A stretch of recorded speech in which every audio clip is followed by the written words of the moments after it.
And that's it. It started. We're here. It's time. How we feeling, gang? Feeling great. Wow, thanks. Oh, we're doing this? Just so much energy in the crowd. That was such a good opening. I'm extremely thrilled about that. Yeah. Super excited because today we're going to be showcasing a one-shot adventure that we've never published before, and in fact, neither CJ nor Shy nor Brad know anything about it. I've been doing my evil Machiavellian villain writing in the dark, and so I'm very, very excited. AKA just your normal writing. Yeah, it's just what I normally do. But I'm super, super excited. We're also gonna take some questions throughout, and we're gonna showcase the trailer for the new backer kit thing. So it's going to be super, super awesome. Thanks everyone for coming out. I'm gonna have my friends here kind of go around and introduce themselves, and then when we get into the adventure, I will have everyone introduce their characters later. So, CJ, would you like to go first? Hi, I'm CJ. I'm one of the co-owners and operators of Action Fiction, and I do most of our like narrative writing and stuff. And I'm pretty chill. I don't know, like long walks on the beach. And, I can confirm that. Do you? No, not at all. I say that this seems like a not very like not. I get that you're going for a thing. Just doesn't feel like a very CJ thing. But like sand, right? Gets everywhere. Yeah, I hear of he course. hates it. Yeah. Yeah. Of course, and it's rough. Plus, like a long walk means you probably can't play Warhammer while you're doing it. Hurtful and unimaginative, but all right. Brad, you want to go next? I was enjoying ripping you. I thought maybe we'd do that for another 20 minutes. But yeah, I'm Brad. I use pretty much any pronoun. I am one of the co-founders of Action Fiction. I do a fair amount of our mechanics editing. A lot of the mechanics you'll see here today, I had at least a finger in, if not multiple fingers, in creating. And I super fucking love playing games with my friends, and tricking them into doing it as a work thing is my particular Machiavellian slant. Love that. And Shy. Yeah, I'm Shy. I do some of the marketing and graphic design and some layout stuff for Action Fiction. I'm friends with these three goobers in real life, and I like games and I like marketing, and more people need to know about these games. So, my friendship has now turned into a coworkership, which is great. Yeah, I will say typically I don't play very much D&D. I typically prefer non-D&D TTRPGs. So And what's your I'm favorite excited. right now? What's your favorite non-D&D TTRPG right now? Well, I did just start a Daggerheart game last night. How is it? Hold on. Is it great? Oh, is it phenomenal? you were queuing me up. You were queuing me up. Sorry, excuse me. It's actually Cthulhu Dreamt. This is my favorite. This is my favorite. We just finished. I was in the playtest for Cthulhu Dreamt, the other TTRPG that Action Fiction is publishing. And the playtest finished up like 2 weeks ago, and it was one of the best games I've ever played in. I cried, which for me is a low bar because I'm a crier, but it was like an intensely emotional game. It was beautiful. The music was amazing. Anyways, so that's my favorite game. But I did just start a Daggerheart game last night with Snails and some other friends. So I heard very you were excited complaining about about dual wielding in that. Yeah. Do you like Daggerheart? Is it good? Is it fun? What's happening? What's our? I mean, I've just made my character, so we'll see. I had a few complaints, but we'll see how it goes. We'll see how it goes. Try getting. But we're not here to talk about absolutely Daggerheart. nothing We're here to work talk with. about Murka. You're right. Yeah. We are. And Mhm. today, specifically, we are here to run an adventure that I'm extremely excited to run. And the adventure that we will be running is Hometown Heroes. So, our wonderful intrepid adventurers are enjoying a lax day off in the Murka version of Columbus, which we call Arch City. Asterisk, we might change that later, but that is presently what it's called. So in Arch City, our three adventurers rarely get a day off. They don't find the time to hang out together very frequently, and when they do, it's usually to work together. If this is hitting, too real, too home, feel free to let me know, gang. I can't exactly role play something that I'm living, And Yeah, I come to TTRPGs to escape reality. yeah. Mm. And we are currently. I realize my thing messed up. Oh, we're so close. There we go. I'm going to move the party over to where we start. Where's the party ribbon button? Boom. This is the Field of Corn statuary. Now, Damn. what's wonderful about this is a real place. I'm going to put a link in the chat for those who want to see it. Let me see. I have this link saved. Oh my gosh. I'm so excited about this. You guys, by the way, are down in the bottom left. Do you see yourselves? Yeah. Perfect. If anyone would like to see where we are, this is the tiny URL. It'll take you to a Google Maps where you can kind of see what I feel was a pretty fair rendition on my part of putting together these wonderful little statues. Now, my friends, why don't you go ahead and introduce yourselves and tell us, who you are. Let's start with CJ again. I am Diminutus Titan, custodian of the Excellentus Custodians. I am currently between jobs. I don't want to talk about it.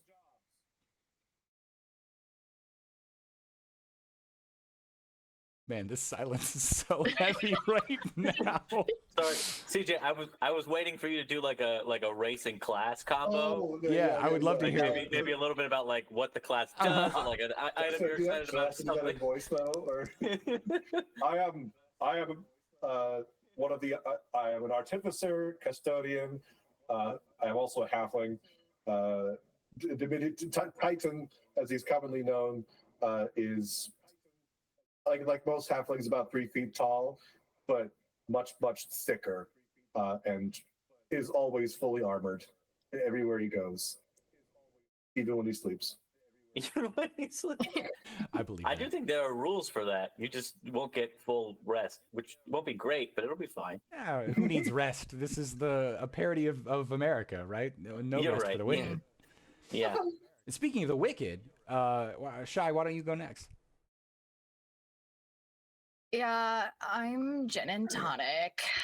I'm a flavor dragonborn. I'm not actually from Arch City. I moved here a few years ago. I was just so sick and tired of all the fake people in Flavor City. You see, I'm a bartender.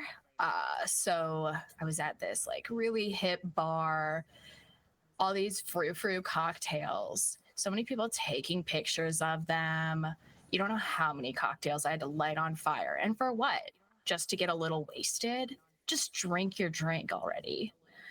So yeah, I am playing a new class or a new subclass that will be released in the Ratified and Ratified edition.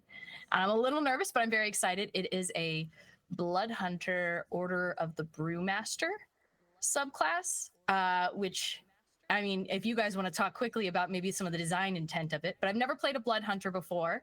And as I mentioned earlier, I'm probably the least experienced in D&D. So hopefully my cluelessness will end up leading to them maybe explaining some of the features of my class, but I'm pretty much going to be using not my actual blood though, right guys? To make some drinks, which will provide us with some good bonuses. Yeah. So the Brewmaster, new Blood Hunter subclass, is really fun. It's meant to sort of split the difference between baristas and bartenders, right? So essentially, they use the energy, the life force of blood to magic up concoctions. I can confirm you're not drinking blood. That would be a health concern. Yeah, That's an OSHA violation. Or something. yeah. There's that restaurant's getting shut down. But it's really fun. It's got a good bit of randomness. You can roll to determine what drinks you're brewing. It's also a really fun support class because these beverages, you can consume them to buff yourself. You can give them to your friends. So lots and lots of very fun synergy potential. And Cheyenne loves to play the gambling classes, so I feel like she definitely chose the right subclass. Yes, very excited. Oh, and I want to introduce my familiar who, let's pretend, is sitting on my shoulder so quietly, so nicely. Oh my God, CJ, what did we name my familiar? Derringer. You helped me and I forget. Derringer? Oh, yeah, Derringer. Derringer, thank you. For short. So wherever Jinin goes, her pseudo dragon is always there with her. Can you describe? That's another. Can you describe what a pseudo dragon is? So a pseudo dragon essentially is like a tiny dragon, probably about cat-sized. Maybe also acts a little bit catty. It's got the actual like pistol. I was gonna say beak, but I don't think dragons have beaks. Snout. It's got a little pistol snout, little tail with a little flame at the end, and she's mostly a familiar, a pet, but Jinin's tavern has a lot of rowdy adventurers meeting up with sketchy, shady people, giving them low-level quests, and so sometimes these adventurers just turn into murder hobos, and so Jinin has to use her pseudo dragon as a weapon occasionally. What does that look like? The scene in Mulan where I think they're trying to like start a fire and they squeeze Mushu to like start the fire, and then like a little it's like that, like she's like squeezing its neck gently, and then a little bullet will shoot out. I love that. And then Brad, my friend, why don't you introduce yourself and your character? Happy to. Real quick, the reason that we are pronouncing, for those of you who are less than familiar with Murka, which is probably not a lot of people, the reason we're pronouncing Dragon like that is because Dragon is spelled with a U at the end. They're a species of dragon in Murka that have guns for faces, and the pseudo dragon is a small version of that. That's why we're talking about bullets coming out of its mouth. All of the caliber of a dragon in just a cute, tiny little package. Damn. How long were you? How long you been thinking on that? Was that off the dome, or was so patient. Was that like we were creating the monsters and then? Yeah. That's been in the Google Doc, I think, waiting to emerge. So, gang, what are we doing here today in this field of corn? I think we're missing someone, Jared. Can I introduce my character? Oh my gosh! Would it be okay if I got to play the game too? Oh my goodness! Who the hell are you? They're being mean to me. They're bullying me. No, I'm playing Mr. J. I'm playing Series S Trouble, wild ensemble aficionado, who's off duty right now, and so is also sort of talking with a little bit of vocal fry. But she's a Herringon WWE monk, Way of the Wild Ensemble monk. So going to be a little bit of wrestling, a little bit of jumping, a little bit of the people's elbow. And she's loosely based off of a Columbus, Ohio denizen who I'm sort of afraid to say names. I can say the name, right? Yeah. Is that okay? Yeah. Sort of like loosely based off of Alexa Bliss. Today, Herringon, tomorrow, Wiggy gets it. Loosely based off Alexa Bliss. So she, in her real life, is sort of just a normal person, but then puts on like a sort of Annabelle heel Harley Quinn type cutesy evil persona when getting down to business. We love cutesy and evil. Now, that's why you're dating Cheyenne. It is. That is correct. Now, why don't you guys tell me why you decided to come to the Field of Corn statuary today? What brought you here? There's not a lot to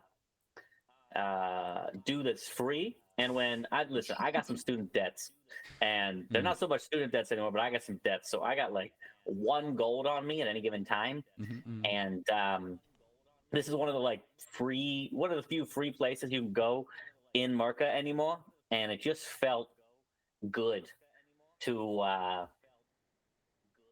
not spend money. Felt. Yeah, I'd also say, I'm still kind of new to Columbus, and I was complaining about how Arch City, and I was complaining about how there's nothing to do around here except stare at fields of corn, and so obviously Siri and Dim were like, actually, we have the best cornfield to go check out. And then they brought me here, and I was incredibly disappointed. The bar was low, and yet. And yet. Yeah. And Titan, what about you?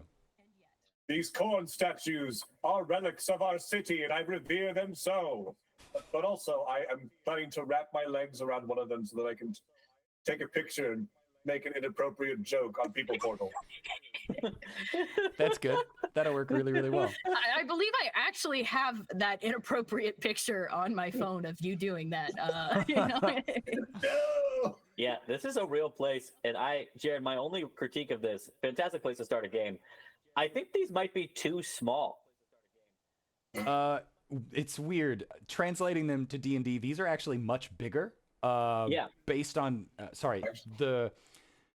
I have adjusted the scale of the entire area. Okay. To make it feel a little bit better so that it wasn't just corn squares. Yeah, not complaining at all. Just like in the event that you're like, oh, I might go visit that corn henge at some point in real life. If you're a person that's thinking that, they're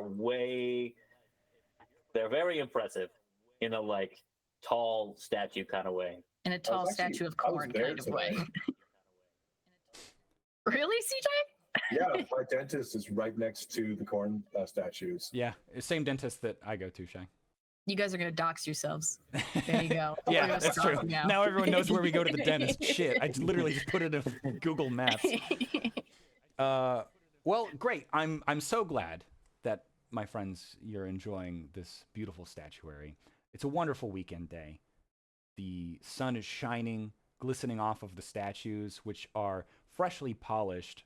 Titan, you're probably, I would say, admiring the cleanliness. Whoever cleaned these was a fantastic member of Adeptus Custodes. So, the smells. What would the smells be? Probably mostly like, tar. The smell of like wagons going by. It's sort of hard to enjoy this environment, but you're managing to, because you kind of have to, right? Not a lot of days off. And then suddenly, this extremely disruptive, loud, mechanical sound, something like tank treads, just roars to life not far from you. And you hear this massive machine come rolling in. I don't have a token for it, so you'll have to use your imagination. But it comes rolling in, okay? And it immediately is set up. It's like a bullish machine designed to doze things over. If you can really stretch your imagination to imagine what that might look like.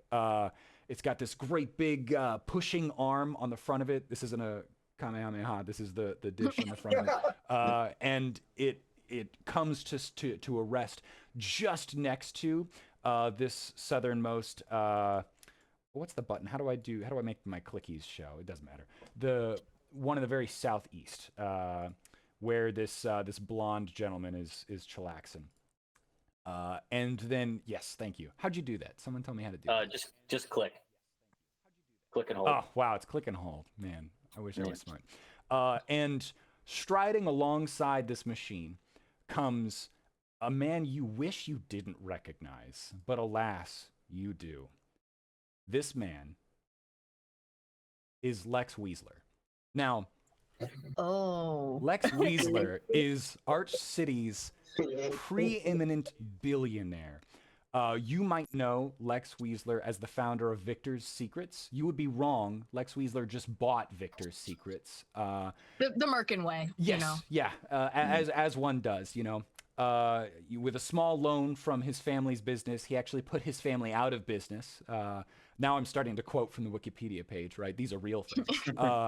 And in the clothing business, just destroyed every competitor in the area here in the fantasy Merkin Kingdom of Ohio, and then eventually acquired Victor's Secrets, and has used this just gargantuan wealth to sort of establish himself as a would-be boss over Arch City. I mean, he has his finger in every pie. He controls everything. And Jen, especially you, are probably frustrated because I imagine one too many times he's used his influence to fuck up your bar. I would love to hear some of the things that he's done to your bar that have really frustrated you. Yeah, gosh, probably there was this one time where he wanted his Victor's Azamars to come and get a bunch of free drinks after their show. Also, my dog has a squeaky toy, so I'm just gonna take that from her real quick. Yeah, he just wanted me to give them a bunch of free drinks after their show, and I'm like, you have to pay. Like, who do you think you are? You're not special. And then there was also something about like a landlord deal. He was trying to buy out every business on my street. So, ew, gross. Did he succeed? How many did he buy?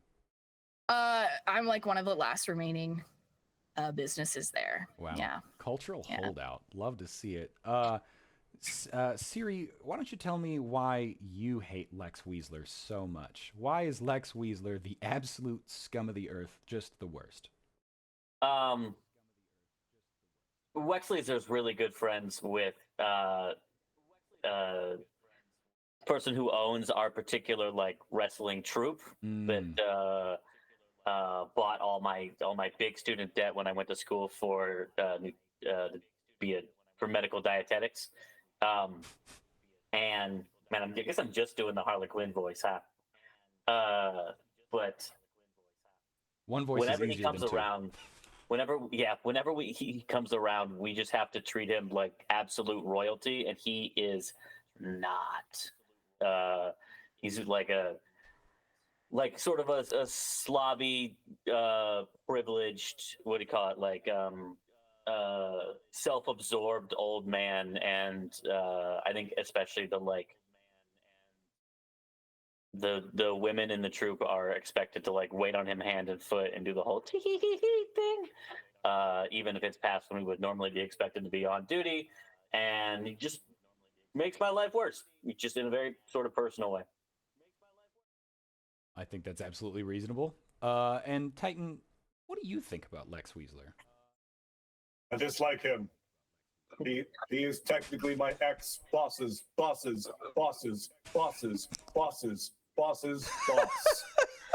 I was working at the Hall of Weaston.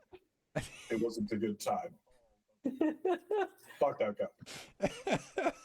Oh, and I also heard a rumor, and I don't know if this person has a Merkin name already, but I heard a rumor that he was associated with Epstein.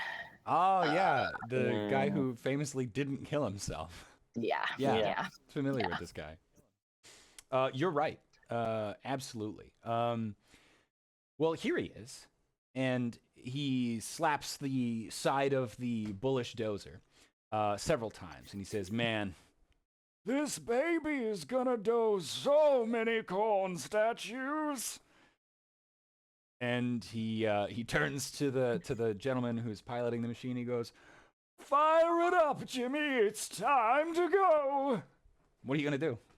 No, old loser man. This will make such a huge mess. I don't care. I'm a billionaire. Who are you? Heresy. Or wait, hold on, not that. Uncleanliness. Close enough. He doesn't seem like he's gonna stop. He seems quite intent on getting ready to kick this thing into gear. I man, this is tough. I stride up to him, like just like small. Every step that I take is really loud, despite how small I am, which is it's disproportionate. And I stand in front of the bulldozer, and I say, "No, thou shalt not bulldoze the corn. So saith me." I don't You actually. forget your own name? I was going to reference a point of authority, but I don't think it's actually. Sure. No, yeah. I got your back. Yeah. Are you guys? So CJ, I moved your token down by Lex Weasler. Are you guys just letting Titan stride up? Because here the thing is, Lex Weasler, not a big guy, but Titan is less big still. Certainly wider in his gargantuan set of armor.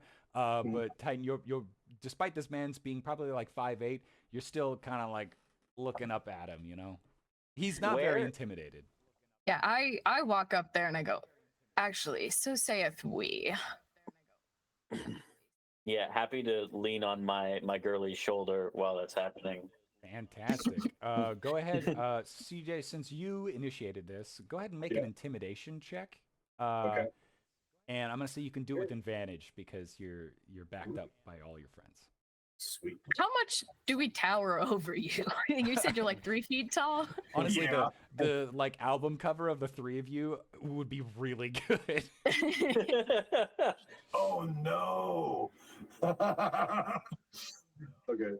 Let me see if I can. Can I? Let's see. If you just click intimidation on your character sheet, it'll roll it automatically. Oh, really? That's fucking sweet. The internet's magic. It's not Literally good. in the world of Murka. Ooh, that, Yeah. my friend, was a nat 20. That was pretty good. I'm glad you rolled that 1 earlier. That was you have a -1 intimidation. Yeah, but he's little. He's cute. He's so cute. How could you be afraid of him? Be afraid of me. Be afraid of me. Yeah, so that Lex is definitively upset about this. He sort of recoils. You notice as he does, a lot of his sort of like accoutrement that you see catches your eye as being extremely gilded. I mean, just his gold watch, a brilliant gold diamond-plated tie clip. You're pretty sure the little folded piece of cloth that goes in the suit pocket of his business suit is also somehow gold leaf, but just a massive, thick piece of gold leaf that someone has managed to fold up and put down there. Honestly, it looks kind of heavy. It looks like it's uncomfortably weighing on him. And he recoils back, not totally sure what to do, but he's feeling threatened enough. And go ahead and everybody make a perception check for me. Perception.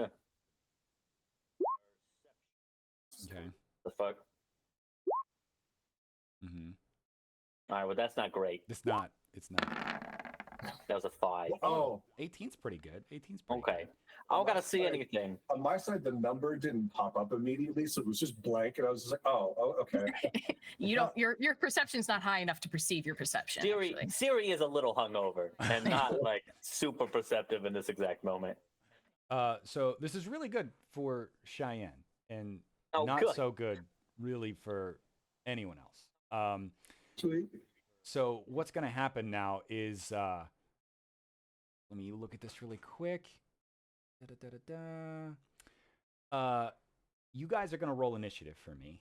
What he was doing is as he pulled away, he reached into his gold pouch and fumbled for his gold pouch because he is a special kind of caster called an economancer. He uses his money to cast spells that nobody in this stream has ever heard of because we made them brand new for Ratified and Ratified. and he uses his gold pouch as his spellcasting focus. So he managed to kind of like reach into, you know, his suit inside pocket to fondle that little coin pouch, and then he's casting a spell, and he's kicking it off immediately with an attack. No one's going to be surprised. He's going to get this attack off, and then we're going to go into an initiative roll, and he's going to be at the top of the following round. So everybody else, go ahead and roll initiative. Shy, you get to roll initiative with advantage.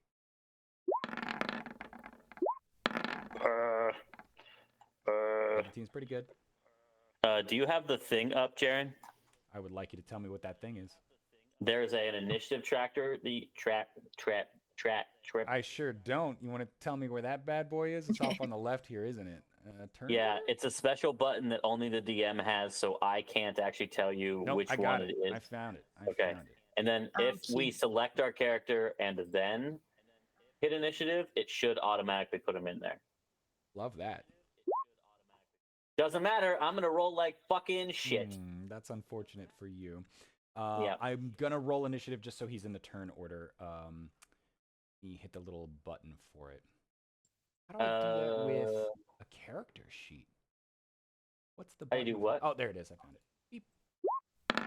And he is gonna be 18. Great. So he is at the top of the turn order. Anyway, he's starting off with an attack right against Titan. And it's a not insignificant attack. He's going to do Vampiric Touch on you just because he's trying to hit hard right from the rip. You ready? Yeah. He's slamming it. All right. Oh, wait. We're waiting. Wait, I have a thing called the Big Show. What's the Big Show? I'm going to spend a key point. Okay. After I roll initiative, but before combat begins, I can spend a key point to move up to my speed, confidently drawing attention to myself, preventing you from remaining hidden and ending any invisibility. Creatures I choose who see you make this movement make a wisdom saving throw. On a failed save, they are stunned until the end of their next turn. Oh, snap. All right. So here's the wisdom save.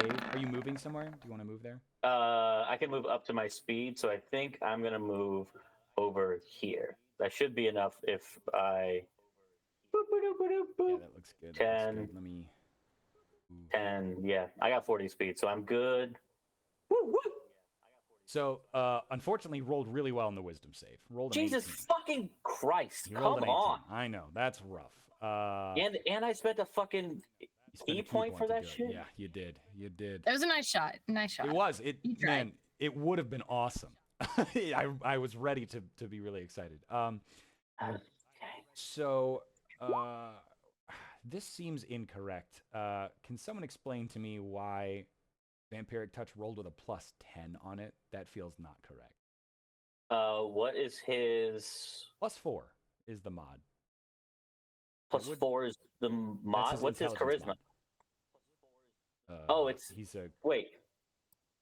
Oh, he's an that? economancer. Okay. Yeah, so He's an economancer, not an affluenza sorcerer. What's his prof?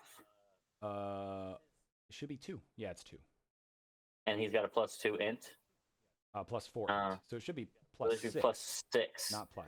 Okay. Yeah. Good. So we'll just figure out why that's happening later. But it looks like he rolled... Man, how do you tell? Roll 20's hurting my brain here. We're subtracting the 4. So he rolled a 23. Yeah. CJ, does a 23 hit your AC? Oh, yeah. Oh, snap. All right. In that case, this is the damage for it. That's 10 necrotic damage. Oh, ouch. Brad, what did we say Titan's actual HP should be? 20.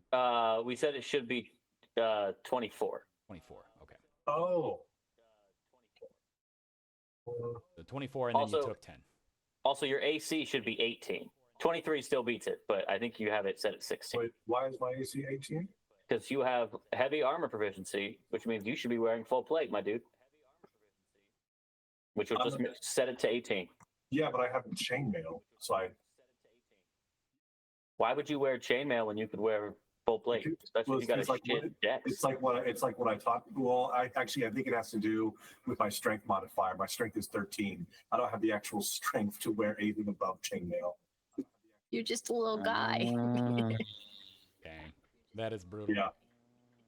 Chainmail it is. All right. Did you take that damage? Yeah. Yeah, I did. Fantastic, Jenin. You are up next. Yep. That's right, dude. Okay. Well, My bad friend. So I would. Okay. I would like to, Jaren, if you'll allow me to do this, I would like to use my Crimson Right, which is Right of the Flame, on. Oh, here, I'll put that in there. On my pseudo dragon. Tell me what that will do. Let's see. As a bonus action, you can activate any right, on one weapon you're holding.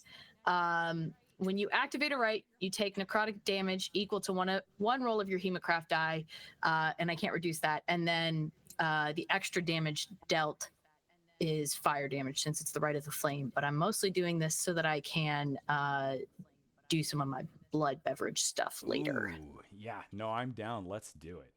Okay. Tell me what this looks like when you flame Crimson Right, dairy the pseudo dragon. So Jinin pulls a flask of 151 out of her leather jacket. I think the Murkan version of that is just called over 9,000. It's over really 9,000. It's really old. There we go. That's a good one. She uncorks it and douses dairy in it a little bit, and then takes her lighter and just goes, and it catches a flame. Love it. And then she gently pulls her off. And then I am going to and I have to roll my necrotic damage. And my Hemocraft die.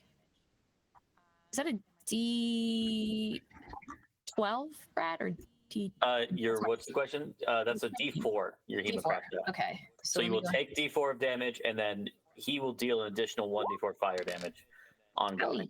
So I'll take 4 damage for that. Okay. So I'm at 15 hit points. So that's like a bonus action for me. And then let's see. Is my and then I'm going to go ahead and shoot him with dairy, my pseudo dragon. Let's see what we got. Okay.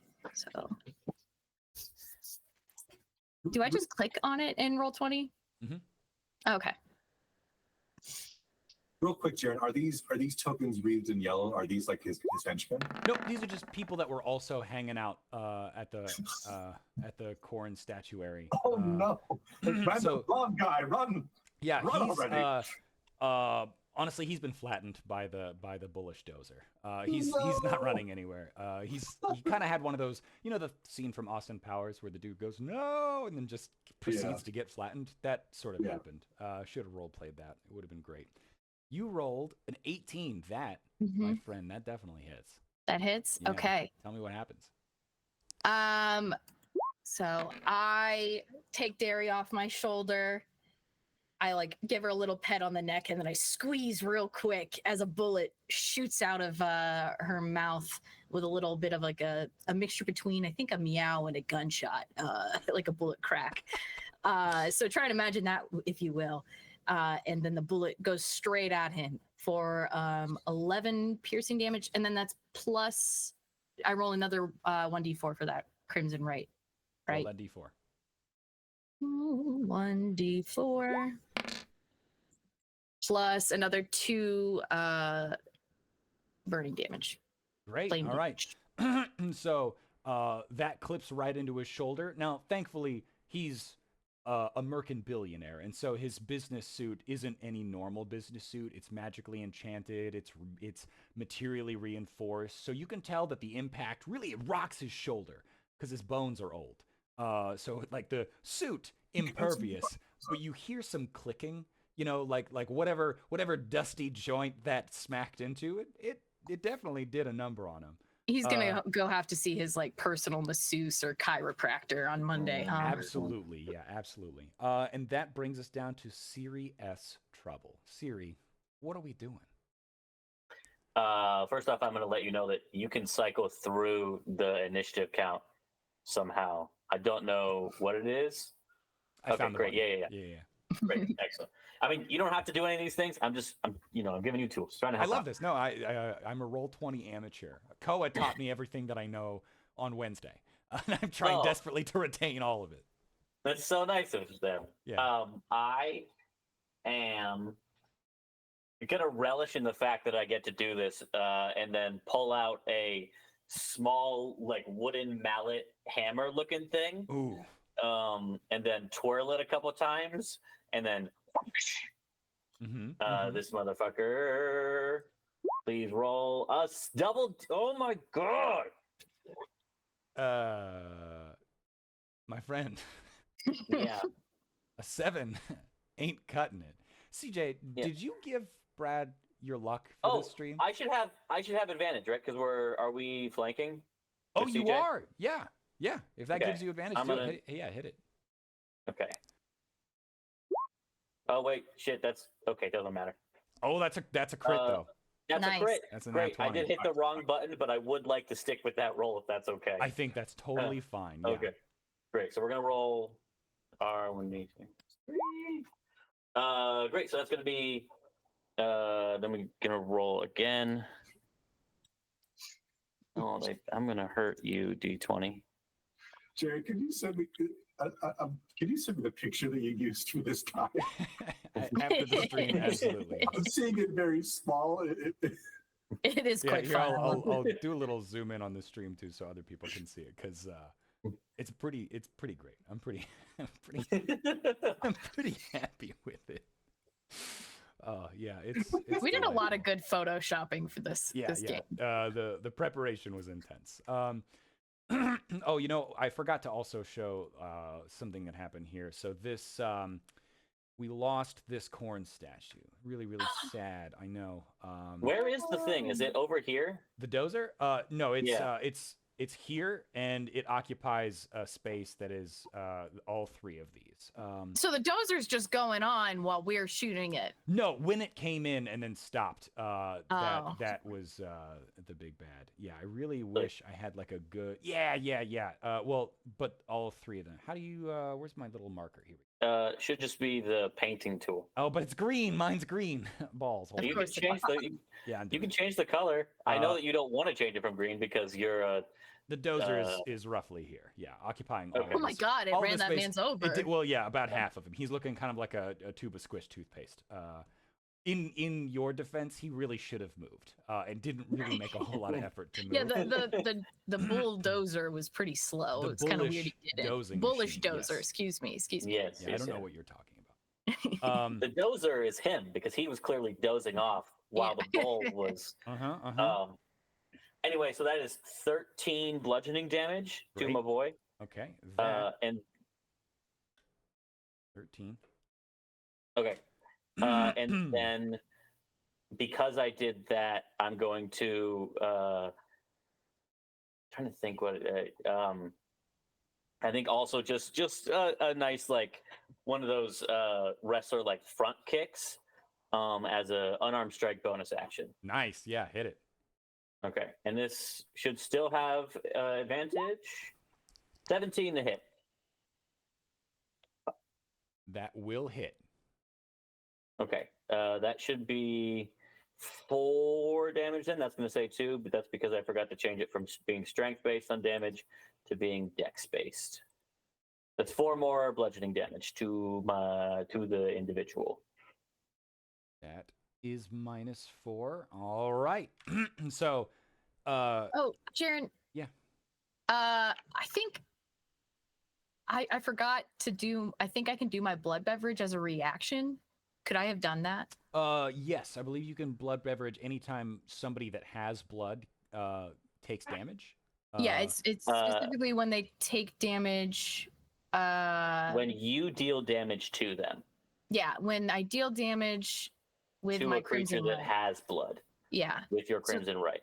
Could I roll on my blood beverage table for that real quick? Sorry, Yeah. I totally do it. forgot about that. Alrighty. First blood beverage roll. I will roll my D12. Espresso martini. Etten espresso martini, a perfectly balanced, if offensive, mixture of coffee and cocktail. Until the end of the consumer's next turn, they gain their choice of an additional bonus action or reaction. Ooh, fuck, that would have been great for me. I know. I'm so sorry, Brad. It's fine. Well, and I couldn't have given it to you because I used my bonus action already to deal my do my It's crimson still fine. right. It's still good. You're totally But good. I can still hold on to it and give it to one of you guys on my next turns. So Love that. That's or good, drink that's it good. myself. I am drinking caffeine as we speak. So Lovely, lovely, lovely, lovely. Good. And you can so you've done a goodly bit of damage, right? There's a little trickle of blood. It's already dried because he's basically dust, kind of running down the corner of his mouth. And he coughs up a little bit more, like red dust particles leave. It's like he has tuberculosis, but he clearly doesn't. And he goes, "You think you can stop me? I've got all the money in the world!" And he consumes a certain amount of money out of his pouch, and then he rolls something called a market die. So the economancers have a really neat system where they're able to roll market dice to. Sorry, I have to pull up the document here. They're able to roll market dice to manipulate the market around them. And the market here is a magical market. So what he's going to try to do is essentially regain some hit points because you brutalized him, and he's not super thrilled about that. I just need to look up what the market die is for him now.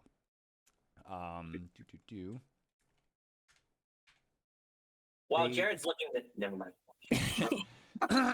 So they start as D4s, but he cast a spell, and so it has increased to a D6. So he's going to go ahead and regain a D6. He gets to do this as a bonus action. So let's roll 1D6.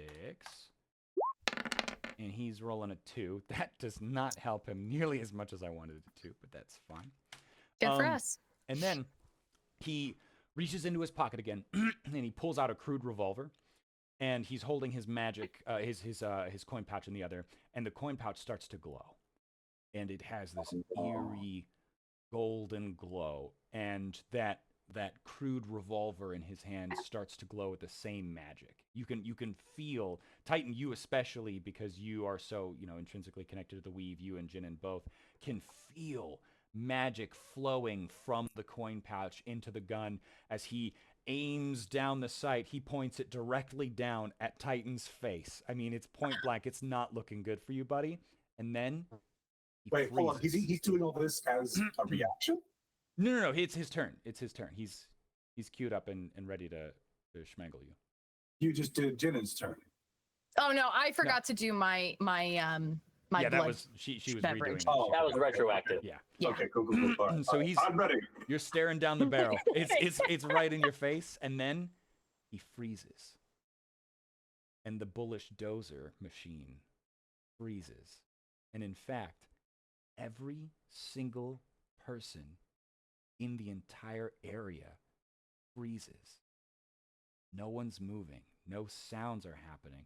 The three of you can't move. You can see, you can think, you're aware of your surroundings, but you are pinned in place with Titan staring down the barrel of this gun, with Ciri wielding her hammer like she's ready to make another strike, and with Jinin downing that blood beverage, ready to get in on the next bit of action. But you can't move. And you're not sure why until suddenly this flitting golden orb of ink emerges from the fabric of reality around you. And it appears next to you. It's shifting, it's strange, it's mysterious. It's clearly ink, but also so shiny and gilded. And Is this what it's like to die? and this creature goes, CJ. Sorry, hold on. You got me good with So that. sorry. I'm Just begging you to so hurry this up. powerful, I'm he's unfrozen just for the joke. my arms are getting so tired. You hear a small squeaky voice go, "No, no, no! This is all wrong. This is just terrible. I mean, come on! Who wrote this drivel?" And the orb zooms between each of you, and it engulfs you, and then leaves you behind, and you don't feel anything as it does. It's like it's on some other plane of existence, but you're aware of its presence there. It's immune to whatever force has stopped you, and it occurs to you that it might be the source of whatever has stopped you. And the voice goes, "That's it. This simply won't do. We'll have to do some rewrites. Amateurs, I swear." And then suddenly, the world seems to fall away from you. One by one, the objects, the corn statues, the trees, the citizens, the bullish dozer, even Lex Weasler himself just fall away into nothingness. And then the ground beneath you falls away into nothingness, and you find yourself in a strange void. This eerie place where there's fog and endless white light. And as you look in the fog in the distance, you can see words. You can see endless scrolls of words unfurling in every conceivable direction. Everybody go ahead and make a perception check for me. I'm trying to make a real life perception check as I try and tell what you used to make this. Yeah. Yeah, no, the glob of golden stuff is very cool. CJ would like shiny gold thing. Yeah. I should not have had advantage. Okay. We'll take 17. It was the first roll there. Okay, with Yeah. Great. So all of you make the check, which is great. Also, you regain control of your body, so no longer feel like you have to Thank God, sustain I your was- arms in the air. Yeah, I looked over and was like, "Oops, I forgot to release them." You can make out words that you recognize, like Murka, and even your name, Diminutus Titan and Lex Weasler. You can make out words that you know are relevant, are words, but that you don't know how they pertain to the situation at hand. Things like Flavor City, things like ratified and ratified. And then you look even closer and you see things like Cheyenne and Brad and Jaren. And those names don't mean anything to you, but Yeah, something Cheyenne's such a stupid name. What Something the heck? strange is happening here. Then the golden orb, of course, appears before you, and it is scrutinizing each of you. It's looking you up and down, trying to assess what's going on. Go ahead and everybody make an intelligence check for me as well. It can be investigation or history, your choice. Oh, good. I have neither one. That is good. CJ, what does Diminutus have? I am an endless fount of talent in certain ways. Silence, fool. Shy, that investigation's not great. No, and that one's not ideal there. Yeah, so Siri, you figure this out. Jared, make sure you're saying what we're rolling here. We should be doing sorry. that. Yeah, no, you're It's totally not right. showing So up. Shy, you honestly, you guys should feel free to tell me what I'll you say rolled. that. I got a 2. Yeah, with Shy a nat rolled a 1 nat plus 1, 1. which is brutal. CJ rolled a 9, so total of 11. Brad with Siri has a 17. So 17 is going to make this check. 17 reveals to you that every scroll, every infinite scroll spiraling into the abyss around you tells a story. And some of these stories you recognize, you know. Some of them are historical stories from Murka's history. Some of them are sort of mundane stories, but you recognize them as being stories about your personal life. And some of them are stories you don't recognize at all. Things about something called action fiction, and some kind of 5-year sordid tale of the absolute most ridiculous group of people that have ever lived. But what you can tell is truly that these are stories. Now, this golden ink orb, once it's done assessing you, She apologizes. She says, I'm sorry for putting your story on pause. Look, it's just, that was amateur writing. I don't know who came up with that setup, but it was bad. The pacing was wrong. The stakes weren't established. People that were outside of the situation would have absolutely no idea what's going on. And I mean, no offense, but who are you guys? I mean, what's the deal? You're nobodies. So I'm sorry, but just this was a bad setup, and I'm interjecting here to fix this. We're gonna redo the story. We're gonna do it much better. How are you feeling? Are you feeling okay? I know the switch to between the scenes can be a little disorienting. Is everything okay? I'm not gonna lie. Being told that I am bad writing is a new low that I never thought I would reach. I'm sorry. Who are we? Who are you? You don't understand anything about pacing. Fine, we'll skip to the middle. You don't want to do things in the proper order? I can't make you. My name is D. Essex McKenna. And I... Oh my! You like that one? Are you a fan of I didn't. So here's the Took me thing. a I second. scrolled over the orb by accident earlier, and I totally said it wrong in my head, and I was like, "Oh, that's a strange thing that's happening." And then you said it out loud, and my brain went, "Fuck!" D. Yeah. Essex McKenna. Yeah, so for the no. uninitiated, this is Deus Ex Machina, the being. And she begins explaining. She says, I am what's known as a mythwright. I am a creature bound to tell tales through all time, and I happen to be the best mythwright that's ever lived. Now, I'm not quite demigod level. I'm required to admit that. If I don't admit that, the real gods of Murka take a special offense. They don't like that. Pantheon in Murka is weird. Just cause I'm, a non-corporeal being, I'm not a citizen of your world, I can't be a god, that does not make any sense. Frankly, I think that's bad writing too, but I don't want to criticize. I don't want to get yelled at. Stan Lay will come and absolutely hoist me up by my ankles. I don't have any ankles. I'm an orb of ink. But you get it. That right? feels like bad writing. You need to watch your tone before I erase you from this story. I can do that. Do you understand? I don't think you'd want to do that. I'm kind of the coolest one out of the three of us. So Now, I am loath to admit when someone is right. However, it would make for a worse story if there was only two of yous. I would not like that. I think the audience at home would like that less, and then you would have nothing to do. So you won't erase us. Well, I won't erase one of yous. Now, if all three of yous want to keep an attitude, I can find new heroes. There's lots of heroes. Every scrappy would-be, know-nothing, dumb little, what are you? She scrutinizes Titan. What are you? I am one of the excellentest custodians.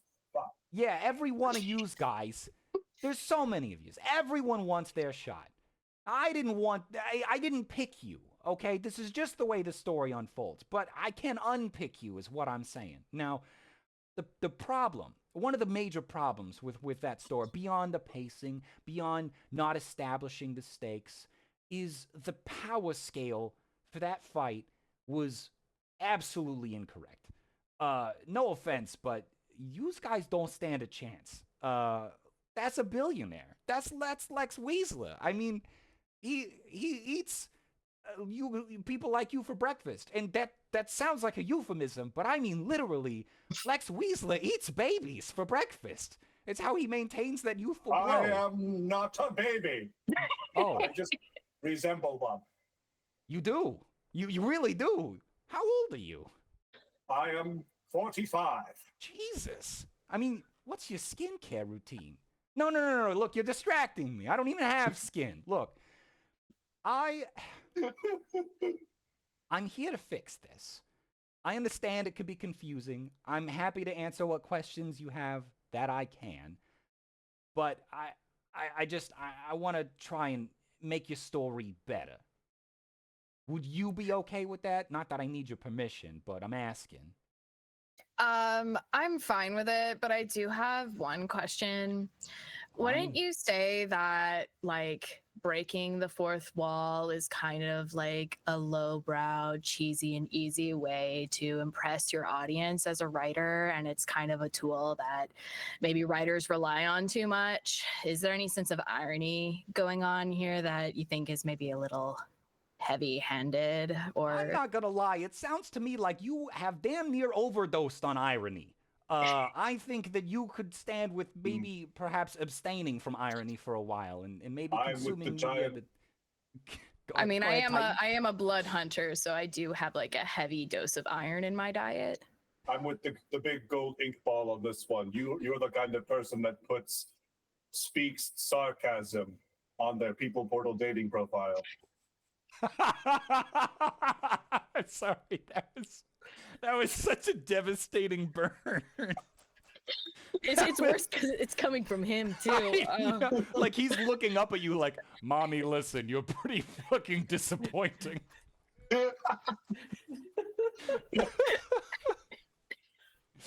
I'm sweating.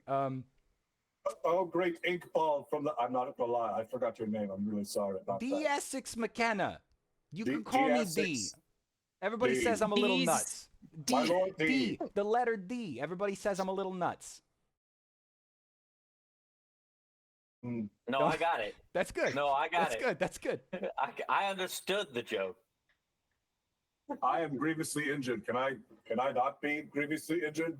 What do I look like? Nurse Joy? Oh, you don't know I that do. reference. What do I look like? A healthcare professional? Oh, you're Merkin. You don't know that reference either. What do I look like? No. The answer is no. I'm not gonna patch you up. You made this bed. You will lie in it. You made this adorable little dog-sized bed for yourself, and you will now lie in it. I am in a great amount of pain. Okay. Does anybody else have questions? Does anybody else have concerns? We're not. So just you're asking us if we're okay with you rewriting the story, Well, but yeah. you're not taking requests. What we think would be better for the story. I'm Or even sorry. I'm like sorry. narrative notes. Time out. Are you a mythwrite? Are you a critic of the universe? Did you write some of the best storytelling ever? I don't think so. And in fact, I know so. I'm very familiar with your work, both past, present, and future. And I gotta say, it does not pan out for you in the acting world. It does not. I'm sorry.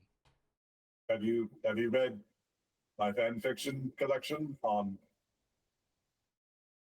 AO3. AO4. AO4? Look, I wasn't gonna be the one to bring it up, but since you brought it up, yeah, I'm aware. You And said you should keep at it. I really don't want to admit that, but it gets better later. Right now, it's trash. Let me be clear. It's garbage right now, but So it will just get to be there. clear, his fan fiction gets better in the future. Uh-huh. My artistry, which I have spent working in some form since I was like 4, doesn't get any better. Oh, no, you're great. You're great. The problem is your managers don't like you, and so they do not give you good parts. It does not pan out for you. It's not a reflection on your talent necessarily, just that you will never have the opportunities that you want.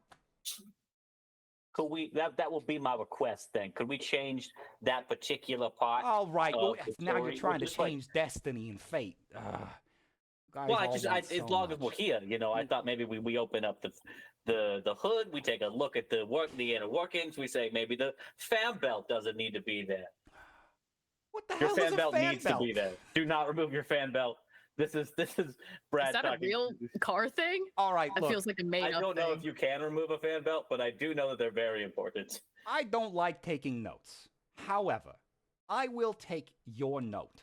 I will see what I can do to steer the story in that direction long term for you. Does anybody else have requests for where their story goes long term? I would just like to request that I'm in the acknowledgements if this becomes like a Magnum Alice Times bestseller. Give a mouse a cookie, and she wants to be in the special thanks. Fine, sure. You don't want fame or fortune or nothing. You want your name in a book. Yeah, I'm pretty cool with that, actually. Will you read the book? Is this Oh an no, ironic thing? definitely not. I'm Is- not gonna read Is your this book. another one of those post-irony things? What's happening? Is it sarcasm? No, definitely not. Okay, I have no idea what this one wants. Titan, you get to pick for you and Jenin. What do you want your future to hold? I would like Jenin to have a really large bar so that I can be employed there. All right, that's kind of cute. That's a little poetic. I am not opposed to this if Jenin is not opposed to this. Yeah, but I would like to request that the bar gets messy like really easily. Like it's just always dirty. Always. Like so much so that it's like he's just basically not making a difference in the cleanliness. There's just always work to do. But like in a satisfying way for him. What's messed Listen, up I about like this diverse. is like normally you make a wish and like the monkey's paw curls and curses it. You guys are doing it to yourselves. Like I'm happy to not. Whatever. I Sure. mean, if I have a job somewhere, then that restores my reputation with the Excellentis custodians, and I really need like my guild back. They don't like it when you don't have a job. Damn, is this guy bumming anyone else out? Yeah, Is he it doesn't just have a Leaf? lot going on. There's not look, I say this is a person who has 1 gold on their sheet at level 3 and no magic items. But like, they don't got a lot going on. Okay. So you want a bigger bar and you want it to be just dirty and everybody can tell it's dirty and probably they don't want to shop there, but it's what you want, so you can have it. You want to clean that bar because you're weird. And Siri, remind me one more time. I have already forgotten. You're very forgettable. Say it again. What did you want? Just if you could like tilt the lens of history towards the rich getting what they deserve. Everybody wants to be famous. Everybody wants to be a superstar. Okay. I can make that happen, I'm sure, Like eventually. if talent mattered, Sure, and yeah. not just luck, you know. Okay, now I want to be clear. I am not a genie. I am not going to magically grant a wish. What I can do is set up the story, but you will need to live it. You will need to go the rest of your life in the direction of that. You got to chase it, okay? This is not for lazy kids or whatever. You got to work at this. You understand? Yes. Aye. Yeah. Great. Okay. Yes. Oh, that's a Yeah, can we get a banana for Derringer? very. Derringer just always has a banana somehow. Yeah, Dairy meows, and Yo, what the hell is that thing? I look at her. I think she also wants something. I assume you can speak pseudo dragon. I mean, yeah, they communicate telepathically. What do you want? Meow, Uh-huh. meow, Okay, what else? meow, No. meow. No. No. Pick a different color. Meow, meow. All right. You can have that. Do you want me to tell Jenin? What's up? Meow. Okay. It's a secret. Okay. Fine. Your little cat weasel that shoots bullets from his face can have that thing that I will not mention. You weirdo. Does anybody else have questions for me, D. Essex McKenna, the greatest mythwrite who's ever lived, while we're still here between the scenes, before I, gently get you the hell out of my space? Do you have books in the library I can go see, like to see your works and stuff? Is it cool? Make a persuasion check. Oh no.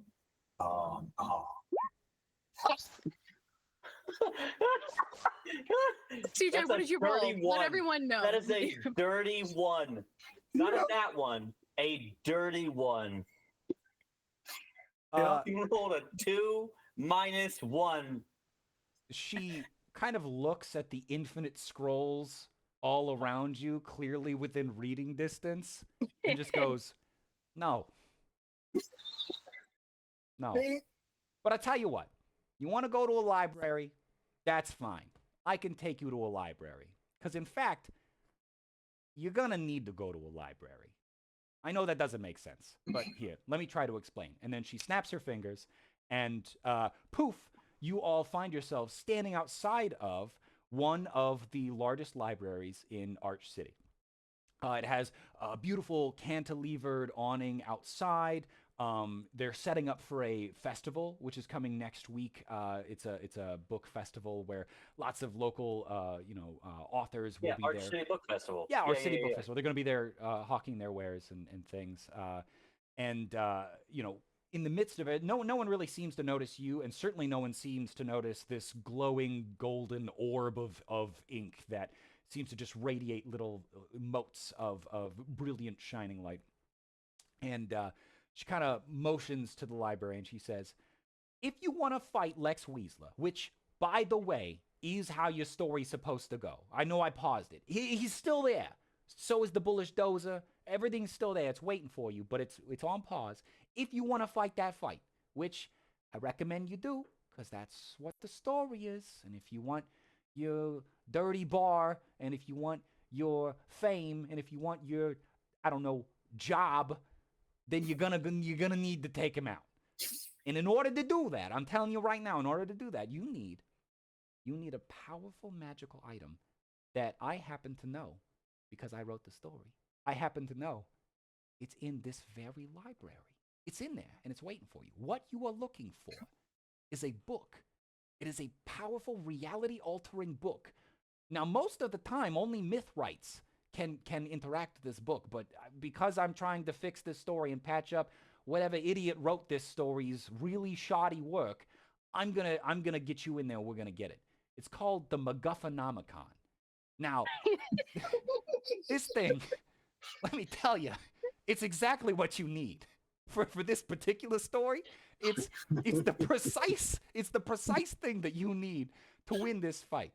It's full of all kinds of really neat plot devices. You're gonna love it. You're gonna love it. I cannot just give it to you, but you're gonna love it. So, any last minute questions before I eject myself? Stop breaking the fourth wall. Little Miss Irony over here. I want to be so picky about it. Any other questions? Forward, compatriots. Titan pulls out. What? I'm sorry.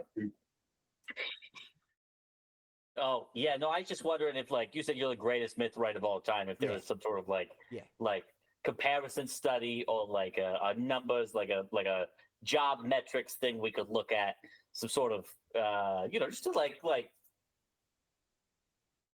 I'll go. Never mind. It's not important. That's a great question. I mean, let's do it this way. Compare me to every other myth right you know about, and you tell me which one is the best. Well, no, that's an appeal to ignorance. Oh, okay. I see. We're doing little debate mechanics over here. Yeah, I went to totally not Akron University. Serious. May I speak to you in private? It's fine. And the glowing orb of ink rotates in place to presumably face away from you. Perhaps my companion, do not debate this creature. I do not want to be wiped from existence as I know it. That is all. You don't want to be wiped from existence? I prefer to do the wiping from existence. Sure, but just like I just know what you got going on the weekends, and it's all right. Yep, cool. Thank you. Are you done? Can I turn around now? Yes. Well, I am an omnipotent, weird creature. I don't need to turn around. That was more of a courtesy to you. I was looking the whole time. I'm sorry. All right, then I'm going to get out of your way. You can go on to your little story or whatever. I'm not going to give you the book. If I did, that would not be a very interesting story. I feel like that would not solve the problem. So you need to do it yourself. You need to pull yourself up by your bootstraps, or in Titan's case, your big metal bootstraps, and get in there. Haul ass, get the book. Once you get the book, I will know because it's my story. But once you get the book, then, we will send you back to your little fight with Lex Weasler. How's that sound? We don't got to read the book. We just got to find the book. Oh, you'll know what to do. When you read books. That's what can you read? Well, you do said you know how to read? Get the book. You didn't say, like, I don't know, get me, like, we read and we understand it. We have like a a cutting, like a penetrating understanding of its themes, Does or is this it like woman a not know what a spoiler is? Can I'm gonna leave. I need No, you no. two to explain that concept to her. Okay, thank you. Goodbye. And then poof, a big golden glittering shower of pixie dust kind of like floats down from the place where the golden orb was, and you are outside of one of Arch City's greatest libraries. Forward, companions, so that we might deliver our wrath. And Titan sort of points his quarterstaff, which is actually a mop, forward. Our wrath upon the dirt, the stain, and the scuff. Love it. All right. So, are we entering the library then? Yeah, you guys take the lead here. I think I have a few books that I was supposed to return a few years ago. So, yeah, they're very serious about that. yeah, I probably need to pay those, and I don't really have enough money for the fees. So, I'll come with you, but maybe somebody else does the talking. Yeah, do you You want can to hide behind me. I hold on. That's a I good might have idea. like a costume in my bag if you want to like put one up so they don't recognize you. Yeah, is there like a silly glasses, nose, mustache combo in there? Maybe I feel like that would be perfect. So Jared, if you'll allow me to have an entertainer's kit, there is a disguise in there. I can't stop But- you. I mean, I can, but Great. I'm not gonna. But there is. So I pull it out, and I think it is very clearly like a wrestling diva outfit, and also a like Groucho glasses, but then just like the hot pants and the thing, but then Groucho glasses, and that's it. That's the disguise. What character? If- What wrestling character is this for? Oh, this is for one of Sirius's previous characters. Yeah. So when they first came out, they were a little bit more of like an upbeat sort of like like fairy type party girl situation, and they have since transitioned into a more like that sort of spooky Annabelle, creepy like Harley Quinn type character. So I think this is the costume from the first iteration.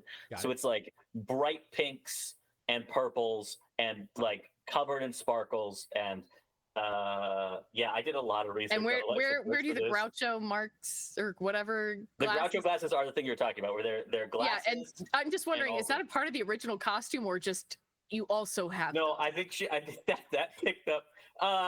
No, this is Murka. That is also part of the original costume. That's There's good. a That's good. like Brad, a, I think you should do it as like your character had like a storyline where there was an evil clone Yeah. of Sirius. 100%. And then that's 100%. just you came out on stage with the glasses on whenever you needed to play the evil clone. Yep. It plays the theme song in the bards play the theme song in reverse when the Oh. evil clone comes out. Yeah, that's Yeah, so not only am I going to have you do that and allow you to do that, I'm going to give you a point of inspiration because that was such high quality impersonation. Undoubtedly, you. you earned that. So go ahead and Mhm. tuck that. I'm in your gonna back need that pocket. the way I've been rolling, so I really appreciate that. Yeah. So But, yeah. Shire, is Jenna gonna don the disguise then? Yeah, but just the glasses. Just the glass, okay, not the hot. You pants. That's hot pink coward. is You- not her thing. She's wearing all black right now, Mhm. so like it just goes against everything in her bones. Also, she's red, and I feel like that red and hot. It would pink- clash. Yeah, it would clash. Yeah, hard. it would not look good. Also, I know we're done with the fourth wall breaking, but I did want to break the fourth wall to say that we just got 1,200 followers on our backer. Ooh, So it's an exciting Man. milestone. that is exciting. You know what? I think this is a good moment. Then let's to celebrate that. Why don't we pause just before we enter this library and move forward? Pausing How do we feel about watching the trailer? Doing a little. Wanna do a small commercial break? Yeah, you want to do a little? I'm down commercial for it. break? Yeah. Awesome. Great. Can we do Go ahead. a like Disney Channel style? We'll be right back after these messages. Yes, CJ. can. Thing before the thing. Great, CJ CJ can, can. yeah. But I want We shall, will you do. we shall be right back. That's great. All right. Yep. Here we go. Goodbye, everybody.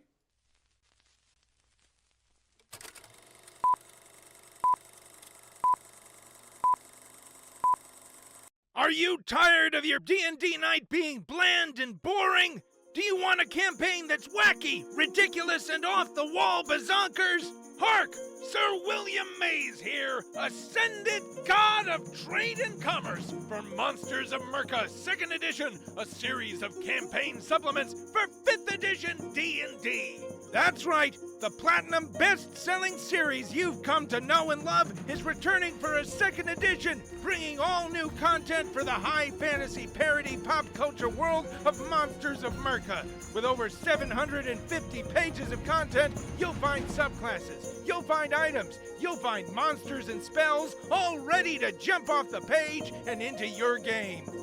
Reward your party for their silly antics and shenaniganery with items like Mountain Mist, Fish Flops, and Flexible Seal.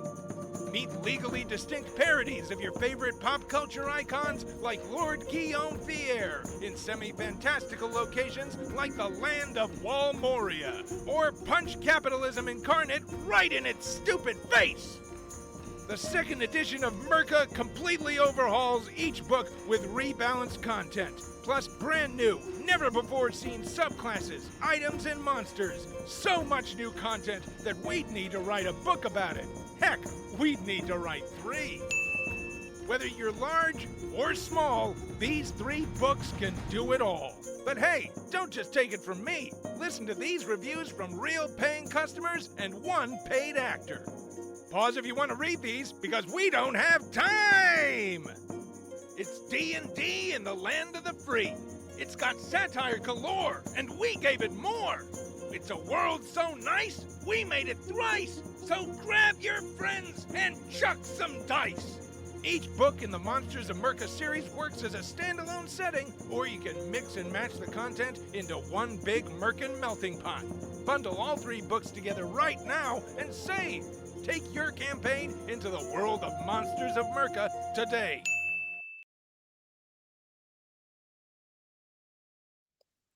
And we're back.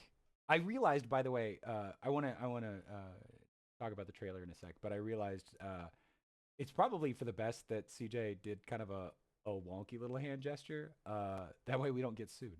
Because if anyone's gonna be litigious, Disney and doing the mouse ears, that was almost dangerous. So CJ, thank you for being For being so bad at it. You're welcome. No, I hope you guys like that trailer. I love that trailer. We've been working on it for months and months and months. For those of you that don't know, by the way, Billy Mays has a son who, Billy Mays, rest his soul, has a son who is pretty active in various spaces, and recently did a very fun like stepping into his father's shoes sort of bit, like donned the khakis and the blue polo and everything. It was I can't imagine what that experience must have been like, but I bet it was very, very surreal to do. No, but it was a ton of fun. William Mays as a god of trade and commerce is a lot of fun in restaurants or retail, and it was fun to get that character and bring into life. I don't know, CJ, Shy, Brad, if you guys have like parts of that trailer that you would like the most. I mean, my favorite part is a part that nobody will probably ever see except for us when we were putting it together. But Jaren put out a call for like Billy Mays voice alikes. And there were like, God, probably like 60 that you received. And so like there was at one point, like we were just sitting down and listening to a bunch of people going, "Hark, Sir William Mays here." And that was a lot of fun. And honestly, like there were some really, really good ones. Shout out to voice actors. I can't do voice acting. That's why I'm doing this voice, because it's the only one I can do. Well, and shout out to people willing to like send emails and stuff, like put themselves out there for that. Yeah. In addition to the skill, there's also a level of like associated with. They seem to have a lot of fun with it though. Like there were a number of people who were like, this was a really fun like script to get to do. I remember the day that we went through and had to do a lot of the like sussing out and judging, for lack of a better word. Like I had heard the phrase "Hark, Sir William Mays" here so many times that I thought my ears were gonna bleed. Not because anyone was that bad, but just because like you only hear those words in that order with that cadence, high energy, loud, and in your face so many times before you start to come apart. Yeah. I think that that's was a true ton of fun. for pretty much anything too. You're So probably like, right. You're probably right. Yeah. There's a couple of Easter eggs in that trailer too that I'm excited for folks to find. I don't want to talk about them, but they were Yeah, really annoying to and paint. Darren, Please find that them. will. Oh, sorry, Brad. What was that? Just that the Easter eggs are really annoying to paint. So please find them. you go. Yeah, Don't they know will whatever. go bad and start smelling soon if nobody finds them. So, Uh-huh. Jared, Like me in that one. the trailer will be on our backer kit page soon, right? Yeah, we'll probably take care of that today or tomorrow. Get it up and running and everything. Cool. I'm very excited because yeah, there are definitely some fun things that I think you snuck in there. So. Wait, are you telling me that because they tuned into our stream and they're active in the action fiction various communities, they got some premium, never before seen content? I am in fact telling Wow, you that. that's insane. Yeah. That's so cool. I would be super jazzed if that were me and I had seen the trailer before, which I definitely have. I love you, Brad. I love you too, If you man. didn't already have a point of inspiration, I'd give you one. I'd take another. You I can't. can't have it, but You I'll can't. take it. Yeah, I'll it take one. just it rolls right off of you. You You get a It real life point of rolls inspiration. past CJ and he can't pick it up, and then it dissipates into nothingness. All right, are we ready to pick back up and jump in on the library? Yes. Yes. Yeah, I've never been so excited to go to a Darren, library. are we still That's in it. this voidless? No. You're outside the library. library and you're about to enter. Okay. The roll 20 is On not. We're not anywhere in roll 20 yet. Okay, I just wanted to make sure. Yeah, I've, on the stream I've brought us back to just 4 of our Oh, okay, little cool. faces. I'll here. use my imagination. It's tough, but I'll try. Nightbot's really picky about caps. I don't know why. Yeah, I typed library and then it was like, hey, questionable judgment. How dare you be excited I about got libraries? excited about library. I mean, you can't be screaming in libraries, Brad. That's like rule number 1. That is No rule all number one. caps in a library, please. yeah, rule number 2 is return the books. So maybe we Actually, I do want to make a little like real life note here. I'm pretty sure that the Columbus library system does not actually do fees for overdue books. You are So- correct. In fact, a lot of libraries do that. because in Yeah. real life Ohio, they're trying to kind of defund them and do shitty things to libraries. So shout out libraries. Yeah, support your local library. Thankfully, we have a really delightful librarian in the action fiction community who I consulted with during the writing of this. Present really? In the chat. Yeah. This is Dewey here in the chat. Has been such a trooper because I reached out to her probably close to a month and a half ago and was like, I am so excited because I want to talk to you about this thing, but here's the thing, you can't tell anyone, not a soul, not even other members of action fiction, because I'm going to surprise them with this. And I've never seen someone in chat be like so excited but also so dismayed and so like, you have given me a burden. This is such a heavy burden to bear. But she did a fantastic job and gave me so much useful information. So I'm excited that she is here and she will get to tell me whether or not I have done justice to the library system, among other things. So with that, are we entering the library here? Yes. Yep. Yes. Fantastic. All right. Now, Shai, you said that you're kind of trying to go unnoticed. So as you enter, go ahead and give me a marching order. Who's going and in what order? I think I'm definitely unsuccessfully crouching behind Diminutus Yeah, because okay. he said he would kind of give me cover, I've but got like you. I'm just clearly not covered at all. I'm like I'm almost more than twice his height. I am first to charge into the breach. Great. I guess that means I'm taking up the rear. I think that makes sense. Go ahead and give me a stealth check, Shai, with your character, and I won't make you have disadvantage on it, but the temptation is real. Yeah, I've got the disguise on, You so do. Yeah. I think that remember balances that. it. That allows the check. Can I grant it? Never mind. It has been done.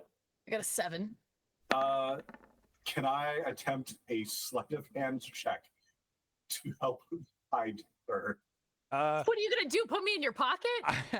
I Just like am interested to hear what your Are you trying to like block, like be Yeah, in the yeah. way? It'll just be like, oh.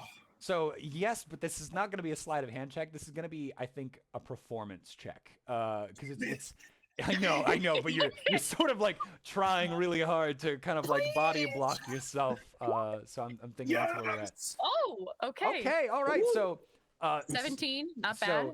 So Shat, you are a red flavored dragonborn. You stick out like a sore thumb, and And I'm like let's be the honest, coolest one you've ever seen. So the Groucho glasses are honestly drawing more attention than they are helping to obfuscate your identity.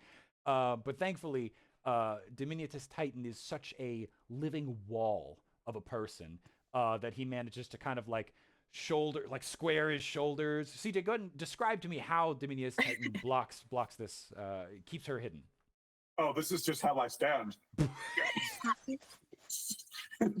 just like this all the time. Yeah, my arms are, I can't quite put them against my sides, so they have to be out here. And my shoulder plates are very, very large. Love that. So I'm a walking chest high wall. Fantastic. So here you are in the library. The first thing you notice is actually, give me perception checks, everyone. Let's see what you notice.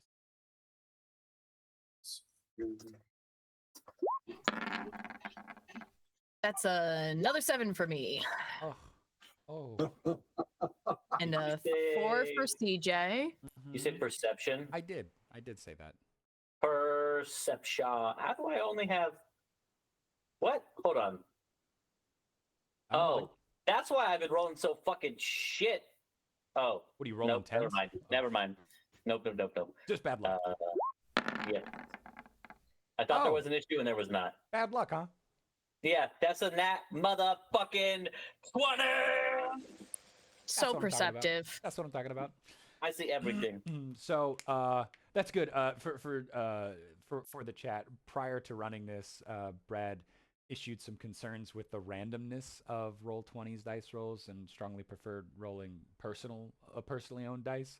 And I'm really glad that immediately after saying, "Gosh, I've just been rolling so bad," Brad proceeded to roll a nat 20 instantly.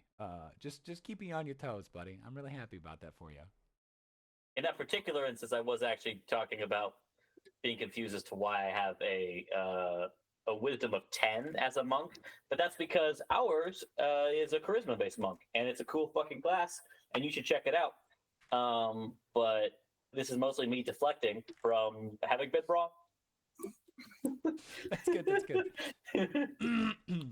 Yeah, Kay in the chat raises a perfectly valid point here. You really got to actively complain about bad rolls so that they get better. You got to bitch first, and then that solves it. Fantastic. Well, Brad, what your character notices, right, immediately is the scent of old books.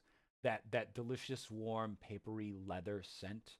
You notice that there's not a lot of sound. It is a library. But you can hear the shuffling of pages, the quiet tapping away at various small personal magitechnological devices. It's the squeaky wheel of a book cart on the second floor going by. You are hearing and seeing sounds. I guess hearing sounds is what you do with them, but you're just extremely perceptive, is what I'm trying to say. You not nary a detail gets past you. Sure. And unfortunately, though, you don't really know where to go. You don't know where to find the MacGuffinomicon. You wouldn't even know where to start. Thankfully, not too far away, you see what looks to be the head librarian. She's seated behind a desk, combing away through files, sorting books, things like that. She has short cropped hair, vibrant colors, and she just seems bursting with energy. It's contained, but only just contained. I mean, it is like not quite vibrating, but like, boy, is she ready for anything and everything that's about to happen. Wait, Boy, only you know, serious, please. Sorry. Is it Yeah. only Sirius sees? No, sees no, the no. library? You can all see What? the head Oh. librarian. Just Brad got all the scents and sounds and the Oh. fun parts. Yeah. Well, it does kind of feel like maybe this librarian doesn't have a lot of. I don't know. I just feel like this is not a super important NPC that we should go talk to. Might And not be. instead, I'm going to go do. No, I'd like to approach the head librarian. Yeah, Siri is, in addition to being a Harangon, wearing a bunny onesie with the hood down. Love that. And I think had the hood up while outside, and like as approaching, puts the hood down, and so the ears come down and then also flop back up right after. Yeah. Walking in- Sorry, go ahead. Excuse me, do you work here? You look like you work here. Do you work here? Because we're sort of in a hurry trying to find a book. Yeah. Did you want this? She pauses for a moment and kind of like assesses her situation as, you know, clearly wearing a name tag, the name tag which reads Dewey.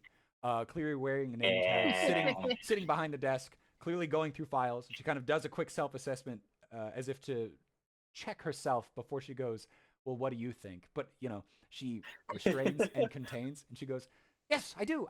What can I do? How can I help? What can I do for you? We are looking for a mighty tome called the Mogafanomicon. Oh, books? Oh, we have books. We got books on dragons. We got books on dragons. You know, the ones with the little shooty bits for snouts. We got books on Merkin history. We got smut. We got good smut. We got bad smut. What did you say you were looking for?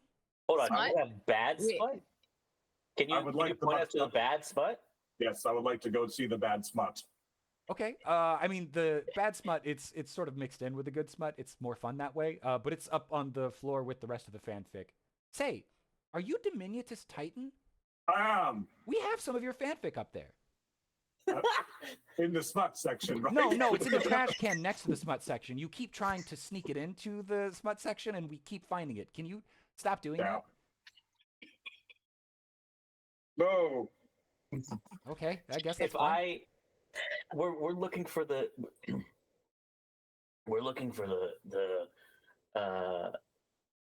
MacGuffinomicon.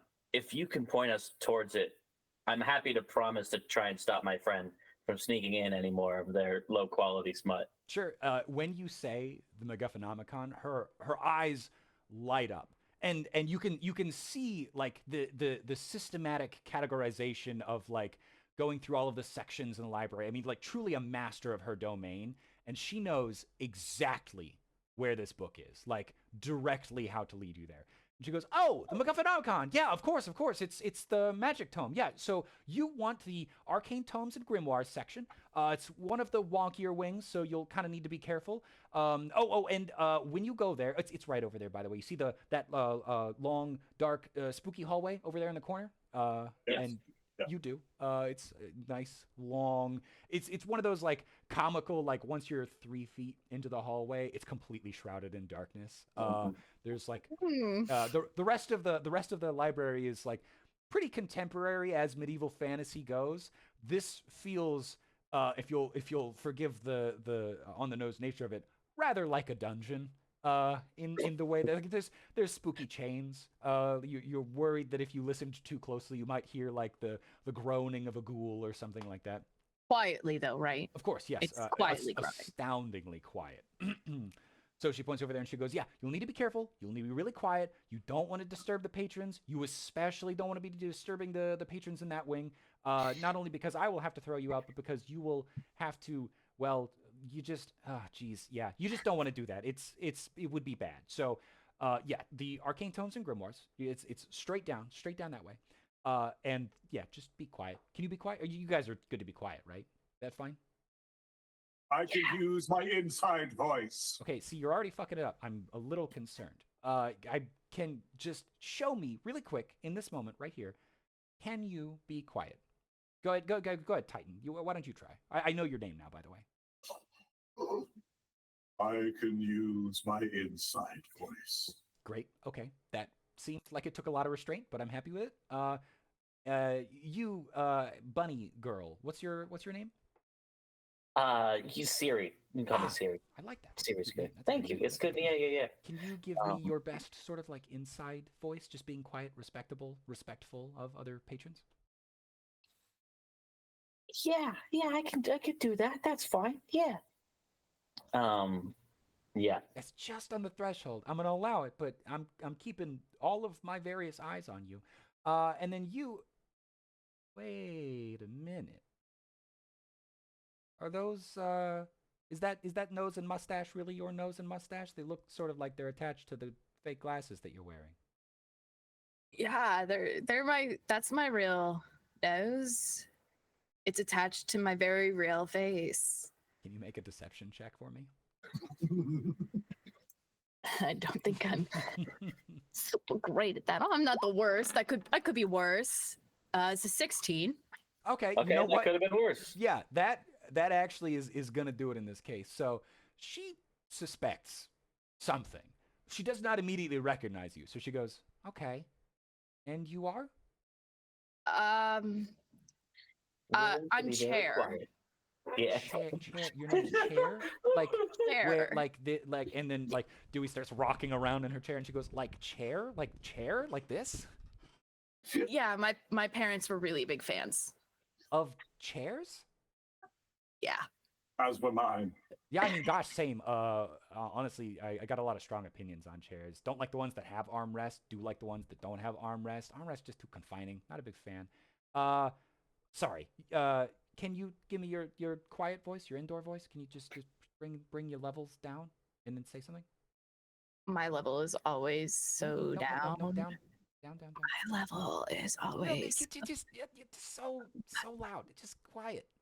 my level is. It's really hard to do the voice crack thing at this low of a volume. Yeah. Just want you to know I sound way less cool this way.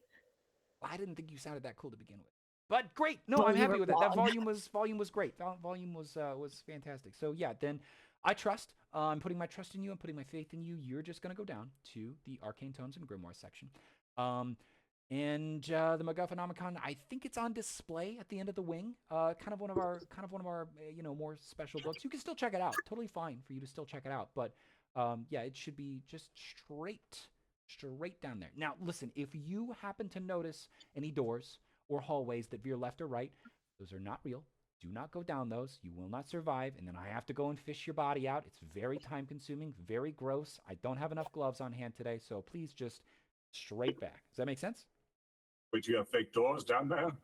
You Yes. just said to use that quiet voice. Like Are they real fake doors or fake doors? They're fake doors. Well, they're real fake doors, but they're fake.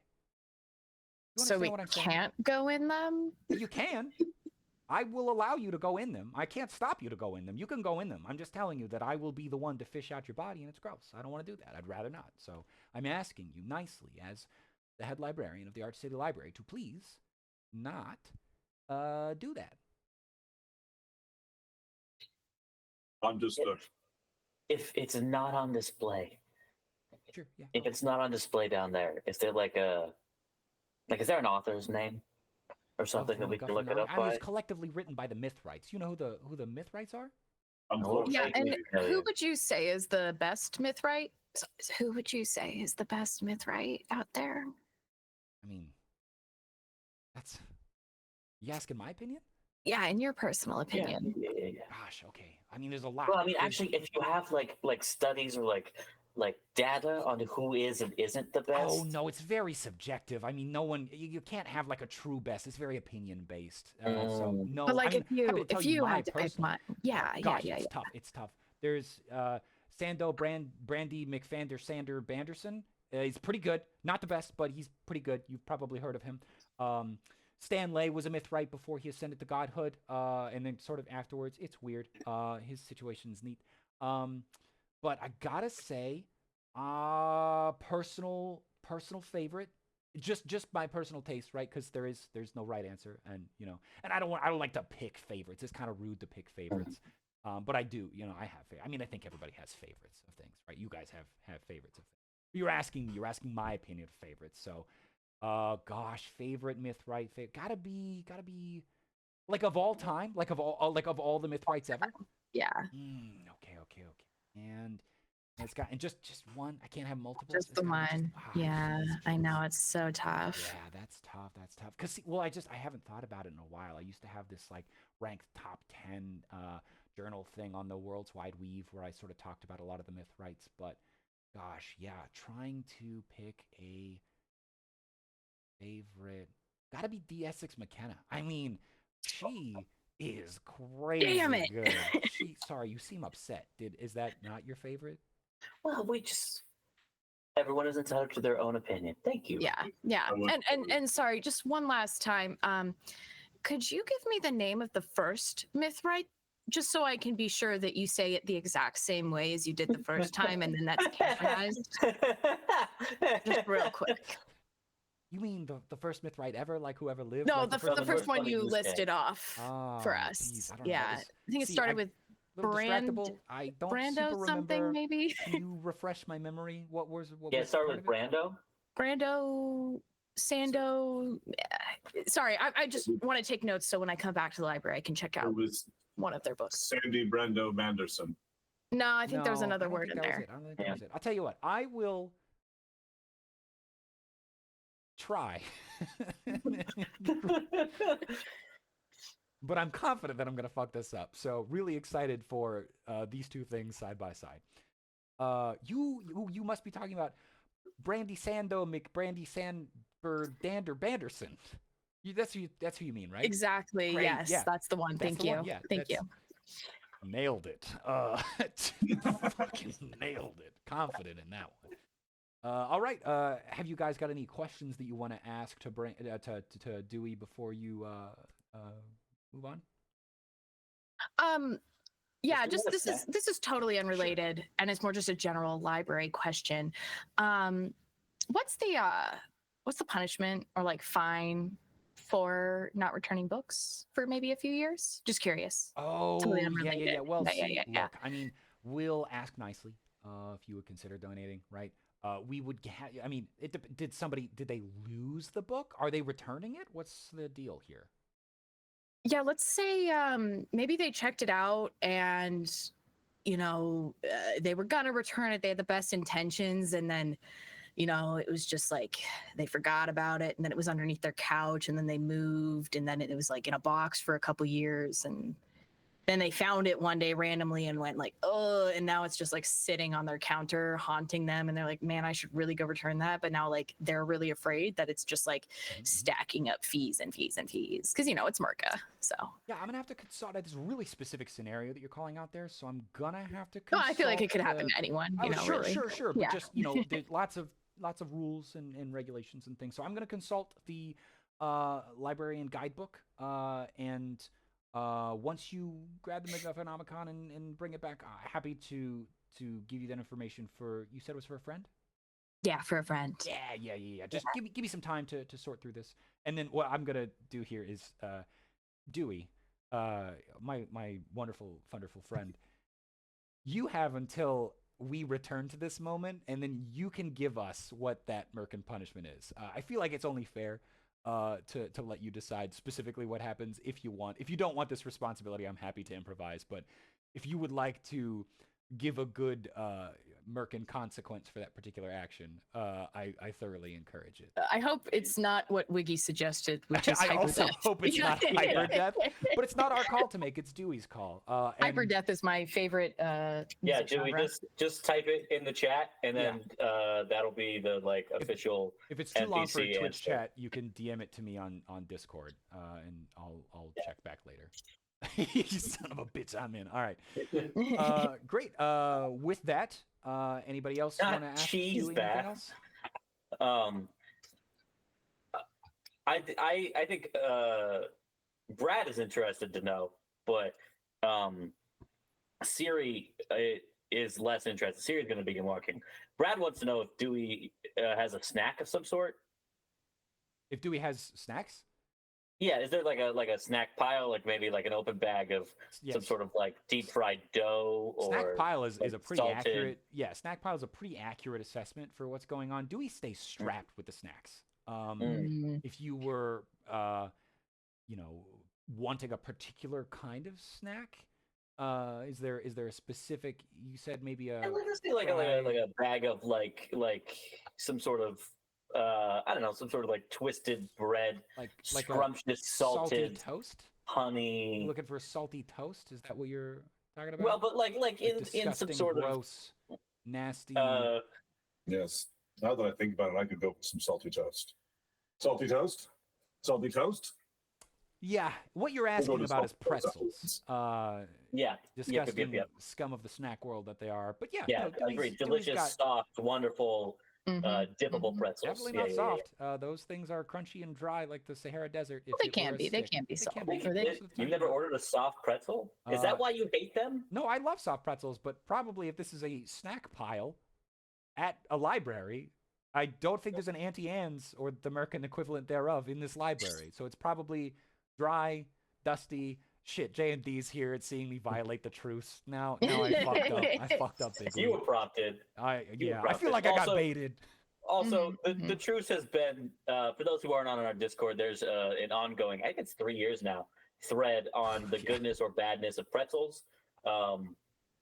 And a truce has been established, but I will note my side has been a little bit less than honorable about honoring the truce. Someone tried to bring Jaren a pretzel at Origins, and They succeeded, I'm pretty sure. did they? Did we Yeah, get I'm that to pretty you? sure. Okay. Yeah, there was a.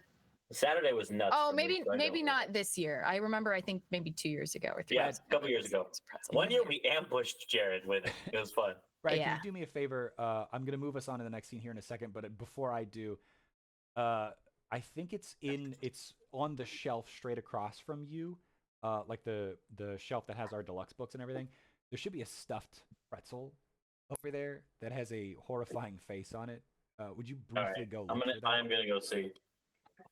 It was a gift from the Discord at one point, and it haunts me to this day. And I feel like if we're talking about it, we should show it because that pretzel itself has big Murka energy. This is true. Quite cursed. I don't know if Brad will be able to find it either because CJ, we might have moved it when we shuffled the shelves around the last couple of days, It's possible. but I'm optimistic. I don't remember seeing a pretzel in there. Yeah. I wonder. I might have also moved it up to my room somewhere. That would be really It's funny. possible that it's closer to me than it is to Brad. Okay, it's probably here in my office.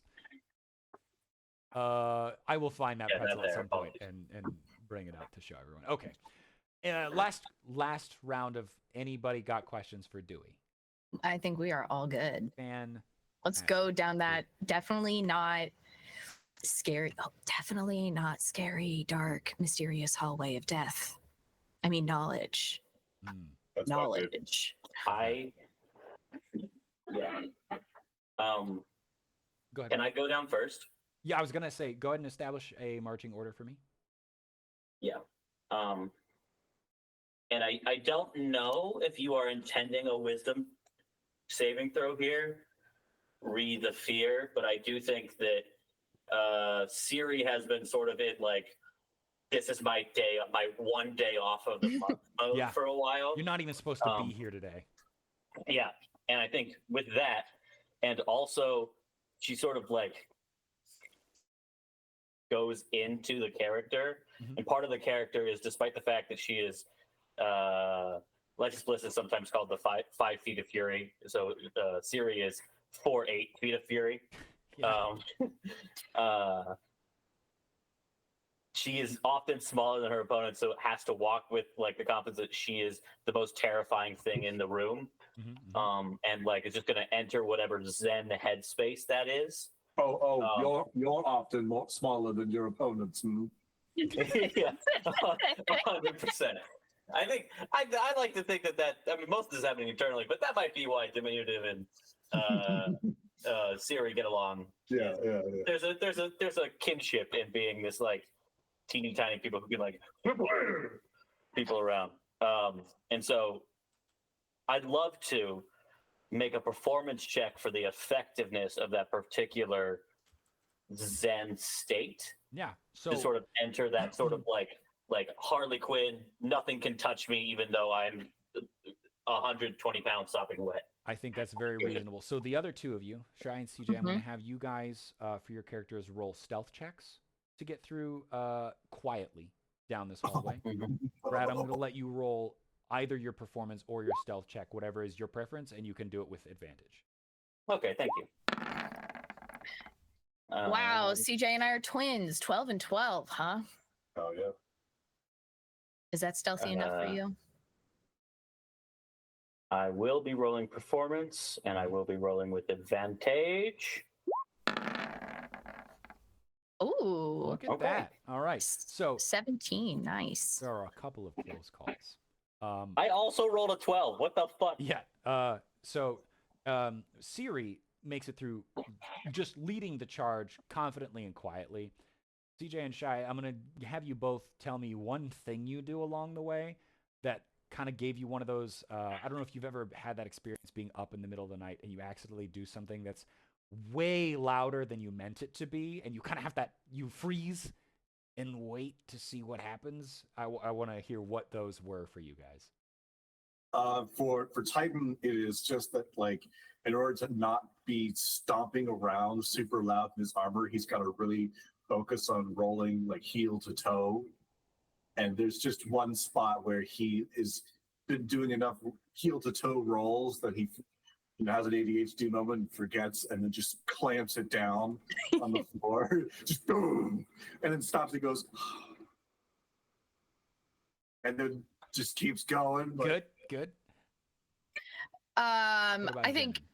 I think as Jinan is walking down the hallway, she's being very quiet and she's kind of like looking at the surroundings, like a little bit scared while she's going there. But as she's getting closer and closer into like the dark depths of the hallway, she looks at one of the shelves, and on the shelves in the like forbidden section, she sees her favorite book series about a vampire and lycanthrope who are fighting over a 16-year-old girl.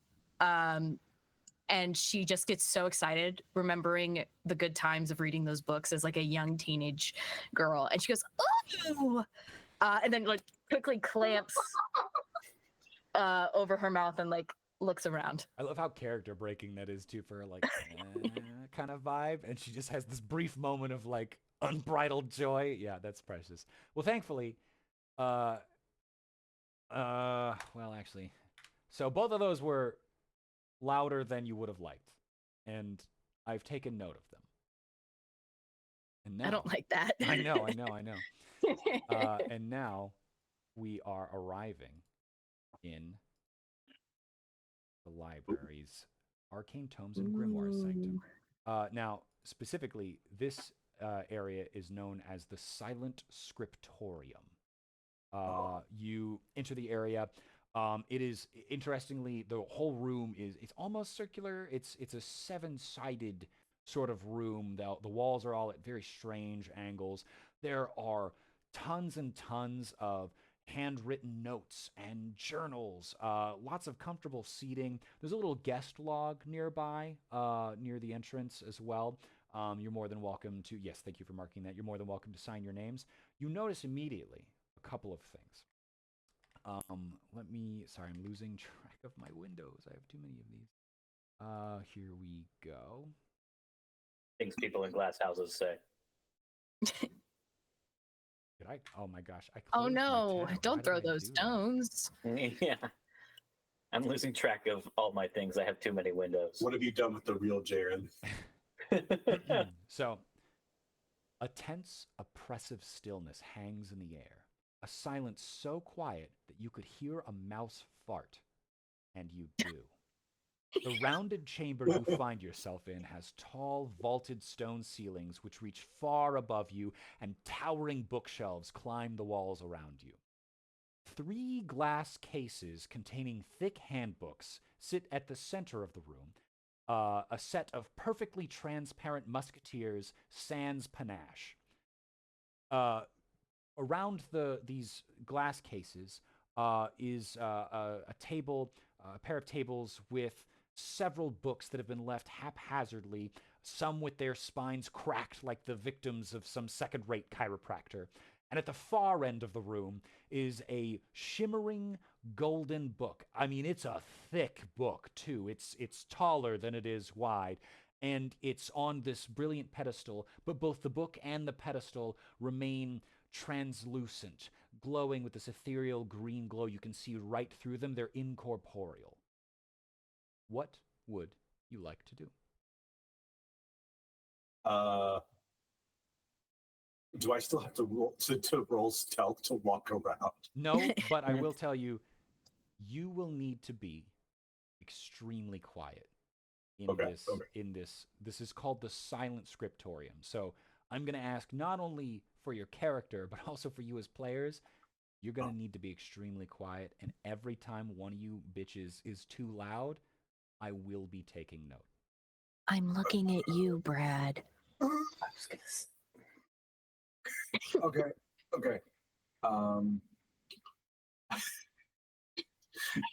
Titan is gonna walk over to one of the kind of like the table that's got like kind of stuff strewn all over it. Can you click and hold? Show me where you're talking about. Oh no, that's not the right one. Right about here. Perfect. Yeah. Go ahead. You are gonna need to roll stealth to get over there. Okay. Mm-hmm. Okay.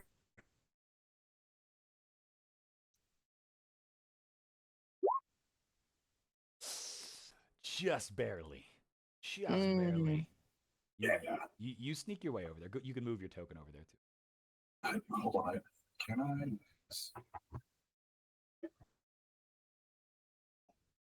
I don't think I can actually. Well, that's silly. I'll work on. I'll move you, and then we'll. What are you looking for over here?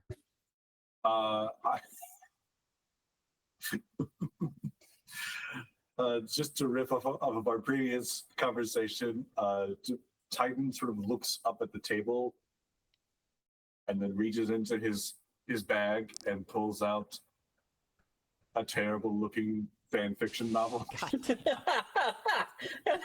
It just sort of doesn't move anything, just sort of puts it onto the table. Gingerly play. What's the title of this work that you're leaving behind here? It's Breaking Yawn. It is the same vampire werewolf story that Jinnen is really into, but everyone's really tired. That was the whole motif, is everyone's exhausted the entire time. I love this. This would be written by you in real life, CJ. Great. All right. You gingerly place it down. It doesn't seem to make a sound, and you're totally fine. What else is everyone doing here? I would like to do two things. One, I would like to stealthily take CJ's fan fiction and put it in my bag. Or not CJ, right? Titus's fan fiction without him noticing. So I will roll like a stealth check against you if I need. You can do it all in one. So you give me a good stealth check to get over to where right about here, and you should be good to go. Okay, let me do a little stealthy. Real quick, I assume these like tile bits here are like ceramic tiles or stone tiles. Is this a carpet in the center? It is a carpet in the center.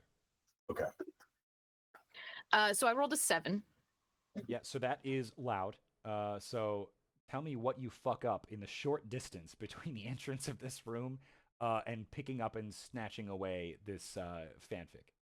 I think as Jinnen starts like quietly walking over there, she doesn't notice Derry hop off her shoulder and start walking in the other direction, and Jinnen steps on Derry's tail. No. And Derry just like screeches. Yeah. Like a cat, you know, when you step on its tail. Honestly, and fires off a shot. But it's like a BB. It's like a BB. Yeah. Pellet, Actually, you know, it's not a real one. It's like the equivalent of like a fur ball. roll me an attack roll with that. Oh no! Roll me an attack roll with that. I wonder who that could be at. I got a 6. Is that good or bad in this instance? Honestly, it's not ideal. The bullet ricochets around the room several times. I mean, like, truly, there are a few worse ways that you could have entered this room, but not many of them. It's very like cringe inducing, like your spine is climbing into the base of your skull with how loud this was, and then you hear the casing kind of like clink on the stone floor and rattle away as silence returns to the room. Somehow that part is like the loudest part of the whole experience as it returns to quiet. And also wordlessly like opens up his pack to show you the inside. There are multiple of these books. We're being a little loud, fam. We're being a little loud. Yeah. This is a library. Multiple of these books. And then, if I may, because this was not my whole thing, I wanted to actually start making my way to one of these glass books over here. Okay. Yeah. And what are you doing, my friend, Brad? I think this bit is carpet, yeah? Yep, in the center. Okay. Yeah, I think Siri is just going to walk straight up to this metal book. Heel toe, being confident so as not to linger on any, I guess it's made of stone, so it's probably not going to creak. But yeah, just walking heel toe forward up to this sort of center book as far as she can, which... Give me that stealth. Yeah, do you need me to roll a stealth for that? Yes, Yeah. but you're going to do it with advantage because you're on the carpet. Okay. Cool. My stealth is shit. If I could also, if Brad is Yes, going a dirty one. can I take the one on the left here? Yeah, absolutely. Brad, are you able to move your token? Yes. Yeah. I'm just want me to move it up. Do you want me to measure the distance? Just moving it up is fine. I just wanted to make sure that I didn't screw up the settings as to why CJ can't move his. No, you're I good. wonder if I'm just. Oh, here we go. I was using the wrong. I was gonna say, I wonder if CJ's just CJ. In the nicest of ways. Love you, CJ. Yeah. Love you, CJ. Yeah. I use this having me confirm my login in the middle of our damn game. We gotta make sure you're logged in. Make sure you do the 2-factor authentication too. Yeah. It's really important that you're logged in. That's actually, Brad, that was actually louder than you've been already. I don't know how that's possible. Yeah, no, it happens to me sometimes. My spells often have 2-factor authentication on them. I'm going to refresh this page just briefly so that I can get rid of this thing. But I'll tell you what you guys see. What you guys see is each of these books are labeled as part of the Dewey Decibel system. You don't know what that means. You don't know what that could possibly be.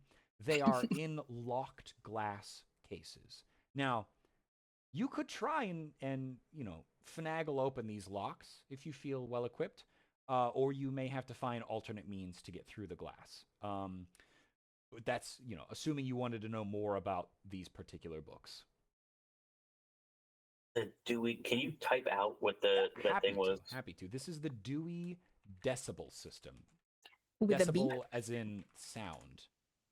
Yeah.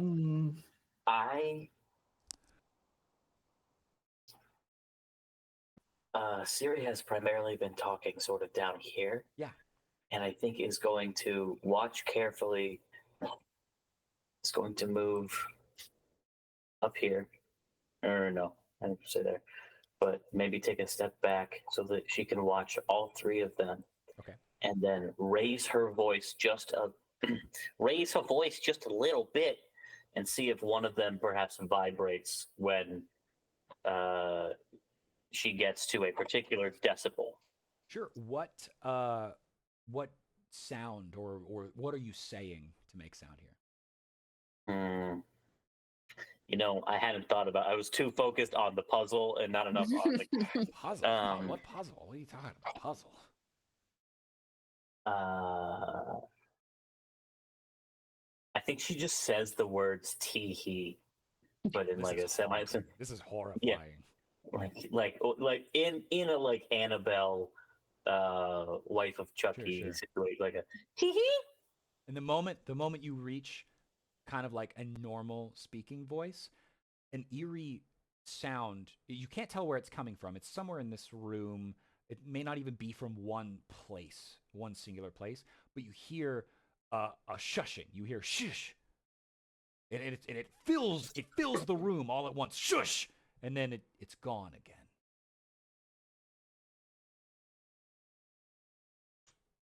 Speaking to the shushes, I kind of feel like that was a little bit louder than we were, so maybe you should shush yourself. Shushes don't react. I said I think that was a little bit Shush! louder than we were. And again, it's louder and threatening. It's an imposing, and it's like angry. Did I see any of them vibrate? Nope, none of the books reacted. You can tell the books have the glass cases have a little door on them. They're meant to Oh. be accessible. You just Oh. they're are they locked. locked, or can we They're open locked. Yeah, they're locked. You Oh. would need to probably sleight of hand to get in there, Can unless you we guys break have the some glass? other. Normally, you would could need also a break the key glass. tool. It feels like it could be loud potentially. I might attempt a sleight of hand to see if I could access my copy of the Dewey Decimal System. Yeah, give it a roll. That does it, just barely. Yeah. You unlatch the mechanism with your actually, how do you manage to unlock this with your big ass frumpy hands? Oh, I just have one of the janitor's keys. God damn it. Yes. Yeah, He knows the just- guy. That's fair. So what you find inside is volume 1 of Dewey's Decibel System. Show to players, show to everyone. I've got it up on the stream here as well. So I'm gonna read it for the folks at home, so that we can walk through it. You guys can also comb through this on your own. Dewey's Decibel System, a guide to sorting, organizing, and categorizing all the many books of the multiverse quietly. Warning. Any attempt to sort books into the wrong categories will be met with a loud, disruptive, and rather annoying alarm. Please exercise caution while sorting during library hours, lest you anger otherwise peaceful library patrons. There are some classification categories. Volume 1 appears to contain classifications for history and entertainment and recreation. Volume 2 appears to contain religion and magic and spellcraft. Volume 3 appears to contain educational and instruction books, as well as books on science and magitechnology. And this is volume 1 that we have just opened. Yep, the leftmost is volume 1, which you have just opened. Great. Can I look and see that volume 2 is the one here in the center? It is, in fact. Okay. Hey, can you use the janitor key on this one? Hold on a second. I attempt to walk over to the volume 2 cabinet. It's a short enough distance. You're on carpet. You don't got to roll for that one. That's fine. Oh, sweet. Does he and also then have the key for? Does he also have the key for I have this to. one? Listen, I've got what I probably have is like a ring of keys, and I'm just like sorting through them to figure out which one it is. How loud are the rings of keys? That's a great question. They That's a got great little, question. like little rubber, but they're fucking not. Because if he does the sleight of hand correctly, I would say like he's able to because he has to do this at night Mhm. when no one's around. But Mhm. let me give it a shot here. Oh no.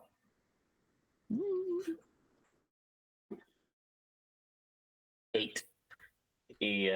My boy rolled an 8 rolled for an those. 8? Yeah, Yeah. my friend, that is unfortunately pretty fucking loud. Tell me what you do that makes another sound.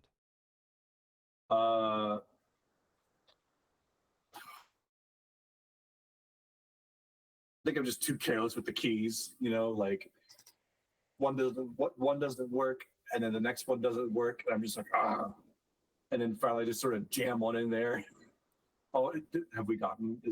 That's still volume? Nope, one, nope. This actually? is still volume 1. Sorry, I had to re-show Mhm. it so that the stream could see it. Okay. Oh, did I exit out of it? No. I had to refresh. Roll 20 is being roll 20. Yeah. But just like in the process of trying to find which master key it is, it just jingles a little too loudly. And maybe and I guess Titan at the same time is kind of making frustrated grunts. Yeah. So you do manage to get it open, but it is loud. You maybe drop the keys, whatever it is, and you hear another shush, and it's louder and angrier. When I say louder too, I don't mean like volume in terms of loudness, but volume in terms of how much space in this room this shushing seems to fill. I mean, it seems like it's coming from everywhere around you, and even though it's a whisper, it's like permeating you. You're feeling whatever the fury is, the impatience of this thing that's shushing you. Mhm. But you do manage to get it open, which is great. Yeah. And that's going to give you volume 2. Right click and show to players, show to everyone. There we go. So volume 2 is very similar to volume 1, except that it covers religion as well as magic and spellcraft.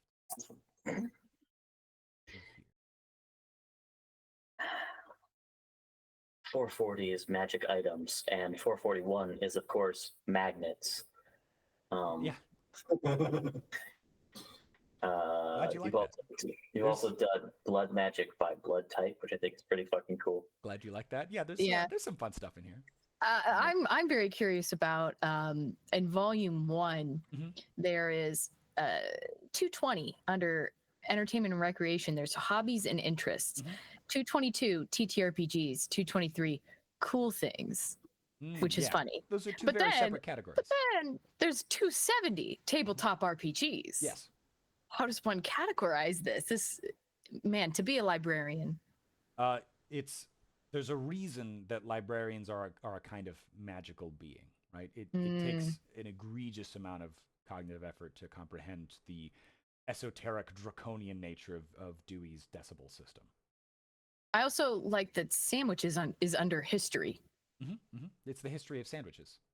Ah.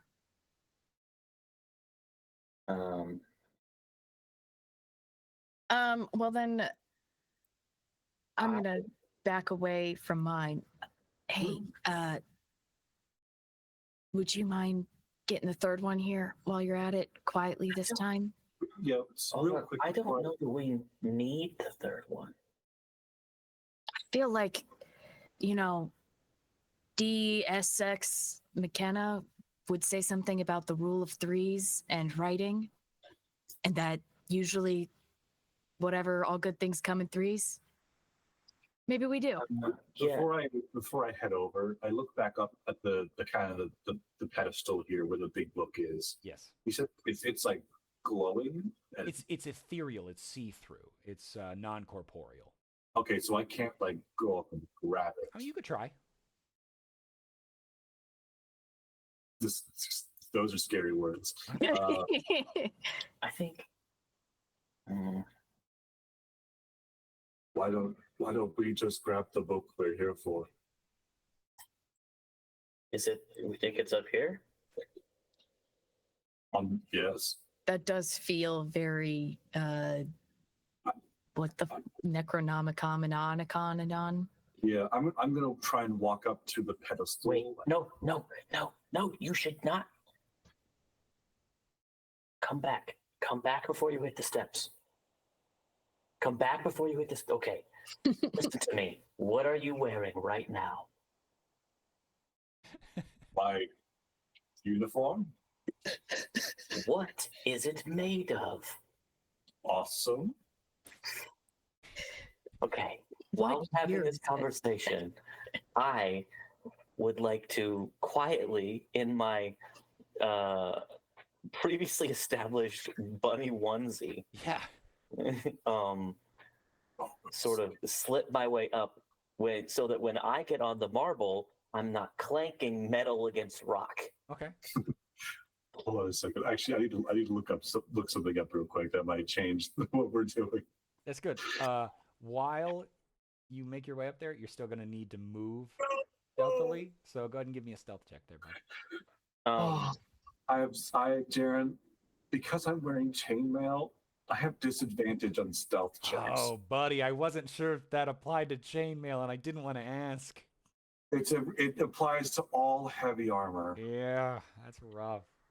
Okay. Rough. Well, Well, The good news, CJ's not going up to get it. It's I am. true. It sounds like that's what's happening here.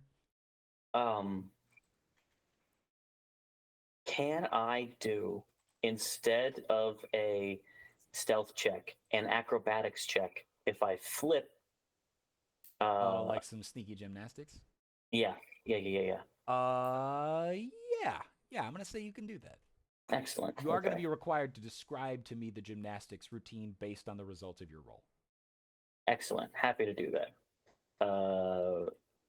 Advantage? No advantage? What did we talk about? Just straight roll.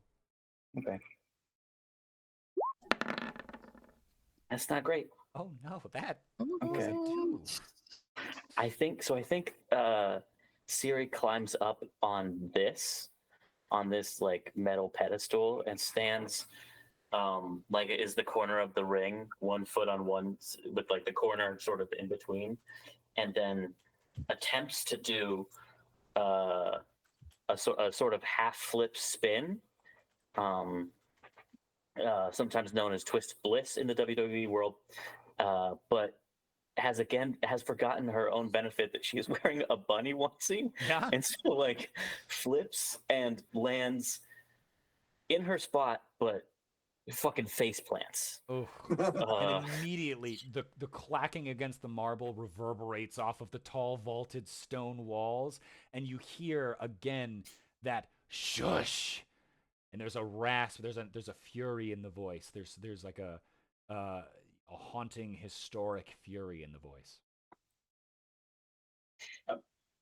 Titan gives a little like Little tiny clinking golf clap. yeah. I think stands up and sort of like dusts herself off, and then Ta-da. And then, is this in fact a book that I can look at? It's so it is a book, but do you try to touch it? Well, I want to look at what it is. I want to get a visual first. It's the book, and in fact, it's extremely thick the way that it's splayed out. I did not have a good graphic for how thick this book truly is. But you can see the way that it's placed on the pedestal, that on the side it does say MacGuffinomicon. Because of the way the book's spine is, it's actually like it's hyphenated several times because it's such a long title just to get down the spine. But it's clearly the book you're looking for, and it's like ghostly in its appearance. Yeah.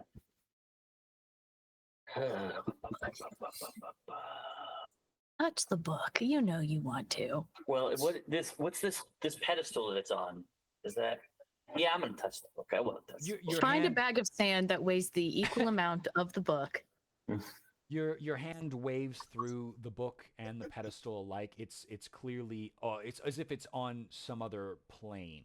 And when you run your hand through it, you get the sense that it's as if the particles of the book are disorganized. And because they're disorganized, because there's disorder, it has not fully materialized in this realm of existence. Okay. Yeah. Hmm. Okay, we've got to put things back. I feel like that's Dewey's job, not ours. They're not paying me for this. That's true, and I would hate to take work away from Dewey. I'll tell you something. Give me everybody give me a perception check as well.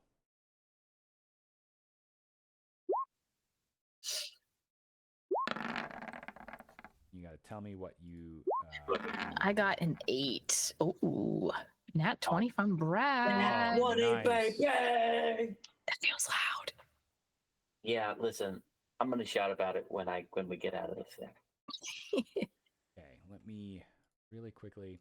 So what you notice, Brad, and you feel free to relay this to your compatriots, so choose, is that there are you know from reading the Dewey Decibel System, right? Dewey's Decibel System, that there are 6 total categories, and you notice that there are 6 empty shelves on one on each wall, and in fact, they appear to be numbered. If you mouse over these shelves, you'll actually see a little tooltip will tell you which number is for each shelf. Ooh, 600, 100, Okay. 300. 400. Real quick, I am going to try and walk to the last 6. case here. Sure. Okay. Just close enough. You don't need to roll stealth there. Okay, cool. I'm going to roll sleight of hands to try and use my key ring of Jander's keys to open it up. Let's see what you got. Nice. Yeah. Unlatched. No problem. You get 22. volume 3. I'm very happy about this. Let me grab the 3rd volume and issue it to all of my players.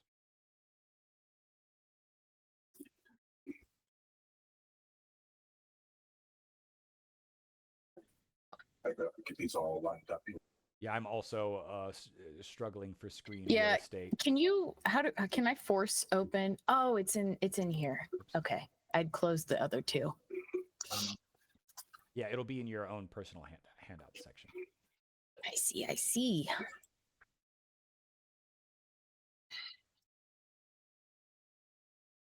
also gonna put these in order.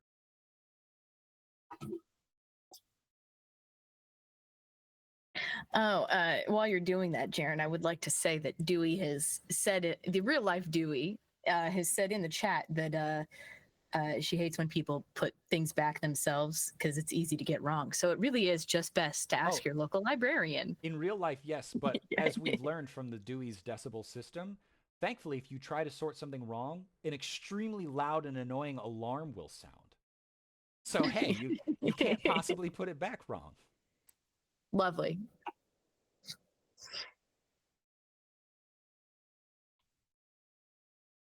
Okay. Cheyenne is saying my roll out loud. You're doing a good job of it. CJ's got to say his roll out loud. 22. What's up? Just generally when you make rolls. Yeah. Because otherwise, people in the chat don't know what we rolled. Oh, I thought that was being fed. Sorry. Okay. Nope, you're good. So I'm writing down the shelves here. I'm getting into it. Oh shit, I'm not taking notes like that. I'm trying to. Oh, I can pop these out into a different window and put it on another screen. There we go. Nice. That's how I'm gonna do this. Okay.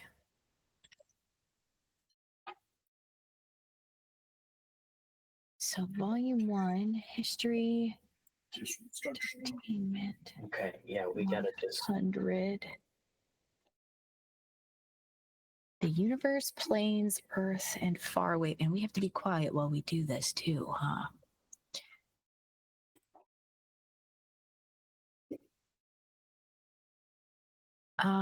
I would like to take Building Bombs Without Blowing Yourself Up by Three Fingered Steve, formerly Steve. Okay. I would like to take that to the Science and Magic Technology, which is the 600 shelf.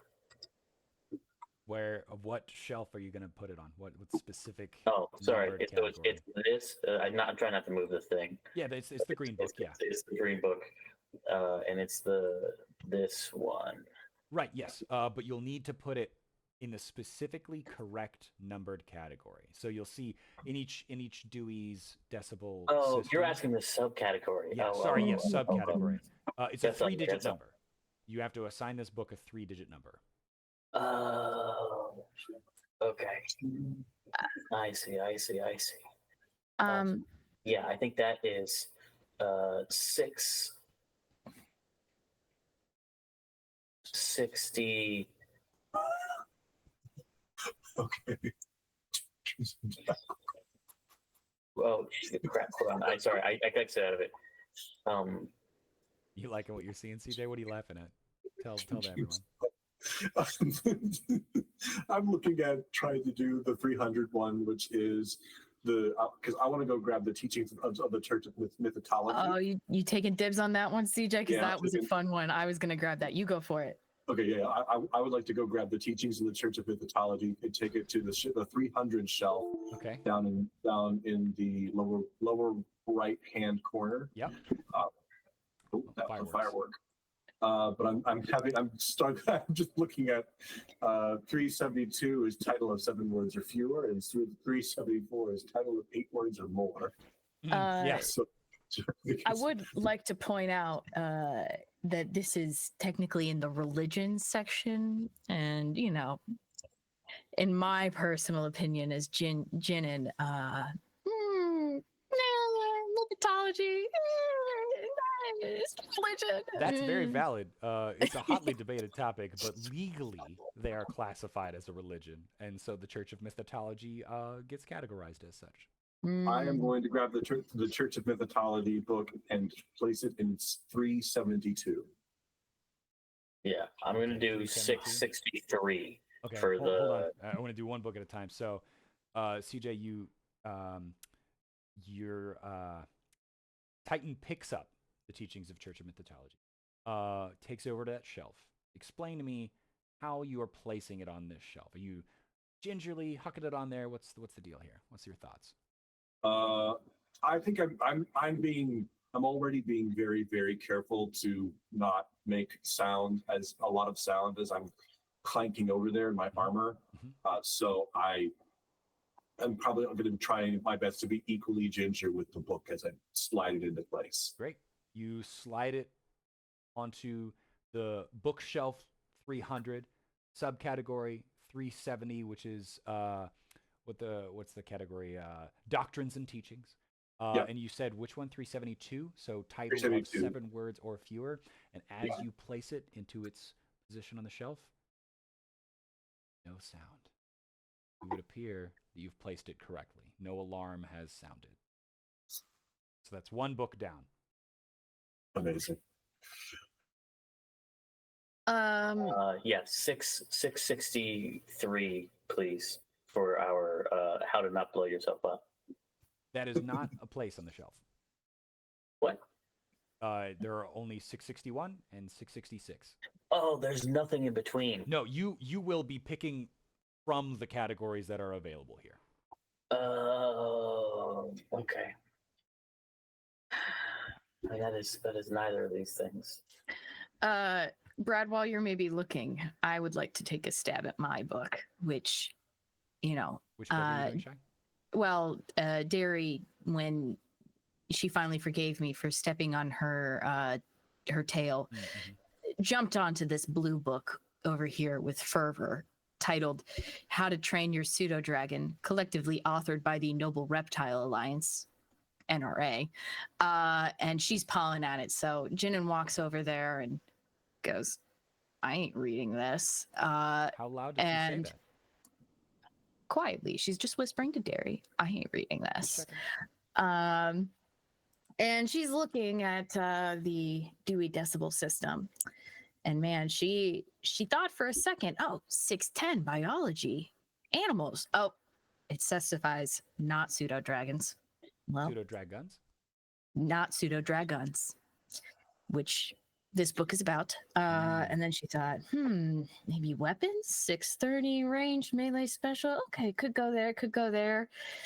660 explosives, demon core. Interesting. No, that doesn't make any sense. And then she sees, 560 animal handling, 562 animal training. That's gotta be it. That's gotta be it. So I felt confident until you asked me if I felt confident, and now I don't. But I feel confident enough to take a stab at it and place the book in 562 animal training. All right. I I'm don't. going to move the book over to that shelf. You don't think it's 562? No, because Move it over to the here's shelf. why I think. Here's what. Let me. Wait, where's 500? I think there's one. It's over here by where I am, and I think it's not that because I'm about to put constructing explosives on that, and I think What? there's one book per shelf. Why would you put explosives on 562? I'm gonna put it on 522. Oh, constructing explosives. Brad, Okay, I'm well, where curious, else? why do you think only one book per shelf? Because there are 6 books and 6 shelves. Well, that feels like metagaming, you know. And I don't think our friend D. Essex McKenna I think would very much that like if you're- that. if you're going by the rule of 3, if you have 6 books laying out very nicely on a table, and 6 empty shelves, then I think it makes sense to do one book per shelf. Alrighty. Bold words Well, for I someone who's would a like. fan of the button puzzle. Damn. Man, Damn. you hit me with that. I ran the button puzzle for you once, I'll never forget it. like 10 years ago now. Well, here's the thing, Brad. Also, the other thing I'd like to point out is that they're clearly not taking a lot of care or effort with this design because there's a typo within the Dewey Decimal System. 500 is educational and instructional. 510 is how to make money. But I believe this one should be a 5. It should be 520 is criminal activities, especially considering 521 is selling illicit goods. You're correct. 522 That's an error on the GM's part, who's making all of this shit. Damn, you mean Dean McKenna made a mistake? No, Jaron made a Wow. mistake building Dean this one McKenna shot for fucking you. sucks. Hey, if it Dean makes you McKenna, feel any better, shittiest Jared, myth I can't- right. Dan, I can't focus on the puzzle because I keep finding a new dumb joke in here that makes me laugh. For example, 340 has symbols, and underneath that there is 343 halos, which is a joke that I feel like you put in there just for me and CJ and Oh. every other Halo fan out there. So appreciate that. oh, You know what, Siri? I think you're wrong. And Jenin puts the book there. describe to me you putting the book on the shelf. She gingerly starts to put it there, and just as she hesitates, Derry jumps on her arm and it kind of forces the placement. And then it slams into place. And no sound. No alarm. You have placed it in the correct location. Boom goes the dynamite, 2 down, 4 to go. because we're in the explosive section. Okay, I'm putting building bombs, not blowing yourself up in 5.2. 5 what? 22. Constructing explosives. Describe to me how. Also, just you're committing to 522? Yes. Describe to me how you put it on the shelf.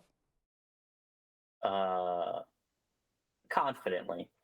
Confidently. I think there's still a little bit of the persona and like marches over, and Brad is trying to be respectful of his friends, but Siri not so much in this particular aspect and just puts it in. No sound. You have placed it in the correct location. Mm-hmm. That's half of the books have arrived where they're supposed to go. Look at us. I was wrong. Wow. Can somebody clip Brad saying I was wrong just we'll now? clip it. Don't you worry about it. We're recording everything. I would like to grab a tour of Flavor City and put it in section 263, which is tourism and tour guides. 263 specifically is author's surname A through M. This is a tour of Flavor City by Guillaume Thier. So A through M being where Thier resides? Yes. Jaron, may I ask real quick, because again, there are so many funny little things in here. Will you be maybe posting this at all for people to look at either on our backer kit or in our Discord? We'll talk about that. We'll talk at the about end. that? Okay. We'll talk about that at the end. 263, you said. Yes. Okay. Describe for me how you place it on the shelf, buddy. Do I need to make any rolls to get there? To oh yeah, it's across the hall. You are gonna roll Yep. stealth, yeah. I should have Okay. you guys roll stealth, I forgot. I got a 9. Ooh, yeah, so them boots is scraping on the floor, man. They were made for walking. Not sneaking. Do you want us to roll stealth checks too, Jaren? Not retroactively, but as we continue placing the remainder, yes. Okay. Cool. And having scuffed my metal boots across the ground again, feeling a little frustrated with myself, I don't like slam it onto the shelf, but I am just like crunk. Okay. Hmm. 2 books. Oh, sorry. No alarm. You have placed it correctly, my friend. 2 books Yes.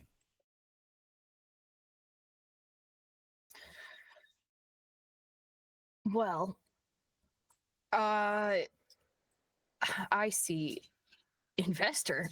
I hardly know her. How I used economancy to make my second million GP, authored collectively by the Shadow Wizard Money Gang. I do want to flip it open. Do I see Lex? I almost said Lex Luthor. what's Wexner's name in this again, Jaren? I'm sorry. Are surely you're not talking about Lex Weasley, right? Lex Weasley's. Thank you. I do see this book, and I see that it's the Shadow Wizard Money Gang and talking about economancy. Just curiosity, out of curiosity, if I flip through this, do I see his name pop out of there? Maybe I go back into the index, and I look for his name. Shockingly, you don't see it in there. Mostly because he has no interest in helping other people make money. Fair enough. Fair enough.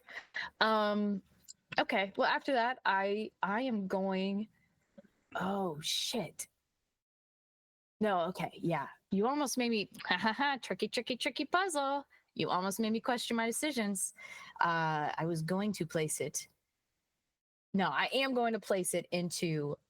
There's section 430 economancy, 436 for profit.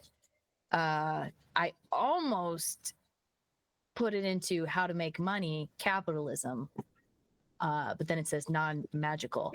I am also questioning the in-world lore explanation of how to make money, exploitation, parentheses, bad. Pretty sure that exploitation is good in the Merkin mind, but anyways. Libraries are good places for good people, Shy. That's true. You're right. This is the same reason that Lex Weasley? Oh, sorry, Weasler. Weasler. The same reason Lex Weasler was not in this book. So I'm going to put this in 422. Which would 422 be... plant magic growing? Oh, wait. Whoops. Nope. Sorry. 432. No, wait. No, sorry. 436 for profit, not for power. Final answer? Yes.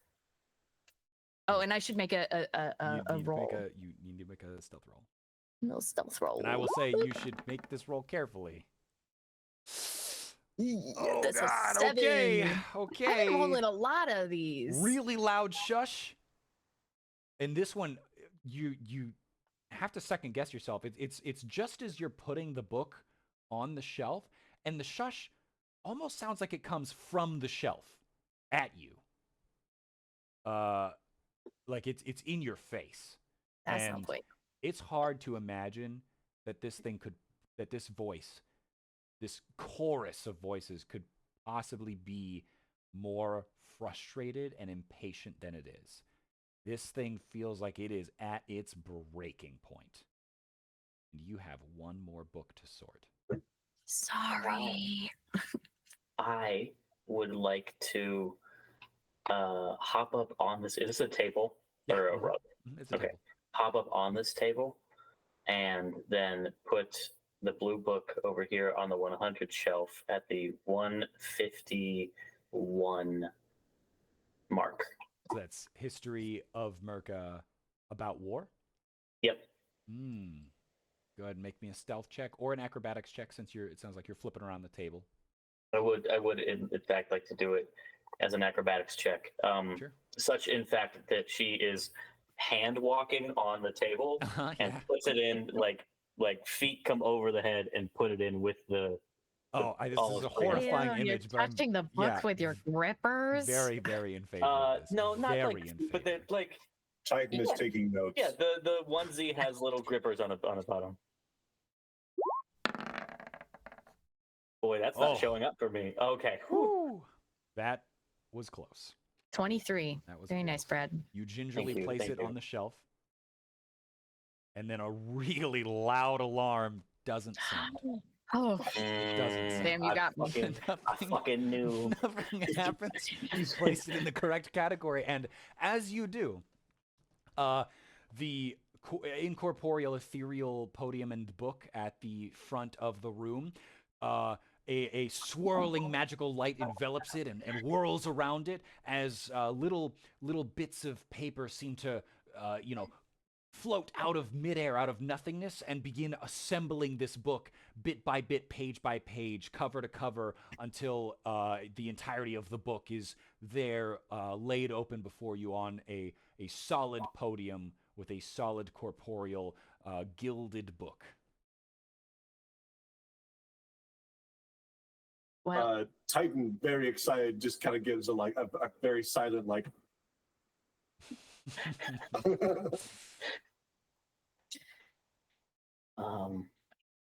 Yeah, I will go up and looking at my flavor dragon friend. Jinan to gives you a sure. little nod silently. Great. Then a little hop, skip, and a jump. Ooh, that sounds Up like here. that's going to be either acrobatics or stealth.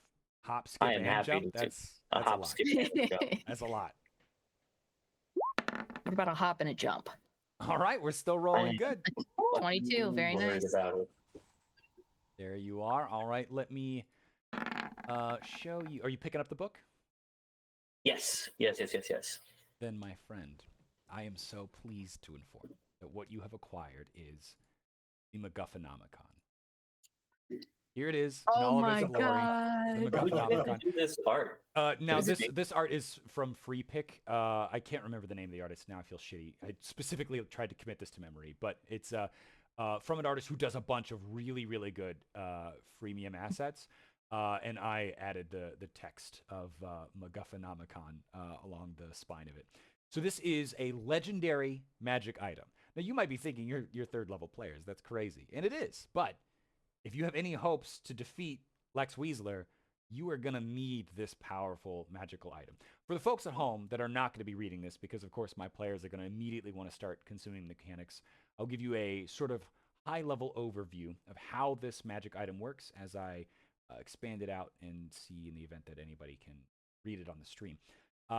Essentially, this book has 10 charges, and contained within it are 10 plot devices, which are essentially magical effects that can be used in combat scenarios. Once an effect is used, it gets crossed out of the book, so it can only be used once. And one of the interesting things about the MacGuffinomicon is it only ever arrives when it's needed, where it's needed, and for as long as it's needed. So it does not automatically regain those charges. And in fact, most likely, at the end of this adventure, the MacGuffinomicon will disappear and reappear on some other shelf where some other intrepid adventurers need it. So they will need to choose very carefully when and how to leverage each of these plot devices. I'll give you an example of one of the plot devices, right? Cliffhanger. The suspense is killing you. Well, not you. Until the end of your turn, do not roll damage for any of your attacks or spells. At the start of your following turn, you may roll damage as if the attack were a critical hit or as if the spell dealt maximum damage. Additionally, you gain a climb speed equal to your walking speed for 1d4 rounds. Because you're a cliffhanger. That's what you do. That's cute. Yeah, so it's full of all sorts of classic Murka silliness, but hopefully our wonderful adventurers will find a way to put it to good use against the nefarious Lex Weasler. How are we feeling, gang, about the MacGuffinomicon? This is a really cool item. I like it a lot. So, Jaren, I just want to make sure we will get, when we use this, we get like one chance and that's it. What do you mean And then one it- chance? I thought you said that after we use one of its charges, it'll like poof and go so on let's, to let's another say shelf. you used Cliffhanger. Cliffhanger, the book has 10 charges. Mm-hmm. Cliffhanger consumes a charge, and Cliffhanger gets crossed out. 9 charges and 9 plot devices remaining. Once all of them have been used, that's when it will disappear. So you've got plenty of Gotcha. options here. You've got plenty of options here. Very exciting. I'm, Yeah. Chekhov's gun's just straight up Chekhov's gun, huh? No, like Chekhov's. Well, and yeah. Uh,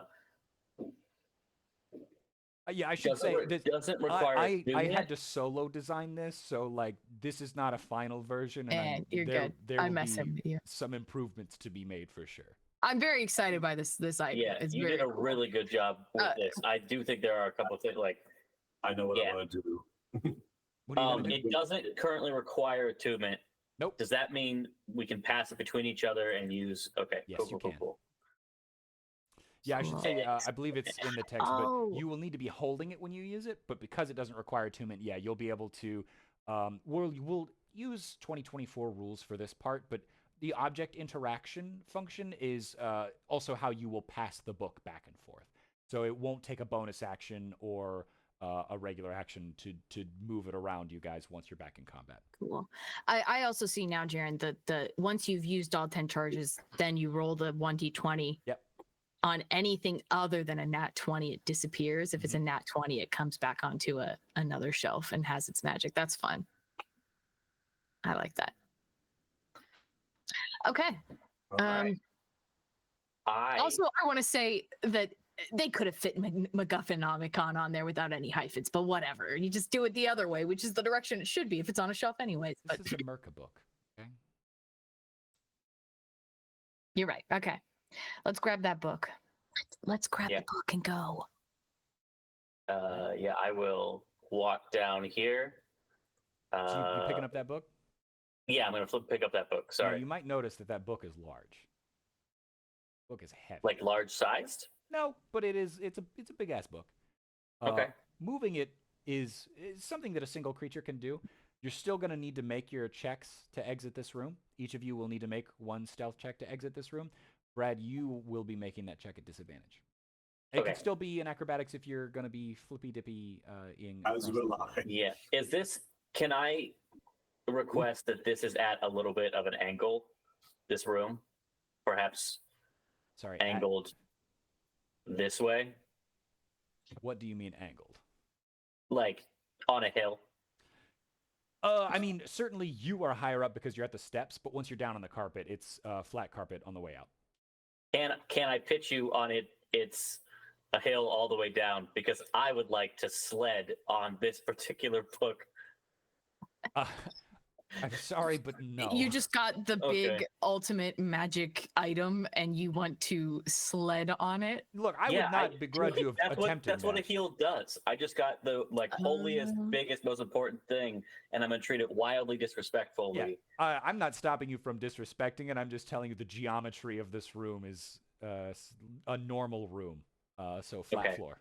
Then I'm gonna require a running start, and I'm gonna jump at the top of these steps. Okay. I'm gonna hope to get over the glass thing Sure. so that I can then use the rest of the momentum. Actually, I should probably land on the stone because the carpet won't slide very well. Mhm. To slide. That's not the tool I meant to use. I'm sorry. No, that's fine. As far as I can. I want to use acrobatics, but I want to be kind of a little dick about it. Yeah, be a little If extra. that's okay. Yeah. You said I'm doing a disadvantage. Mhm. Okay. All right. Titan is Uh. stressed watching those. So much. I'm going to use the advantage I got from the inspiration I got from earlier to turn this into a normal roll. Do you want to do What a that? great You don't have use. to do that now if you don't want to. You can do that Oh, really? after the roll. Yeah, I would say. Mhm. Oh. Mhm. That's nice of you. I'll let you. Your inspiration can be a reroll if you need it to. Oh no. 13. What's the final tally on that? The final total. 7 because Ooh. Yeah, so I'm gonna use the inspiration. Does that mean I re-roll it, or I'm did gonna I have you use re-roll the it, yeah. first one? Okay, yeah. Oh, That is a 24. That's pretty good. Nice. All right. Brad right. is able, Siri is able to make it to the entrance of the room safely with the book in hand. Okay. Titan, Shannon, you're up. I'm just gonna normally I do a have little a 12. tiptoe out of there. I'm not gonna do anything crazy. Let's I see. am also gonna walk insanely normally. Insanely normally. I'm a big fan of that. Yeah. Gotta. You got to roll Oh. disadvantage to roll again. Oh, we're doing a disadvantage. Weeps. I rolled disadvantage. I had a 14 and a 12. Yeah, you still got the 12. Oh. Okay. I got. What is with me in sevens? I got Wait, another why 7. is Cheyenne rolling with a disadvantage? Oh, you're totally right. Only yeah, Oh, no, you're okay. totally right. Okay, so then I'm fine. I got a 13. That's good. Right? I'm fine That's with good. a That's 13. great. That's great. Yeah. So we'll fit on out of there, fam. You made it. Let's move on back. You exit the arcane tomes and grimoires section. I'm gonna leave Roll20 up this time just in case folks want to read the MacGuffinomicon. But you exit and return back to the front desk where you find Dewey waiting at the desk. Really quick. Jen, yeah, go ahead. Do you mind if we take a real quick, like 5-minute bio break and stuff? I think that's totally fine. Yes. Cool. I would just like to point out to chat while we're doing a little break that I got banned from our own chat because I tried to type "disrespect your surroundings" in all caps twice, and then they were like, "You can't type for 10 minutes." That's You know crazy. what? Good. You deserve to be banned. Yeah. I'm at 8 Alright, minutes I'll move 45 seconds right now. Let me I just- listen, I'm in gonna real mod life, the dread pirate and see if that fixes it. I appreciate Oh, it. I do have to unban you. I got banned. yeah. You got timed out. Mod the dread pirate. Congrats, buddy. Now Nightbot will stop yelling at you so much.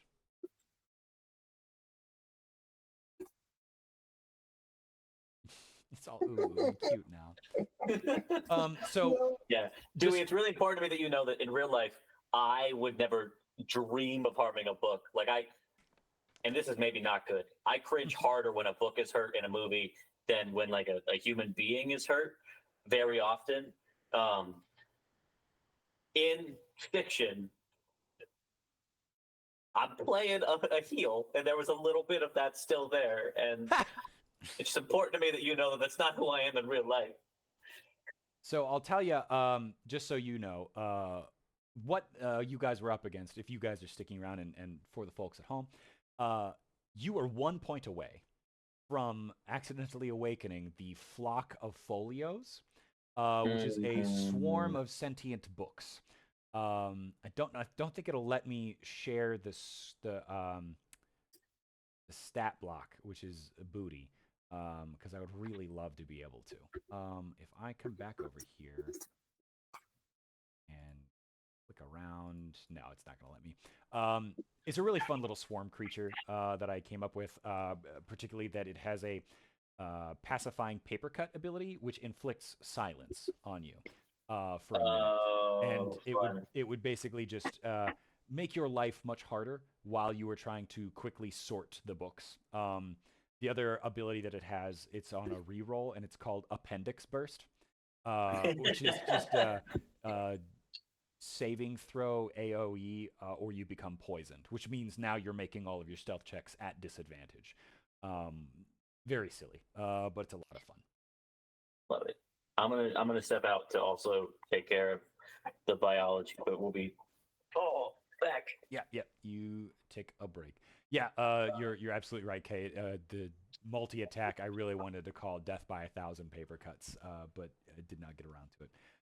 While we're waiting for Brad, if any folks would like to throw some questions out on Murka, on Ratified and Ratified, we would love to answer those. Jaren, I'd also, I don't know if maybe B would get mad at me for suggesting this because I know the art's not done yet, but I would love if we could show off maybe her concept art for the two little pseudo dragons. Oh, well, those are pistolings. She did Oh, do concept that's art right. for the pseudo dragon. Yes, yes.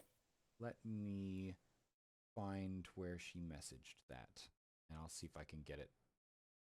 Here, I can. I actually have it up. I'll just send it to you real quick.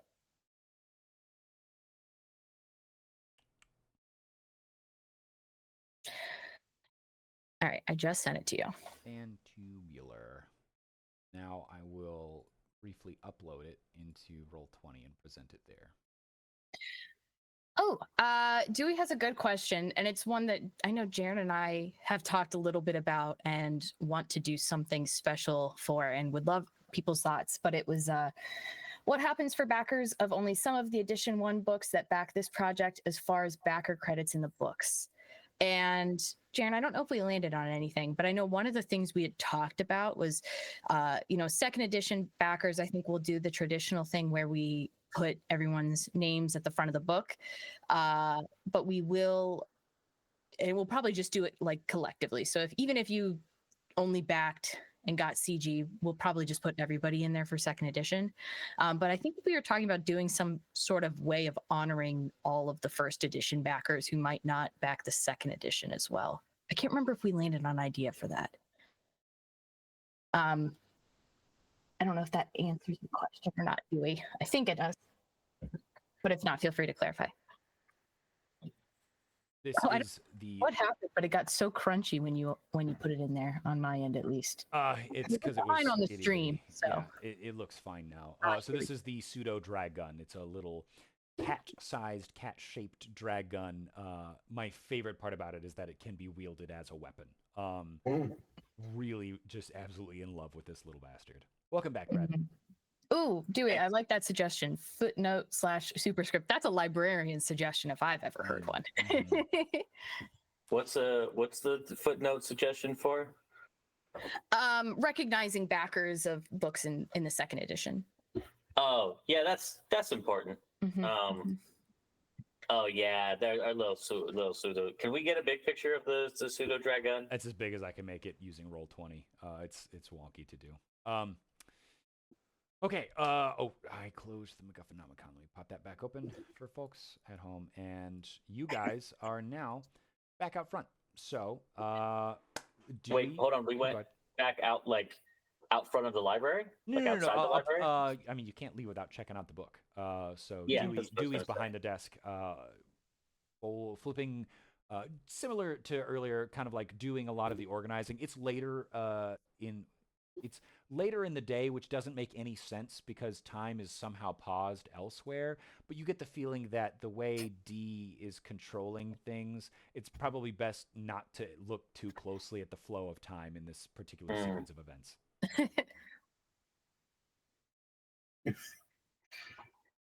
Librarians, we would like to check out this massive book, and Titan grabs the MacGuffinomicon, which is almost his size. So when you shout this across the room, immediately Dewey's head snaps up and is just launching thousands of daggers at you. Maybe not even intentionally. You get the feeling that she would much rather be polite, kind, and understanding, but this response is so instinctive and intrinsic to her existence. Like, she sort of just like stares you down first, and then again like recomposes and kind of like gently gives you like a finger on the lips, like almost like a teacher, kind of like that flare of like, I'm gonna stab. No, I'm not gonna stab you. I will gently remind you to be quiet, please. You understand educators. I have some exposure to them. And then she kind of waves you to bring the book up to the thing rather than trying to do the exchange of checking your book out from 30 feet apart. Dewey has suggested a really good just like thing. shaking it all out and being like, sorry, okay. I am a normal human being. I am functioning. Yeah, we'd love to check this out. I'm not seeing a barcode on it. It looks mostly to be made of ancient. Is that flesh? Some sort of leather, maybe? That's a good question. What do you suppose it is made of? Give me your best guess. Is this Dewey asking me in character? No, or no, no. This is asking me right? Jaren, the GM, asking you this. Wood. I think it is made.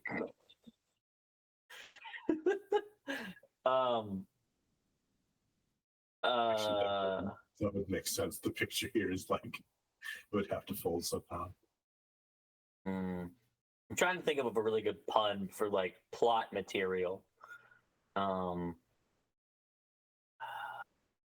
The thread of fate, maybe woven. Yeah, it's the spine is sewn with the thread of fate. Sure. Yeah. That Yeah, makes yeah, sense. yeah. Mhm. But I'm not gonna lie, serious. I think this is pleather. Dewey sees that you have found the book, and immediately is she jolts with excitement. And shit. as she does, she sort of stands up, and you see she had this cute little pet, sort of like a blue spiked fur pet. You catch that it has a little name tag named Ziggy, and she stands up so excitedly, and Ziggy kind of like pops up into the air for a second and then lands on the desk next to her, and she goes, "Oh, good, you found it, you found it. Not too much trouble, I hope. It was fine." And she takes out she holds out her hand to take the book, and she goes, "I just need the book and your library card." And she takes the book, and then she holds out her hand and waits for you to give her a library card. I have the indentured scholar background. I have spent a lot of times in libraries. Yeah. It is not on my character sheet. I am happy to do this role, actually figuring out. But I think it would make a lot of sense for Siri to have a library card. Hey, Brad. Yeah.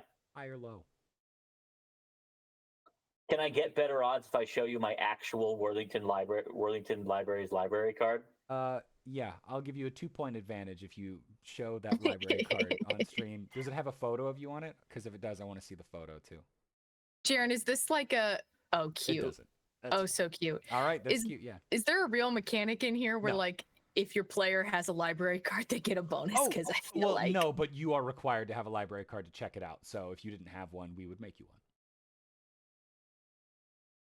fair enough. It's a library. You can just make a library card. Yep. No. And also, the Columbus Metropolitan Library and Worthington Libraries are two different library systems, and I have one to both because I'm a good fucking citizen. That's Does that get me a fantastic. 4-point advantage? It sure doesn't. It sure doesn't. You've got high or low, All right. and you're gonna have a 2-point advantage.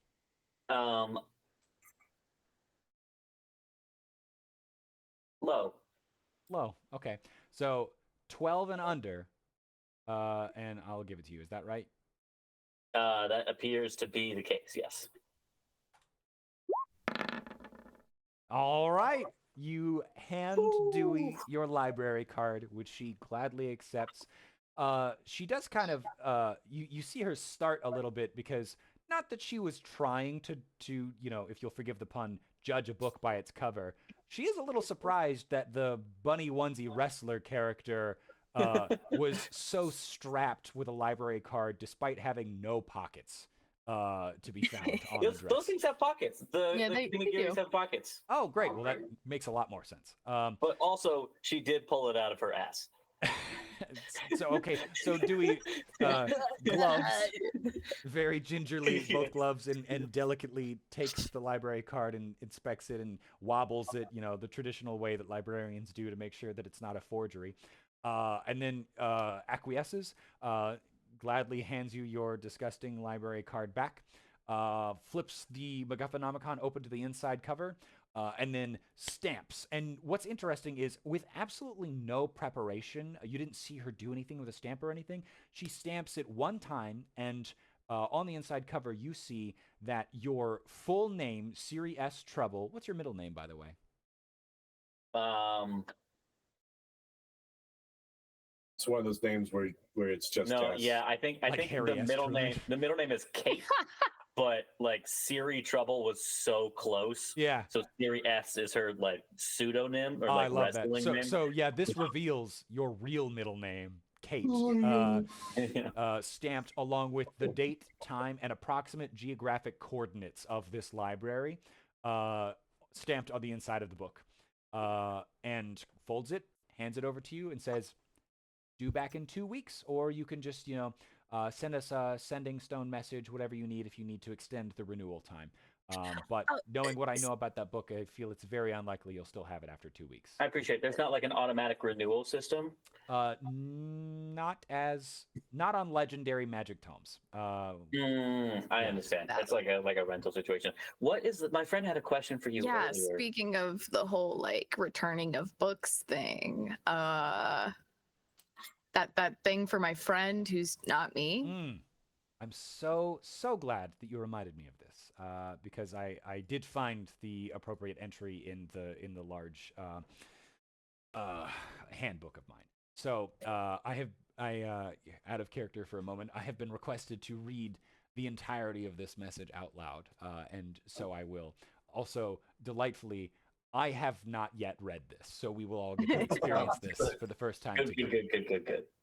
It reads as follows. Please read the whole thing on stream. I'm inclined to be merciful in fiction as I would IRL.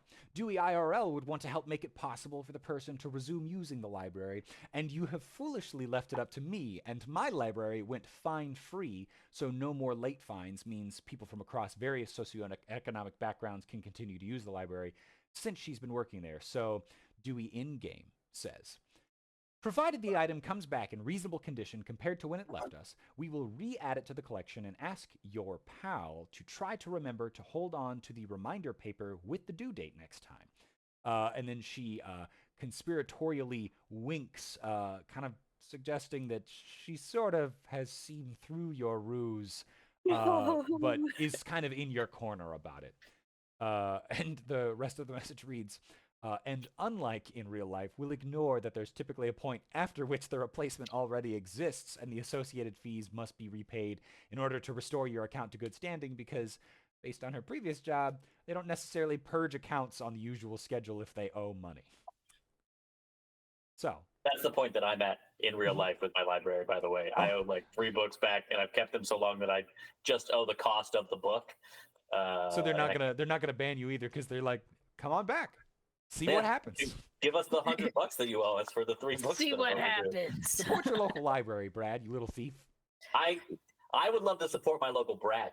When I have the money to support my local Brad, then I will support my local. That's like number 2 on my list. Very, very fair and reasonable. I just realized that I do love the idea. I like that this library is very forgiving. It feels semi-un-Murkan, but like also, there are good people in Murka and there are good systems in Murka, just like in real life. I do wish that there were library loan sharks because that's hilarious to me. I actually like to think that this is pretty standard for Murka, where like there is an arsenal in the back of like living like street shark style creatures whose job is to come and like eat you if the librarian tells them to. But all librarians are so fucking cool that none of them are gonna ever be like, yeah, it's fine, man. The sharks are really bored. They're just playing poker in the back room. I agree wholeheartedly. Great. Okay. So you're all checked out. Dewey has handed you back the book and kind of says like, all right, if there won't be anything else, then I hope you enjoy your MacGuffinOpCon. Thank you. You too. As I take off my the librarian's like, enjoy your books, and you're like, hey, you too. And then immediate like implosion from anxiety. Oh, I love it. Great. Are you finishing up in the library, headed back outside? Anything else you want to do in the library? Great. All right. You head outside, and what would be waiting for you if not D. Essex McKenna, the glowing golden ink orb, and she is just tickled gold to see that you have found it. Let me see here. Yeah, so she's over the moon, excited, and is essentially she asked like, "Great, what was the voice that I did? I don't remember." You were. It was like almost. You were doing like almost Harley Quinn. It was a little bit like I'm the sorry, I old, stepped on it was your like toes. no, it was almost like you're fine. oh god, Captain Janeway meets Oh, like a newsie. like bust. You were kind of doing a newsie-ish. Yeah, a little bit of a newsie. Not an Uzi, a Right. Nuzi. Yes. Thank you, captions, for that. Yeah. Hey, welcome back. You found a book. You found a book. That's great. Are you ready to get back to your story? We are victorious and prepared to go be victorious again. Wow, you are talking in a way that makes me think that for a while you had to be real quiet, and so now you're making up for it by being real Yes. loud. Okay. I, good. What? Yep. That makes sense. That feels right to me. Great. Well, that's fantastic. I am ready to transport you back to your location from whence you came. You'll be right back where we left you, fighting off against Lex Weasler. Is there anything else I can answer? Any questions for me, the Essex, the Mithrite? Any questions from anyone other than that one? Maybe Jinin has a question. Maybe Titan has. Jinin, you have one. Yeah, what's up? It would be really cool if maybe you would like let me maybe take a short rest or like give me some health back before we go fight, because I feel like Yeah. you We know do like a little 30 minutes, like an hour, like you got sandwiches Yes, on you? yeah, or Yeah, just like a health Are we potion, allowed to something. have a sit? Maybe a juice box. You're telling me that you want to full stop the adventure, which is, you've just got the legendary item. Now you want to stop, sit, take a quick nap. You stopped Actually, time. Yeah, there, not here, not for all the people reading and watching. You got a Well, they whole can- audience. What? What? Yeah, you got a Who? whole audience. You really want to if our just sit? audience agrees, if our audience agrees that it's okay for us to take a short rest, will you give us a short rest? Fine. And she sort of rotates to face, like almost like this sphere has inverted itself and is pointing in every direction out and around you to planes that you can't possibly conceive of, through dimensions that you can't possibly imagine. And she goes, what do we think? Do they get a rest? Are they going to get healed up? Do they regain some of the spent stuff? Or can we get this show on the road? I'm horrified.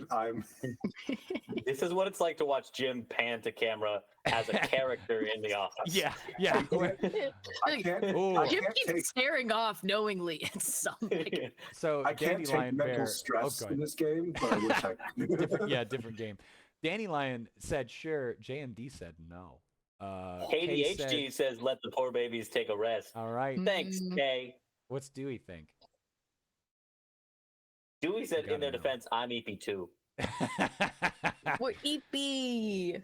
Overrules JMD with a tiny pretzel shaped candle. Pretzel-shaped candle. Well, that is 3-1, JMD. So I'm sorry you've been outvoted. And my friends, you may take a short rest. The golden orb re-inverts herself. She goes, all right. So goody for you, the higher beings beyond your possible comprehension have decided in their infinite wisdom, sort of. I mean, 3 of them were wrong, but majority rules or whatever, democracy. You will get to take a short rest. However, I do not have time to sit here and role play out the short rest and dilly and dally as one does. So here's what we're going to do. Are you familiar with the term time skip? No. And then immediately you have short rested and you find yourselves back at the field of corn statues, just where we left off here. You notice that time is still stopped, and D kind of gives you a weird gold, like tip of the hat almost, some kind of weird farewell before she leaves, and she says, all right, good luck. And remember, make it your story. And then Wait, D. Oh my God! Who could have Sorry, possibly just foreseen that after all that we had yet more questions? Sure, No, sure. No, hey, do you who think- cares about the momentous, the final words, the send off, the wonderful conclusion to this moment, the poignancy? Yeah, no. Ask your question. I'm sure it's really important. I don't care. I want to hear the question. It's not a question, it's a request. Do you think you could move that guy that's getting flattened by the bulldozer like 5 feet over? Maybe just, I feel like that would help your story. Maybe just a little bit. First of all, I don't think you understand how well gore performs with the average viewership. This guy getting flattened was honestly some of the best ratings that we had. Far better than your awful ability to keep quiet in a library, which, my God, you're heroes, and you can't just be quiet. And then she kind of looks at the three of you and she goes, never mind, that makes sense. Fine. I'm wearing chainmail. Fine. I'll save him. And time still stopped. He slides out with like this cinder block sliding sound. And then his legs pop out in 3D space. And then she slides him over into a safe little corner space. And then she goes, okay, anything else? Real quick. Rando, Sando, Rando, Bando, Mando, Sander, Rando, Branderson, and can you get us his autograph? Yes and no.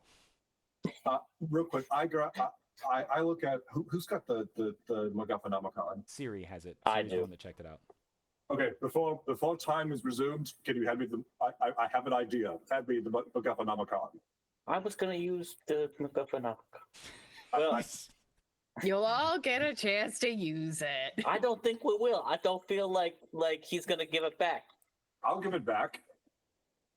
My I'm God. a man of my word. Pass it to me. They're heroes of the multiverse, and they can't even understand the concept of sharing. I understand the concept. I It's just don't. caring. I give it to. Thank you. I'm lawful neutral, so like I'll Boy, give she it really back. fell for that one, eh? I grab the MacGuffinomicon and I walk back up to Lex, and I press my head back up to the barrel. And I just got my fingers drumming on the MacGuffinomicon. That's fantastic. I hope it preserved the turn order. Oh my God, it did. That's great. So it will go back to being. It is Lex Weasley's turn still next. Let me move this. Okay, down. real quick, I hold it. Do I have to? Is it an action to use one of these charges? No, it looks like it doesn't take. It normally any would amount. be. I will let you go out of turn order as time resumes and take an action, even though it's not your turn.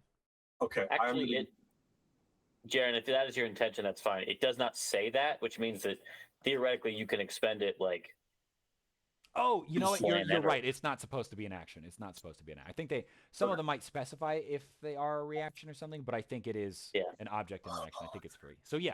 I guess while we're still in like exploration mode, I'm going to activate this, or which is I'm going to use one charge to activate reversal. Until the end of your next turn, anytime you take damage from an attack or spell, you deal the same amount of amount and type of damage back to the creature who made the attack. All right. That is fantastic. So I'm going to go in and strike out reversal so that we can keep track of what has and hasn't been used. Strike and save. Great. That worked. Great. So you will reflect damage. And with that, D kind of like does what you imagine the golden viscous mote of ink equivalent is of sighing and then saying, and don't forget to make the story yours, which would have been a lot more interesting the first time that I said it, but it will have to do. And then immediately just disappears again into a poof of nothingness with gold glitter behind. And as she does, time slowly starts to resume. Titan, excited by the upcoming combat, just starts to go just like evil laughter from deep within. That's great. I thought you were lawful neutral. I'm And scared. very confusedly, Lex does not hesitate, bitch, and pulls the trigger. Little does he know we had the power of God and anime on our side. Does an 18 hit, my friend? It does. Fantastic. That didn't let me roll damage, which is honestly pretty rude. So now I have to go into his damn character sheet. Lex Weasler. And it's... What's this attack he's using called? Crude Revolver. Oh, okay. And where can we find the stats for the crude revolver?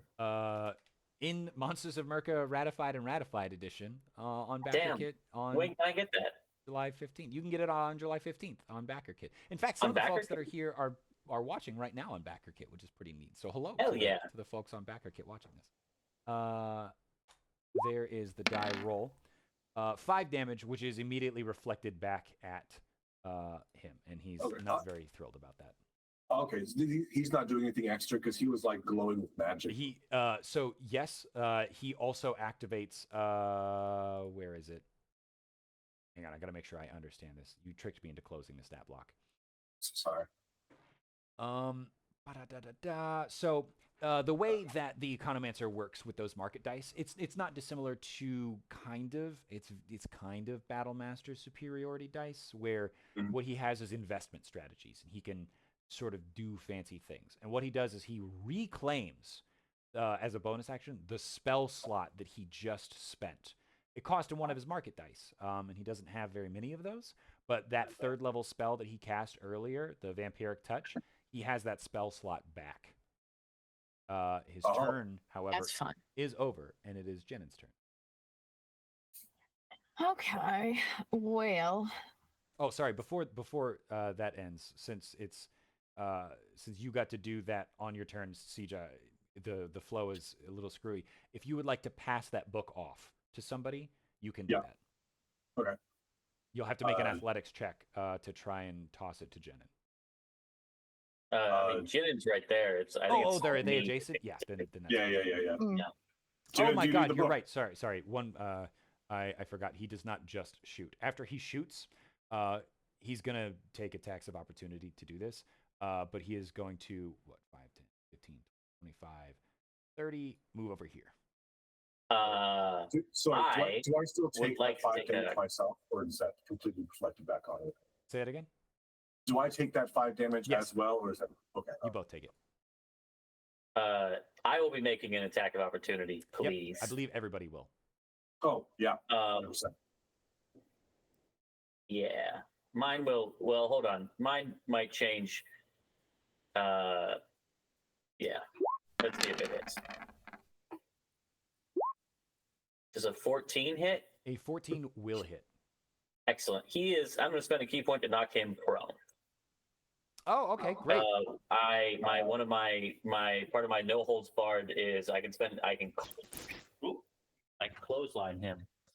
I got really excited and knocked over my. Yeah, so Done. he's still gonna get 5 feet, right? Because you attack as part of him leaving that space. Yeah, so he'll be here, and then he'll be prone, and then he'll have to use half his movement to get up. Great. Okay. I think he can move while prone, though. Yeah. He wants to drag himself along the ground. Yeah, he just would crawl. But he's still gonna move half the distance, so it's 5, and then it would be 10, 15, 20, 25. He can go here now. So CJ gets to make an attack of opportunity. Jenin does not. Okay. Does an 8 hit? An 8 does not hit. Okay, I miss. He squeaked away. Jenin, it is your turn. okay. CJ, you're going to need to make that athletics roll to pass that book off. Oh, no, you're adjacent. Never mind. You can just hand it. Yeah. Goodness. Okay. Jiden, will you save cliffhanger for me? Yes. Yes, Okay, of thank you. course. I was looking at, and I'm not sure if I'll be able to do it this way, but I think this is how I want to do it. Jinnen takes the book, and okay, I think I'm doing this right. She reads out the montage, and we see our friends gathering at the cornfield, and they're having a good time, and they're actually having a better time than they even were in the actual thing. There's like a time jump to the bulldozer hitting the guy and him dying horrifically in a gory, bloody splatter, but like all the while there's just like happy montage music playing. There's like a little scene that for some reason we didn't see, but it's in there, where the trio are doing, like, they're at the mall in the changing room trying on new outfits, doing a makeover. There's like a up and down the stairs Rocky style training montage at the library, and then they're back to here in this moment. And what I would like to do Love it. is I would like to, it says for my blood beverage, as an action, I can take necrotic damage equal to 1 roll of my Hemocraft die and roll on the blood beverage table, producing the blood beverage as normal. You can. And I want to do that 3 times. Shots, baby. We're doing a flight. This is horrifying. So hopefully I don't kill myself in this one go. That might be really bad. Normally montage is for 3 attacks, but It this says, doesn't it say it's like- action? no, it says Says attacks. attacks. However, Damn this it. is so Okay. funny and interesting. I want you to do this. Okay, cool. I mean, technically, in a way, I'm attacking myself 3 times. So, I'm gonna roll 3d4, right? Because it's a 1d4 for my. All right, Yeah, 1d4 each. a 5. That's not too bad. That's not too bad. I'll take it. A fantastic time to roll Yeah, 3-1. yeah. I was very nervous about what I was doing, so I am down to 14, and we are gonna make 3 rolls on my drink table. Roll 1, 2, and 3. You got Cobra Tea. That was one that I was Alright. really happy about. Renault's Aviation. This sweet and sour gin cocktail has a light and airy citrus flavor profile, knocking the consumer clean off their feet. Until the end of their next turn, the consumer has a fly speed of 30 feet. We've got spiced elemental frappe. This sweet, spiced, everything nice frozen drink is filled with protective magics from the elemental plane of spice. For the next minute, the consumer becomes resistant to 1 damage type of their choice. And Cobra Tea. This drink, which contains small snake eggs at the bottom of it, isn't meant to be drank, but swished around in the mouth and then spat at an enemy. The consumer may spend an action to spit the drink at a creature within 20 feet. That creature must make a Constitution saving throw or be poisoned for 1 minute. These effects end after triggered or after 1 minute. And I mean, there's 3 drinks. There's 3 friends here. Jaren, am I able to give at least maybe 1 drink to CJ since he's right by me? To CJ, yeah, I would say you can freely hand that off. You will have to choose whether to give Siri a drink or the MacGuffinomicon. Have you used a bonus action yet? No, I have not. You could do both if you use the bonus action too, That's true. right? Yeah, then I'll do Well, that. yeah, unless you want to drink one of the drinks. It is a bonus action to drink one yourself. I'll hold on mine. You Okay. know, I don't need it as much as they do. They're looking like they're Can ready to you- go. Can I take the spice elemental frappe? Of course, I am going to give you the frou basic white Love it. bitch drink. And I add extra nutmeg on top for you. You know. Yes, precisely as I Oh, prefer it. Are you going to do a splash of something in them? Is that a third level? Oh, wait. It is a 3rd level. Great. You Yeah, will can take I- an extra 1d4 per one you do, but it seems like you have the health for it. Oh, you know what? I could do that. You're right. I was just doing that for flavor text, but I forgot I can do a splash of and Can you amplify explain the what that effects is? of the Yeah. drink by taking necrotic damage equal to 1 roll of my Hemocraft die. Choose one of the following bonuses to add to a blood beverage you brew. Let's see. I would say you can choose to either do take 1d4 and put that boost in all 3 of them, since you kind of brewed all 3 of them simultaneously, or you can do 3 splashes of and take 3 damage, or 3 d4s of damage. Wait, sorry. So 1d4 and it's the same thing for everything, or 3d4? Yes. I think I'll go 1d4 and do the all of you spring. I'll love Sprig. You too. Mhm. So I will take 1d4 of damage there. Oof. Owie. Spicy 4. 4. But everybody will gain, what is it, 2d4? Hit points equal to 2 rolls of your Hemocraft die. So yeah, so our 2d4. 3. But you know what? That's going to be great for everybody in the end. Yeah, that's. I mean, it's pretty phenomenal. I'll take that. I gotta Do I mark have to it drink down. that on my turn? Yes. Okay, so yeah, CJ, you get the spiced elemental frappe.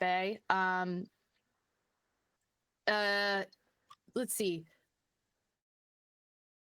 Siri, are you still hungover, or like, are you ready to party? I would love an aviation. Gin. If you're willing. A But- girl after my heart. I love me a good gin. Here you go.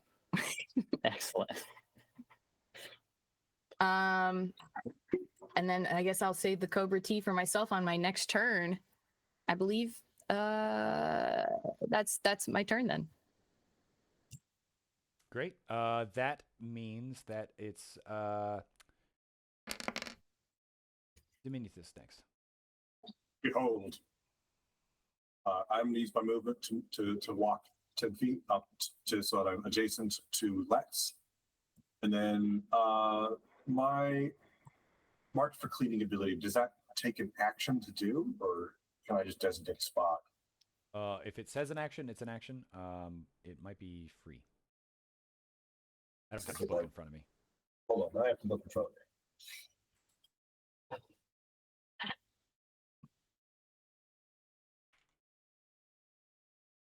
Let me know what page it's on. 14. Make sure that we didn't adjust it. I didn't see any like actual mechanical adjustments in the document that I found in our archive. No, it does say as a bonus action.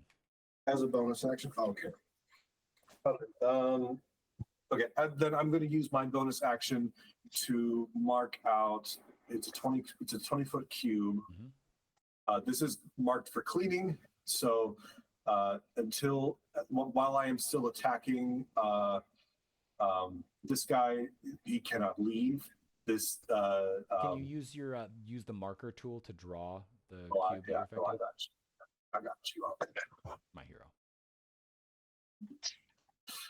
And as I basically like stamp my broom into the ground, I call out to him and I say, "I'm not stuck in here with you." Cracks neck. You're stuck in here with me. He's just so cute, isn't he?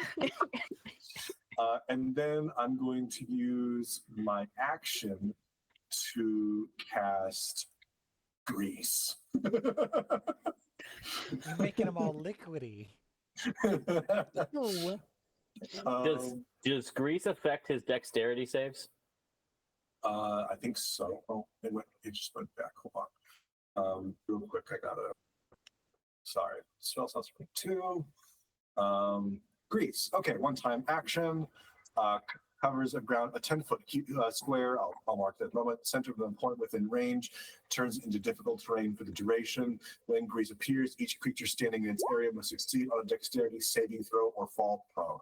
A creature that enters the area or ends its turn in there must sink. So I'm going to get. That's not what I want. How do I do that? It doesn't matter. I just put it in there so other people could read the effects. If you don't want to cast grease, you don't have to. Oh, what's that? Bless God you. damn it. I muted myself, but CJ's in the other room. Hold on. How do I erase things on this board? Select it. Use the mouse to select it, and then just hit delete. Oh, cool. Okay, cool. Because I made it like really big. No, that was me. Oh no! Now you've been deleted. Control Z. Whew. There we go. Apologies. Here we go. Soup. Stop. No. Okay, we're just gonna What take. have you done? Jaren, you should be able to send that him to the front. Oh, yeah, here, let me change that and put it on the... He's just so greasy. We can't even discern him from the rest of the grease pile. There we go. I got him. Cool. And I think that's my action, my bonus action. I think that's everything that I can do on this turn. Fantastic. That brings us to Siri S. Trouble. Excellent. Okay, I think Siri has not been given the thing that she was told very explicitly that she would be given back should she give up the thing. Hey, just want to point out that I was told very I didn't say specifically that. if I gave it up, I would be giving wait. it back. Couldn't I have done that? No, my bonus action was giving you the drink, not the book. Right. Your bonus action and in object interaction were able to be spent doing that, but you only said you spent your bonus action. Oh. Whoops. I'm not that Aaron, can we worried. go back and- Theory's being shitty, but like, Okay. I'd like it, but it's GM's call. Not a huge deal to me. Jaren, can you roll this as I'm a forgetful little ADHD gremlin and I forgot to give Brad the book because there are so many things? Yeah, you'll still have to make your athletics check. Oh, okay. Yeah. I'll do that. No problemo, buddy. Do I need to make one to catch it, or are we good? It'll depend on if she fucks it up. Dab on him. 22. Nice. Yeah. I'm Nice. athletic as fuck. I'm doing all sorts of like cocktail making, shaking, drinking as I'm making you these drinks, and then like I do a fun little like 360 spin as I'm shaking, and then like poof, throw the book to you with your drink on it. Hell yeah! Wow, like and then I'm just like, that good. book and then drink on top. Like Mhm. I love that. Listen, I learned with the best of them in Flavor City. I don't show off my skills that often at my little dive tavern, but I'm good. I'm good. Excellent. I then am going to spend my object interaction to use cliffhanger. And I think this is going to require a moderate amount of something. Then I'm going to use my bonus action to drink the whiskey, to drink the aviation gin, not the whiskey. So sorry. And now I have a fly speed of 30 feet. So I would then like to use that to go 20 feet this way till I'm on top of him, and then 10 feet up. Okay. And then another 30 feet up. Oh no. So that will be 40 feet in the air. Oh no. Then I'm gonna do a quick flip and a like half turn in the Twisted Trouble is her finishing move.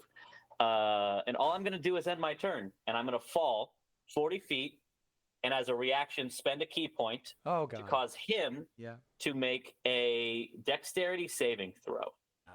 He's not very good at those. He's not. Let's see here.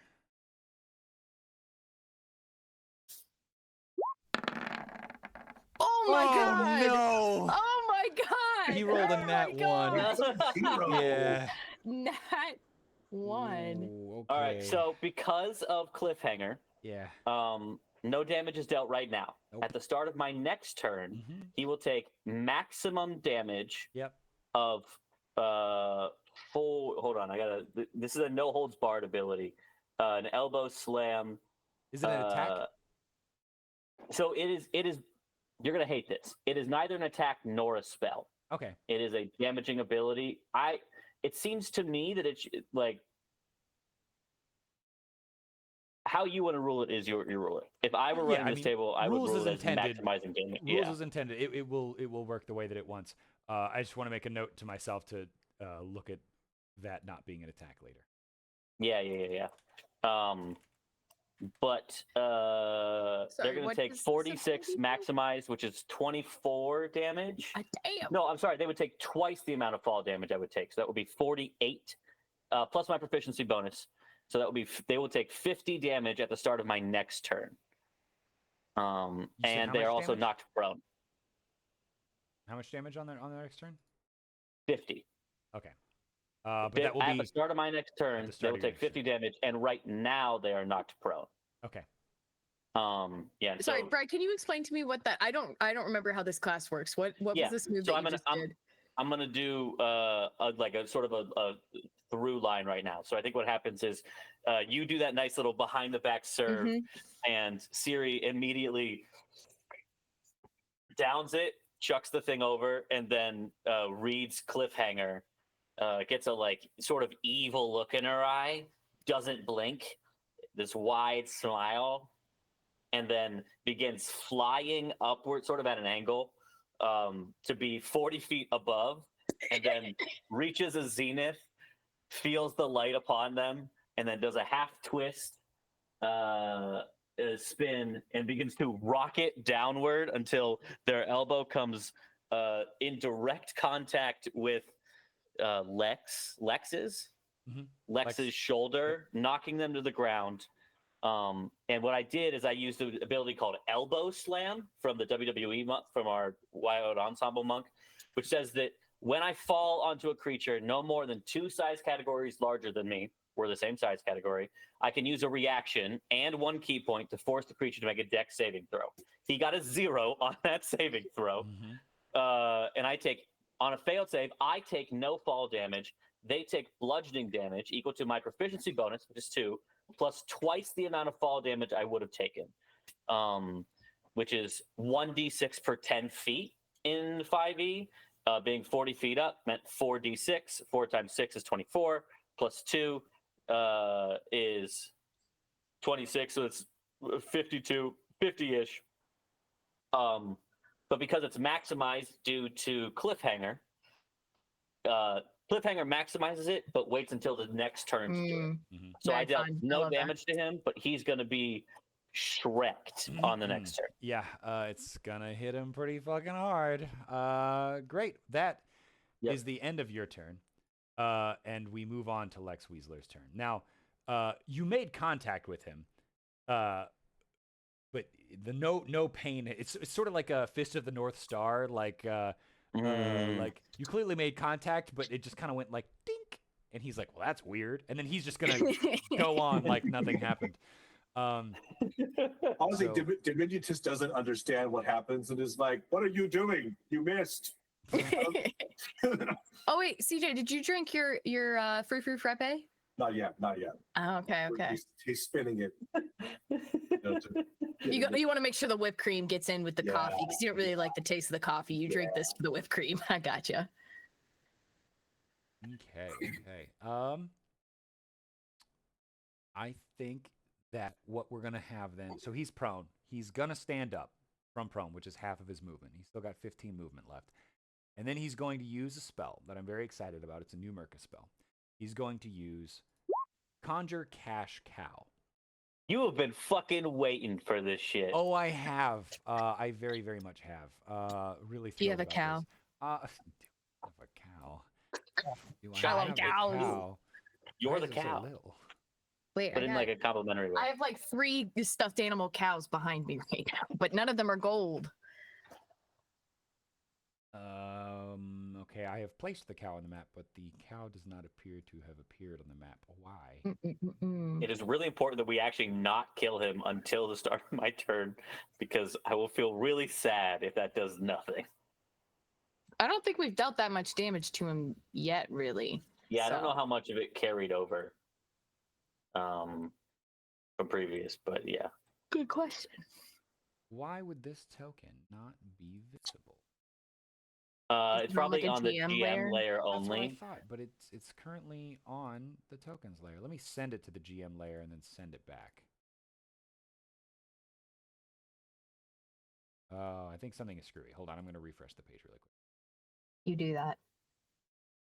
In the meantime, I'm going to tell you about Monsters of Murka. It's fun. It's D&D 5e American pop culture parody. We're playing it right now. It's true. But all these things are true. yeah, in addition to Jared, cut me off when you're ready. In addition to everything you see here being available in the ratified and rarefied edition, you can also, I think I said the words wrong, but that's okay. You did, but that's okay. Speaking very fast, that's okay. You can also join our Discord. If you, we have one of what I think the most creative communities out there. People who just like to brew up stuff. People who just like to talk about Murka stuff. We have a very regular like BME tag, not tag, but sort of pattern meme that goes into our Discord a lot. It's a lot of fun. What is BME, Brad? BME is big meaty. No, it's big Murka energy. Got a cow! That's the cow. Oh, she's so cute. Yeah, you think that now. Yeah. Is the cow What was your medium question? sized? Large?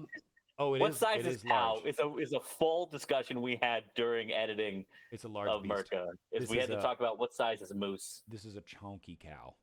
Oh. And this cow is not happy with you. So this is a cash cow.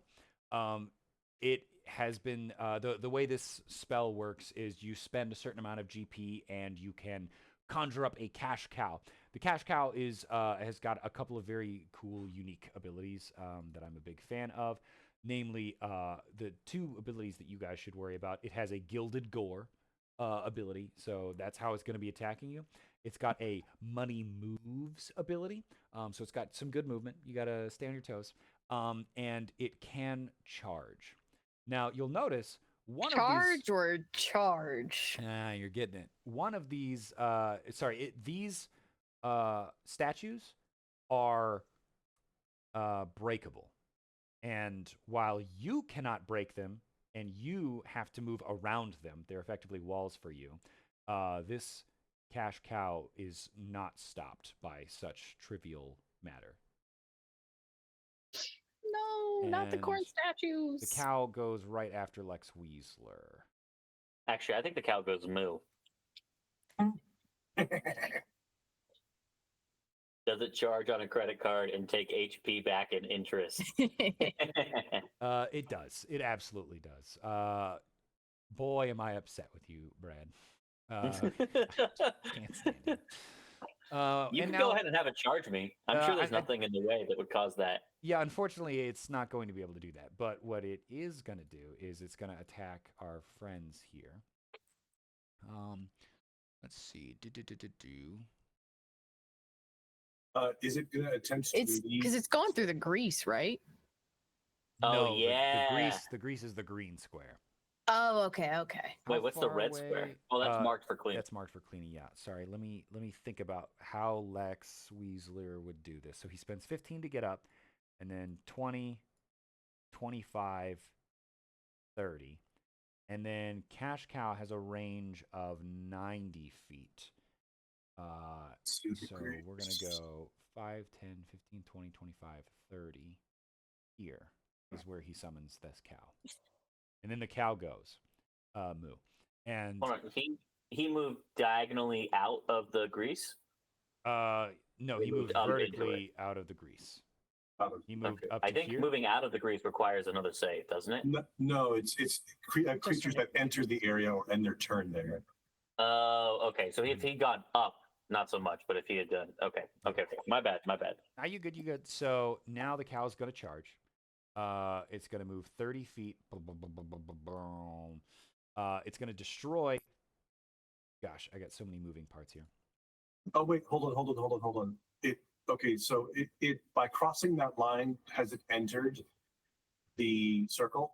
Yes. Okay, where was it before? Here. Yeah. Okay. It moves. So when it enters the circle, its movement speed gets halved. Its remaining movement. I think it's. Hold on a second. Yeah, where am I? CJ's playing class based on a custodian. It's fun. They're like super janitors because you should always respect your custodians. Well, and it's Also- a custodian based on Warhammer custodian. Yeah. Custodials? What do they call them? Custodies. Custodies. Thank you. We don't specify. So any creature that enters the cleanup zone has its speed reduced by half. Okay, I'm gonna make a note that we should clarify that for this interaction. It makes sense that it would be once it enters, its remaining would be halved. I think it is functionally both because it'll have the total, but it won't take away the amount that you've spent. So he'll only be able to spend. We'll do the up math to whatever. later. But that should be, what is that? 5, 10. Here it would have, so he can go 15, 20. He will come up one short. Yay, you saved the corn! Woo! And us. Cow's very upset. More about importantly, this. the corn. Cow is extremely upset about this. What does it look like when it enters the mark for cleaning thing? What causes that's it a great to- question for Titan. Tendrils that are clearly just mop, like the tendrils of a mop come up and like sort of lash at its feet. Yeah, that's fair. Love that. And then that's the end of the cow's turn, and that makes it Jennings' turn again. Oh my goodness. Oh no, I should have been more prepared. But it's okay. I am prepared. I'm always prepared. Well, since we took that nice little short rest, I need to cast my Crimson Right again.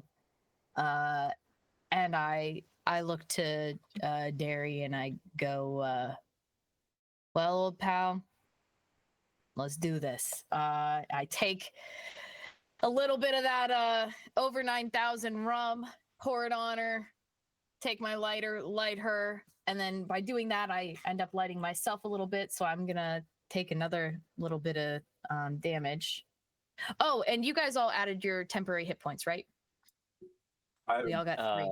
I haven't done my drink yet. It wasn't from your drink. Oh yeah, wait, no, you're yeah, right. it It was- is from the drink. So Brad, you have yours. Yeah, I didn't take any damage.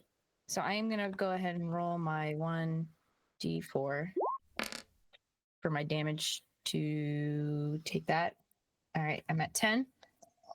And so now Derry is covered in flames.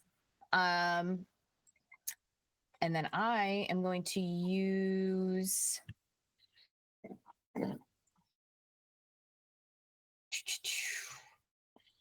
yeah, I think I'm going to, because that was my bonus action, so I won't be able to drink my drink on this turn still. But that's okay. I think I'll.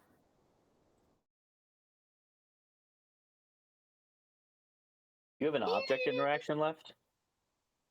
Oh, yeah, I guess I do. So would that count as? Oh, I can throw you the book, right? No, I already threw you the book. All right, yeah. I So then have I'll, the book. You could probably take the book from me. I'll let you keep the book for now if you would like it. Don't I make it. think I would actually. I Derry's on fire, but we're gonna save her for the next round. I think. I would love to drink my Cobra tea and use that. Can that be my action when I drink this Cobra tea, Jaren? You're saying you drink the Cobra tea and then spit it? Yeah. Yeah, that's how that works.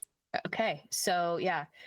I take the Cobra tea. And to anyone else, this is like a disgusting beverage, but I'm hardened. I can drink an IPA without going, which I Truly in the real life hardest. cannot do. Yeah. Titan turns and he has a look of horror on his face as you down that drink. He's like, oh, Well, I don't no. down it. I swish it around. I do a little like I gargle Yeah, the snake eggs worse. in there.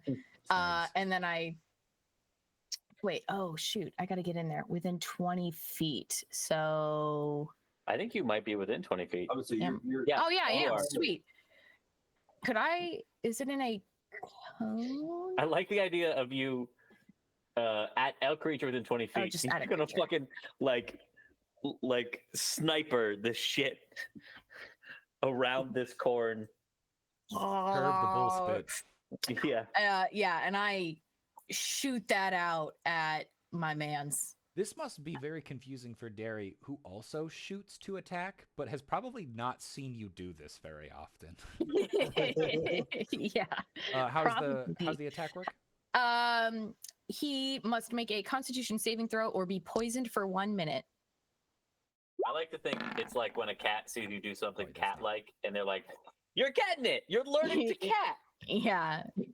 Is that? I guess ability check and saving throw are the same. Yeah. So Nope. what's Nope. the DC on the saving throw? It's your spell save DC. Oh, thank you. Thank yeah, you. he does not make it. He's poisoned. Sweet.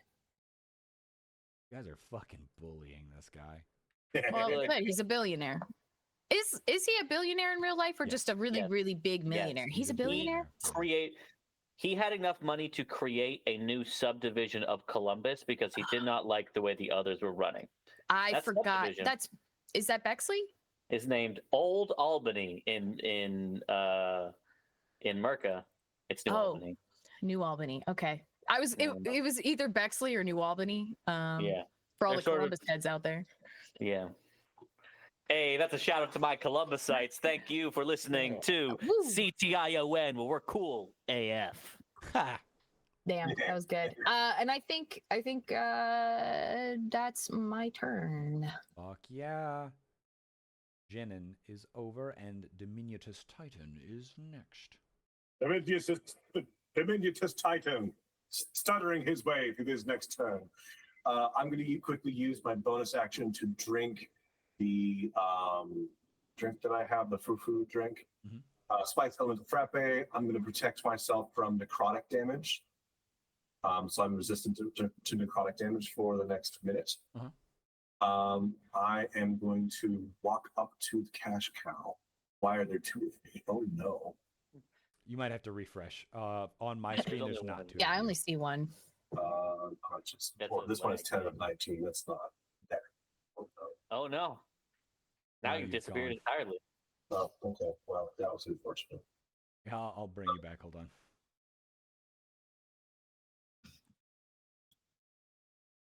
There you go. Scary. Thank you. Okay. And I'm going to give myself the 3 attempts. Here we go. I quickly use my action to cast Shocking Grasp at level 1. Okay. So let's see here. Oh wait, I'm sorry. No. Yeah, never mind. Sorry, I can only cast a cantrip. Lightning springs forth from my hand, or in this case, my mop, to deliver a shock to a creature you try to touch. Make a melee spell attack against the target. You have advantage on the attack roll if the target is wearing armor made of metal. Is the cow made of metal? I mean, it's gold, Let right? me see the stat block. Is really gold a quick. metal? I believe it is listed as a beast and not as a construct, but that will be the determining factor. It is a beast. Ah. Which makes sense because it can produce milk. I mean, okay, that can't be our only thing for it because your refrigerator is made of metal and can produce milk. No, it can't. No, it can't. If you put milk in there, it produces milk. No. I think you're defining production in a very capitalist manner right now, because that's not the means of production right there. Is a refrigerator a mammal? Get in the comments. Tell me. Let us know what you think. Everyone get in the comments and tell No. Brad no. Consider how much funnier it will be if we all side with me and then Carl Linnaeus has to go back to the drawing board. Oh, CJ, you rolled a 4. Yeah. Oh, no, buddy. Oh wait, Well- CJ. Oh no, you don't have the books. There's there's like a re-roll thing, but Yeah, one attack. Flash forward. Crap. Crap, Well, indeed. That's unfortunate. So yeah, no, I walk up to the cow very confidently, about to shock it, and I hit it with the shocking thing, and then it just doesn't go, and I'm like, oh, that's not good. I'm going to die. But as my great teacher told me, duty was a employment only ends with death. That's a good line. I like it. No. Is that the end of your turn, my friend? I think so. Yeah. I was Serious. gonna, Sorry, go ahead. no, you're good. So my turn begins. Mm-hmm. How much damage does it take? Well, it depends on if we are adding the wording here, on if we are adding it before or after the. I'm gonna put it in the thing. Hold on, let me get it real quick. Please do. But do we add the proficiency bonus before or after the doubling? We'll say before. I mean, it's doubling. It's maximizing your total damage, right? Okay, so that is 24 plus 2, 26 times 2 is 50. 26 times 2 would be 52. Okay. So 52 bludgeoning damage. Is he still up? No. damn. No. Okay. You've Kill that obliterated the bones in his body. Why don't you go ahead and tell me what this delayed people's elbow looks like as Lex Weasler tries desperately to claw his way away from you guys, and you guys just bully this old man to pieces. Billionaires aren't people, so it's not really That's bullying. true. That's true. Um, I think he feels a sense of victory. He is about to get out of this this fucking square of death that he's been in. He has summoned his cash cow. He is like almost entirely avoided the damage of the previous attack, and it is only then The cash cow is looking down at me, about to kill me. he sees that his palm begins to quiver. Dumb. Dumb, I hate. I love. His palm begins to quiver, and then his arm, and then his shoulder, emanating from where I hit him with the elbow, and then he falls prone, and a sort of black energy begins to emanate out from him. And then, like in a video game, there's like a snap freeze frame. It's like, and then he has a heart attack and dies. Yeah. Oh, You elbowed his heart and it stopped. yeah. Yep. Wait, Brad, can we have him explode like a Robert Rodriguez? Like a what? Like Never a what? mind. Yeah. I was gonna say like a Robert Rodriguez film, like Oh, yeah. He has a heart attack and then he explodes. Yeah. And then he explodes, and then where his body previously was covered in his weird, like greenish black blood, Yeah. that makes is sense. a tiny porcelain doll, just staring, eyes wide. This is horrifying. Why is there a tiny porcelain doll? I don't know, because you said how I wanted to kill him, It's and I true. wanted I'm just. Is just there like a is little there- bit of like a creepy, like Harlequin. Like, Brad wants people like a little girl trophy vibe. to display. I'm creeped know? out. That's fair. Yeah, Lex Weasler has been converted into action. Oh yeah, I guess I Jackson can convert Lex him. Weasler. I just love it. Fantastic. What Yeah, happens to the so- cash cow? Well, it's conjured, and he definitely loses concentration some point between when every bone in his body explodes and when his heart stops. So the cash cow disappears, as conjured beasts are wont to do. He and the cash cow evaporate into nothingness, except that he leaves behind the doll. And we only lost 2 corn statues, which is pretty good. That's a thing that I was going to judge you guys on. In terms of how much of the statue I thought we is only preserved. lost one. Well, the bulldozer loses 1 by default. It got crushed. The cow okay, only you're managed right. to destroy 1, which is crazy. I fully expected this cow to get several movements and really wreak havoc. But well done. Yeah, fantastic. So, and the cool thing too about this, the way that you've ended this adventure, is the MacGuffinomicon still has charges left. Mhm. So We only whatever used 3. whatever adventures Siri, Diminutus, and Jinin go on from here on out, they get to carry that MacGuffinomicon a little while longer. I don't know how long they would hold on to it when they would blow those charges, but I think that is a fun concept to make your way out into the world. And as Dee said, from this point forward, the story is yours to tell.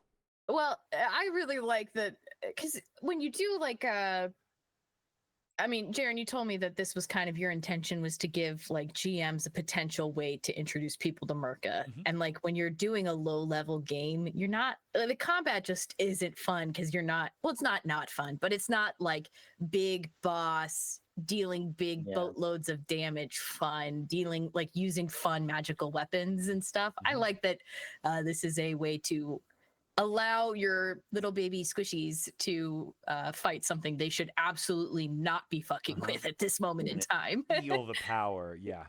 No, most Like- assuredly. Titan turns to his friends and goes, "Friends, countrymen, let us go to the Hall of Weasted to celebrate. I desire a slushie." All right, I'll go, but can you cover for me? I gotta like Yes, guy, but I still okay. Great. I'm still collecting unemployment. Hey. Oh wait, One goal. wait, Jaren, Yeah. our rewards. Oh yeah. I mean, you'll need to work towards them in your What? life stories. Yeah. What? You'll You're right. Yeah, that she was did pretty- say that. She They were was pretty very, Sorry. very clear about this. It's not a genie, yeah.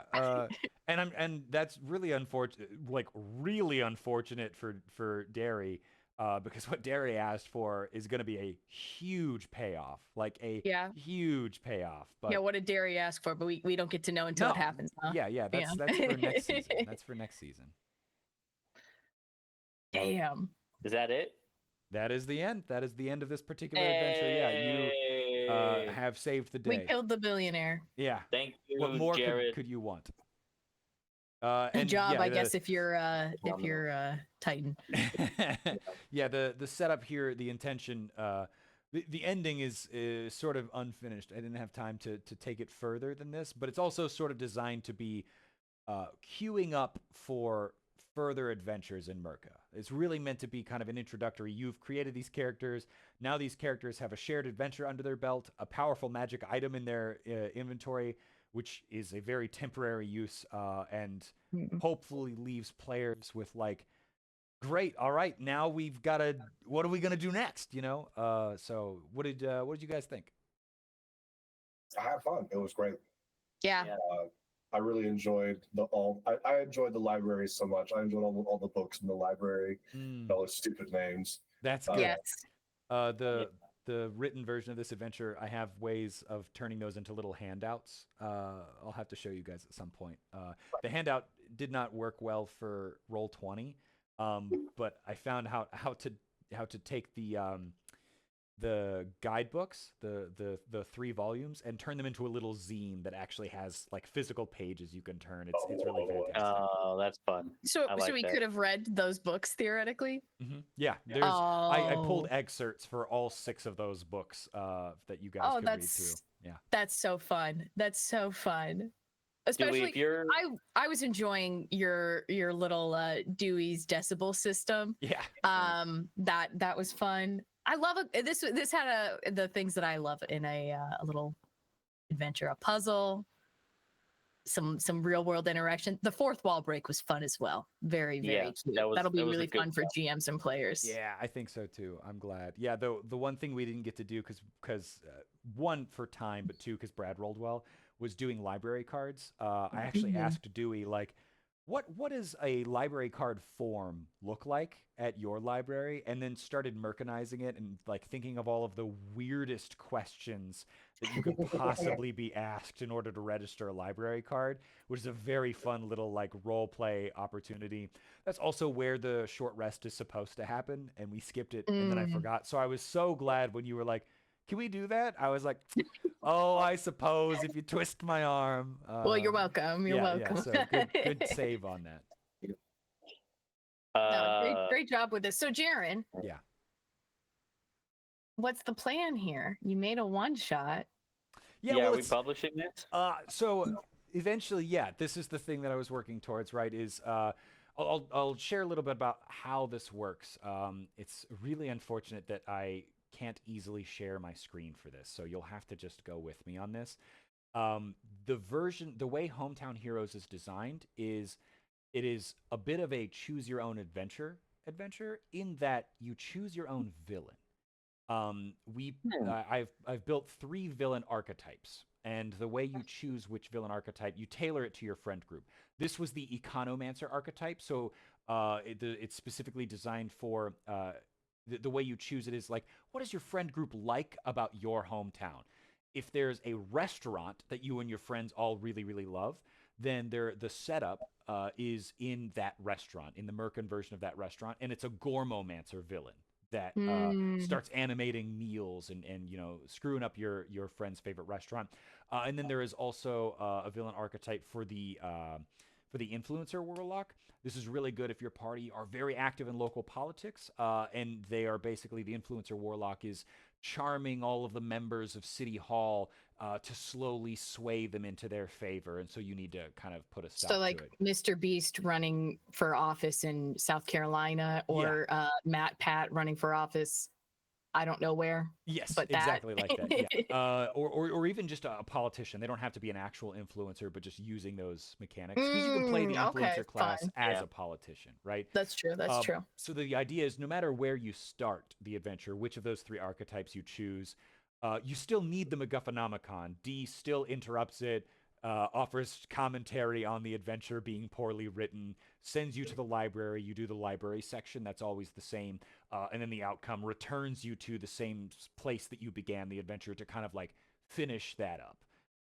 It makes for like a really fun, very customized to your friend group adventure. And I think that to me is very much the secret sauce at the core of what is Murka is tailoring Murka to your friend group. Like what's funny to your friends. And I feel like doing an adventure in your friend's hometown with the specific things that your friends are interested in really cues that up in a way that I think is going to work well for players.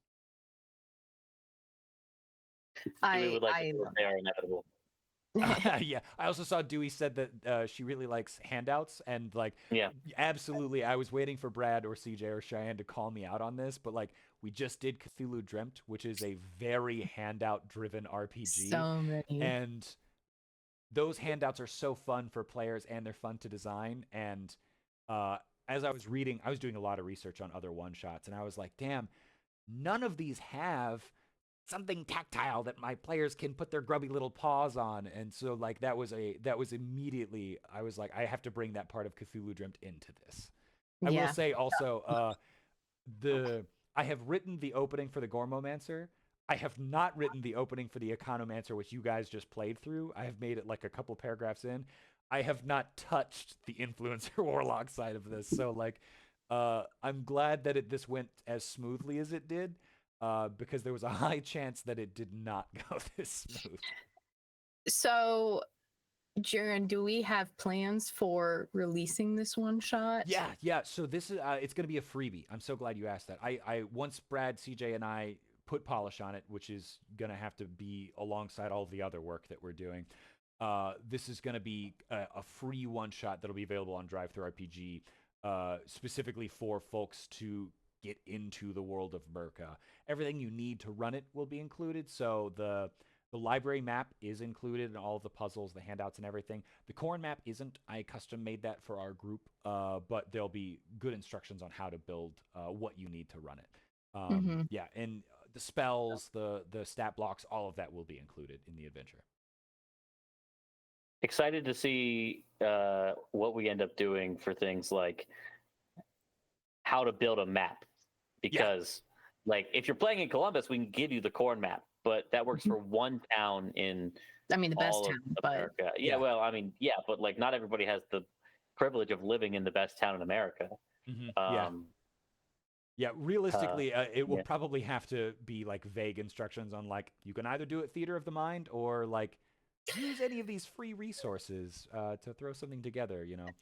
Yeah, well, I mean, you can at least we potentially. I don't want to say we're going to do this for sure, but we could potentially provide a generic restaurant, a generic town hall, and a generic the landmark statue is the one that kind of deal. The landmark's tricky. It's the one that screwed me up because I was like, well, what if I'm playing in St. Louis and then I pull open this fucking Corn map and it's not the Arch, you know, like it's tough. Maybe that's the tough one. Everything else, you're right, can be. Maybe can be we kind of workshop that one a little bit and see if we can come up with something that would be generic, and then give the option for like, by the way, this is way more cooler if you customize it, because that was a very fun surprise was to see the freaking Corn statues because those are iconic. And there would be riots if people you know, if they tried to tear down the Corn statues. Oh yeah. Like us Colombians. That's not right. Columbusites? That sounds silly. Columbos. Us Columbos. Hey, one last thing. Did you commit this murder? Yeah. No, us Columbos would be like, no, you can't tear down the statues I ironically love. I love it. Very fun. Hell yeah.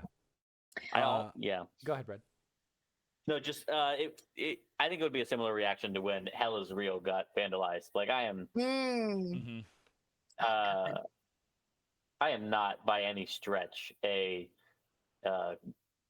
Christian at this particular juncture, but there's a huge sign driving down the Ohio highway 71 that says, it's 71 that says Hell is Real, and like at first you're like, wow, that's really aggressive, but then you pass it like 4, 5, 6, 12 times, You become and you're like, emotionally oh, there's attached. it's sort of like reassuring that like hell is real. Thanks. You're And it's driving not into it. Ohio. Yeah, welcome. Yeah. It's a good little landmark too. You know, you're like not too far away from Cincinnati now. Yeah. On your way. 100% I have used it to be like to text you guys, I think, to be like, on my way Yep. back from Cincinnati, I'm hell is real. Yeah. At the hell is real sign. See you guys in about an hour. Yeah. Um, I know that we're probably gonna wrap up here soon. Yeah. Is there anything we want to chat about the backer kit launch, about Ratified and Ratified? I know we've said a couple times July 15th. I think we'll be doing another live stream, though it probably won't be a one shot, though I think we've got some fun things prepared. Something I've got some activities in mind, but Brad just recently ran a D&D Jeopardy Oh yeah. at He is Origins, so good and at Jeopardy. I would love to be the host of a Murka Jeopardy and test your guys' trivia knowledge of Murka. I don't know. We'll see, because I'll have to do a lot of researching. I might have to tap the Discord because I feel like there's some people who are experts, maybe more so than you guys even, on the Murka lore. Honestly, So, that would be really fun to have them DM you the most obscure Murka facts Yes. that they can find, and then you vet them. Yeah. yeah. So but there are some fun things I think we're gonna have planned for that live stream for launch day. We'll probably also be doing some questions, probably sharing more unreleased content that we haven't yet. But yeah, before we sign off or anything, does anyone want to say anything or ask any questions in the chat? I do love me some questions. True. Give you guys a couple seconds to type up anything. stuff. Yeah. So obviously Shy played a blood hunter that we will be like that's a brand new thing. CJ played an almost unchanged subclass, which we did change the flavor of it, but the mechanics of it are and we didn't even really change it. We just sort of tightened it up because I think we're better writers now. And I played a class that we'd had in the previous book, but got overhauled. So we sort of had 3 different levels. So the only thing I found on this subclass that was changed in our like R&R section was just some of the flavor text. Well, you didn't look at the spreadsheet. So the spreadsheet. Oh, there are changes in the spreadsheet. Yeah, you didn't look at the spreadsheet. Also, I'm not going to cry, Dewey. You're going to cry. Thank you. Dewey says, thank you for making the setting. Thank you for creating the community. I haven't even played yet, but I'm having so much fun. And thank you, Dewey, for helping me make this a reality, because I was very lost in the sauce, and you know we would not be able to have this cool library sequence and this really delightful librarian character. Also, I hope I did your character justice. I hope that you didn't feel that I ruined your identity or anything like that. It was a ton of fun to be the version of you that exists in my head. I don't know how close it is to reality, but all the versions of Dewey are my favorite versions of Dewey. So, yep. Dandelion Bear asks the 2024-2025 rules books, how interchangeable would that be? So 2024 D&D 5.24, and I'm going to tell you a quick story about that. I was running D&D Jeopardy at Origins, and it was a little bit before we were supposed to start, and I asked, what are we calling D&D 2024, friends? Are we doing that? Are we doing D&D 5? Are we doing 5.5? Are we doing something else? And someone went, oh, I'm calling it 5.24. And I said, oh, how did you arrive at that figure? Because I was living in a world where someone had done some extreme math to determine that it's not quite a quarter of a noose, but it's whatever. But 2024 is supposed to be backwards compatible for the most. There's a couple of things that aren't. We are going to be releasing a compatibility guide, is I think the term we landed on, where basically we're going to release all of our books under the 2014 rules because that's set, done in stone now. We're going to release a compatibility guide that says, hey, if you're playing 2024, here are the quick changes to make. And we're really hoping that that will be, yeah, thanks, sleep well, Dewey. Thanks, Dandelion Bear. But we will be releasing that so that you can use it alongside it. We're hoping to make that as accessible as possible. The unfortunate thing is that in the community right now, there's not a ton of examples that I super love. I don't know how the other guys feel, but I've looked into it a little bit. There's not a ton of examples of compatibility guides that I love because they either are really effective but not very approachable, or they're very approachable but not very effective. So we're going to try and hit the middle there as we do with everything. But right at the point where it's neither approachable nor effective. Yeah, that's the target. Yeah, I that's think the target. that's the move. If we make it both too arcane to understand and too dense to anyone who understands it to care about, I think that's our niche. Yeah. Beautiful. But that's a really good question, Daniel Lambert. Yeah, well, and I think it'll be nice because you guys have been going through the books and making all of the changes and adding new content, and converting it to 2024 is kind of the last part. So we've got some time to see maybe what the best way to do that is, brainstorm it. I know that as the layout, I prefer the layout in 2024. They've clarified some things, so there might be a few things that I steal over there. First edition champions. I don't know what that is. Are you talking about the first? Did we put champions in the first edition of Murka? Can you use more words, JMD? Okay, I'm just gonna wait. Thanks for saying you like that story, Daniel Lambert. I like the story too. I'm in it. That's what makes it good. Are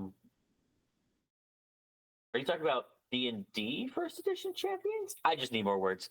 Yeah, Brad, it's gonna be great. We're doing a first edition, a one. The really dense RPG system with superheroes. The champions are. I see what you're saying. I'm with you now. I've not looked at their conversion kit, so I don't know. I can say with confidence that I have seen a number of them that made me want to cry, because they were, right now our edits are in a massive spreadsheet where it's like page number and then the text that we're changing and the section of the book and then whether or not Cheyenne has made that change in layout. And I've seen people publish that as their conversion kit, and that makes me weep. The notion that you would just need to page by page, like line edit your own book is a horrifying thought. So whatever we do, I'm hoping it's not that. Yeah, I will say that I would put the kibosh on that. I'd be like, no. Yeah, I think we can do better than that. I definitely agree. I think we'll come up with a really good solution to make it both usable, but also not, lose any of the valuable information. Yes. I also wanted to mention earlier on, Jaren alluded to a book festival that was happening at the library in game. There is the Columbus Book Festival, which is being put on by the Columbus Library. We were there last year. We'll be there again this year. It'll be July 14th to the 15th. And if you are a Columbo, as we've decided is the word. If you are a Columbo, we'll be, I think it's booth 24. We're kind of over by the Topiary Garden, I believe. But definitely stop by the booth. Let us know that you're a friend, and maybe we'll have like some Murka stickers or a little art thing for you. Oh yeah, we'll definitely have something nice. Mm-hmm. Yeah, that's a thing that I actually really like doing. I actually really like doing it. Everyone else fucking hates but like speaking for myself, but I think speaking for everybody, we love getting to see you guys in physicality. One of my favorite things is I'll go into like con mode when we're at a con chucker, but like where I'm just like selling to new people, telling Murka about what it is, and then one of you guys would come up and be like, "Hey," and I'd be like, "Hey, do you know about D&D?" And then there's a second where I'm like, "Wait, no, I know this person. I know what's going on," and it turns, and then I get to go, it's wonderful. It's a friend. Yeah, been there, done that. I see a question from Danny Linebear too that is a quest suggestion on saving books from being banned. I really like the idea of a potential continuation of this quest being, the return of Dewey's character as she talks about how books are being banished.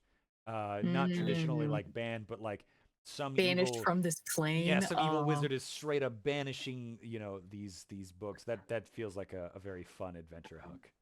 Yeah, I love think that. that'd be a great way to, especially like if you're going to play this adventure, which sort of library themed, be a great way to take it on like a librarian style book hunt situation. I don't know that will end up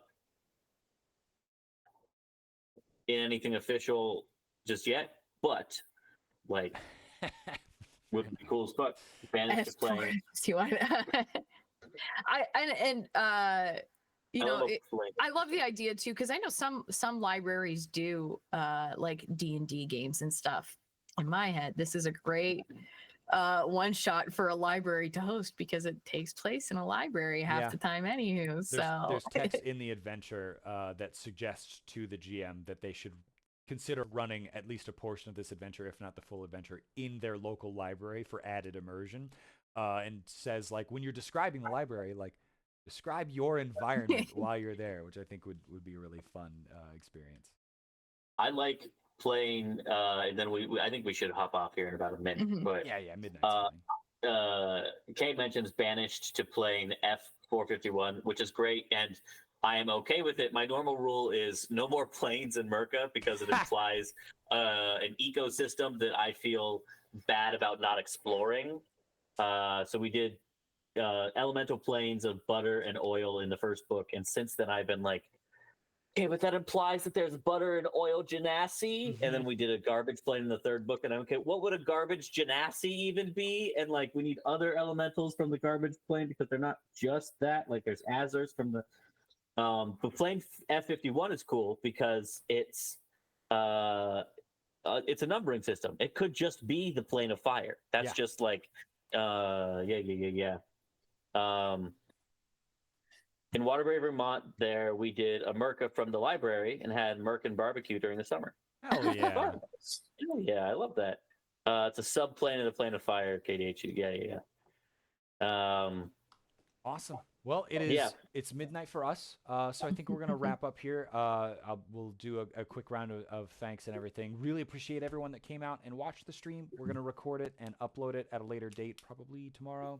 It might still be viewable on BackerKit as well, preserved.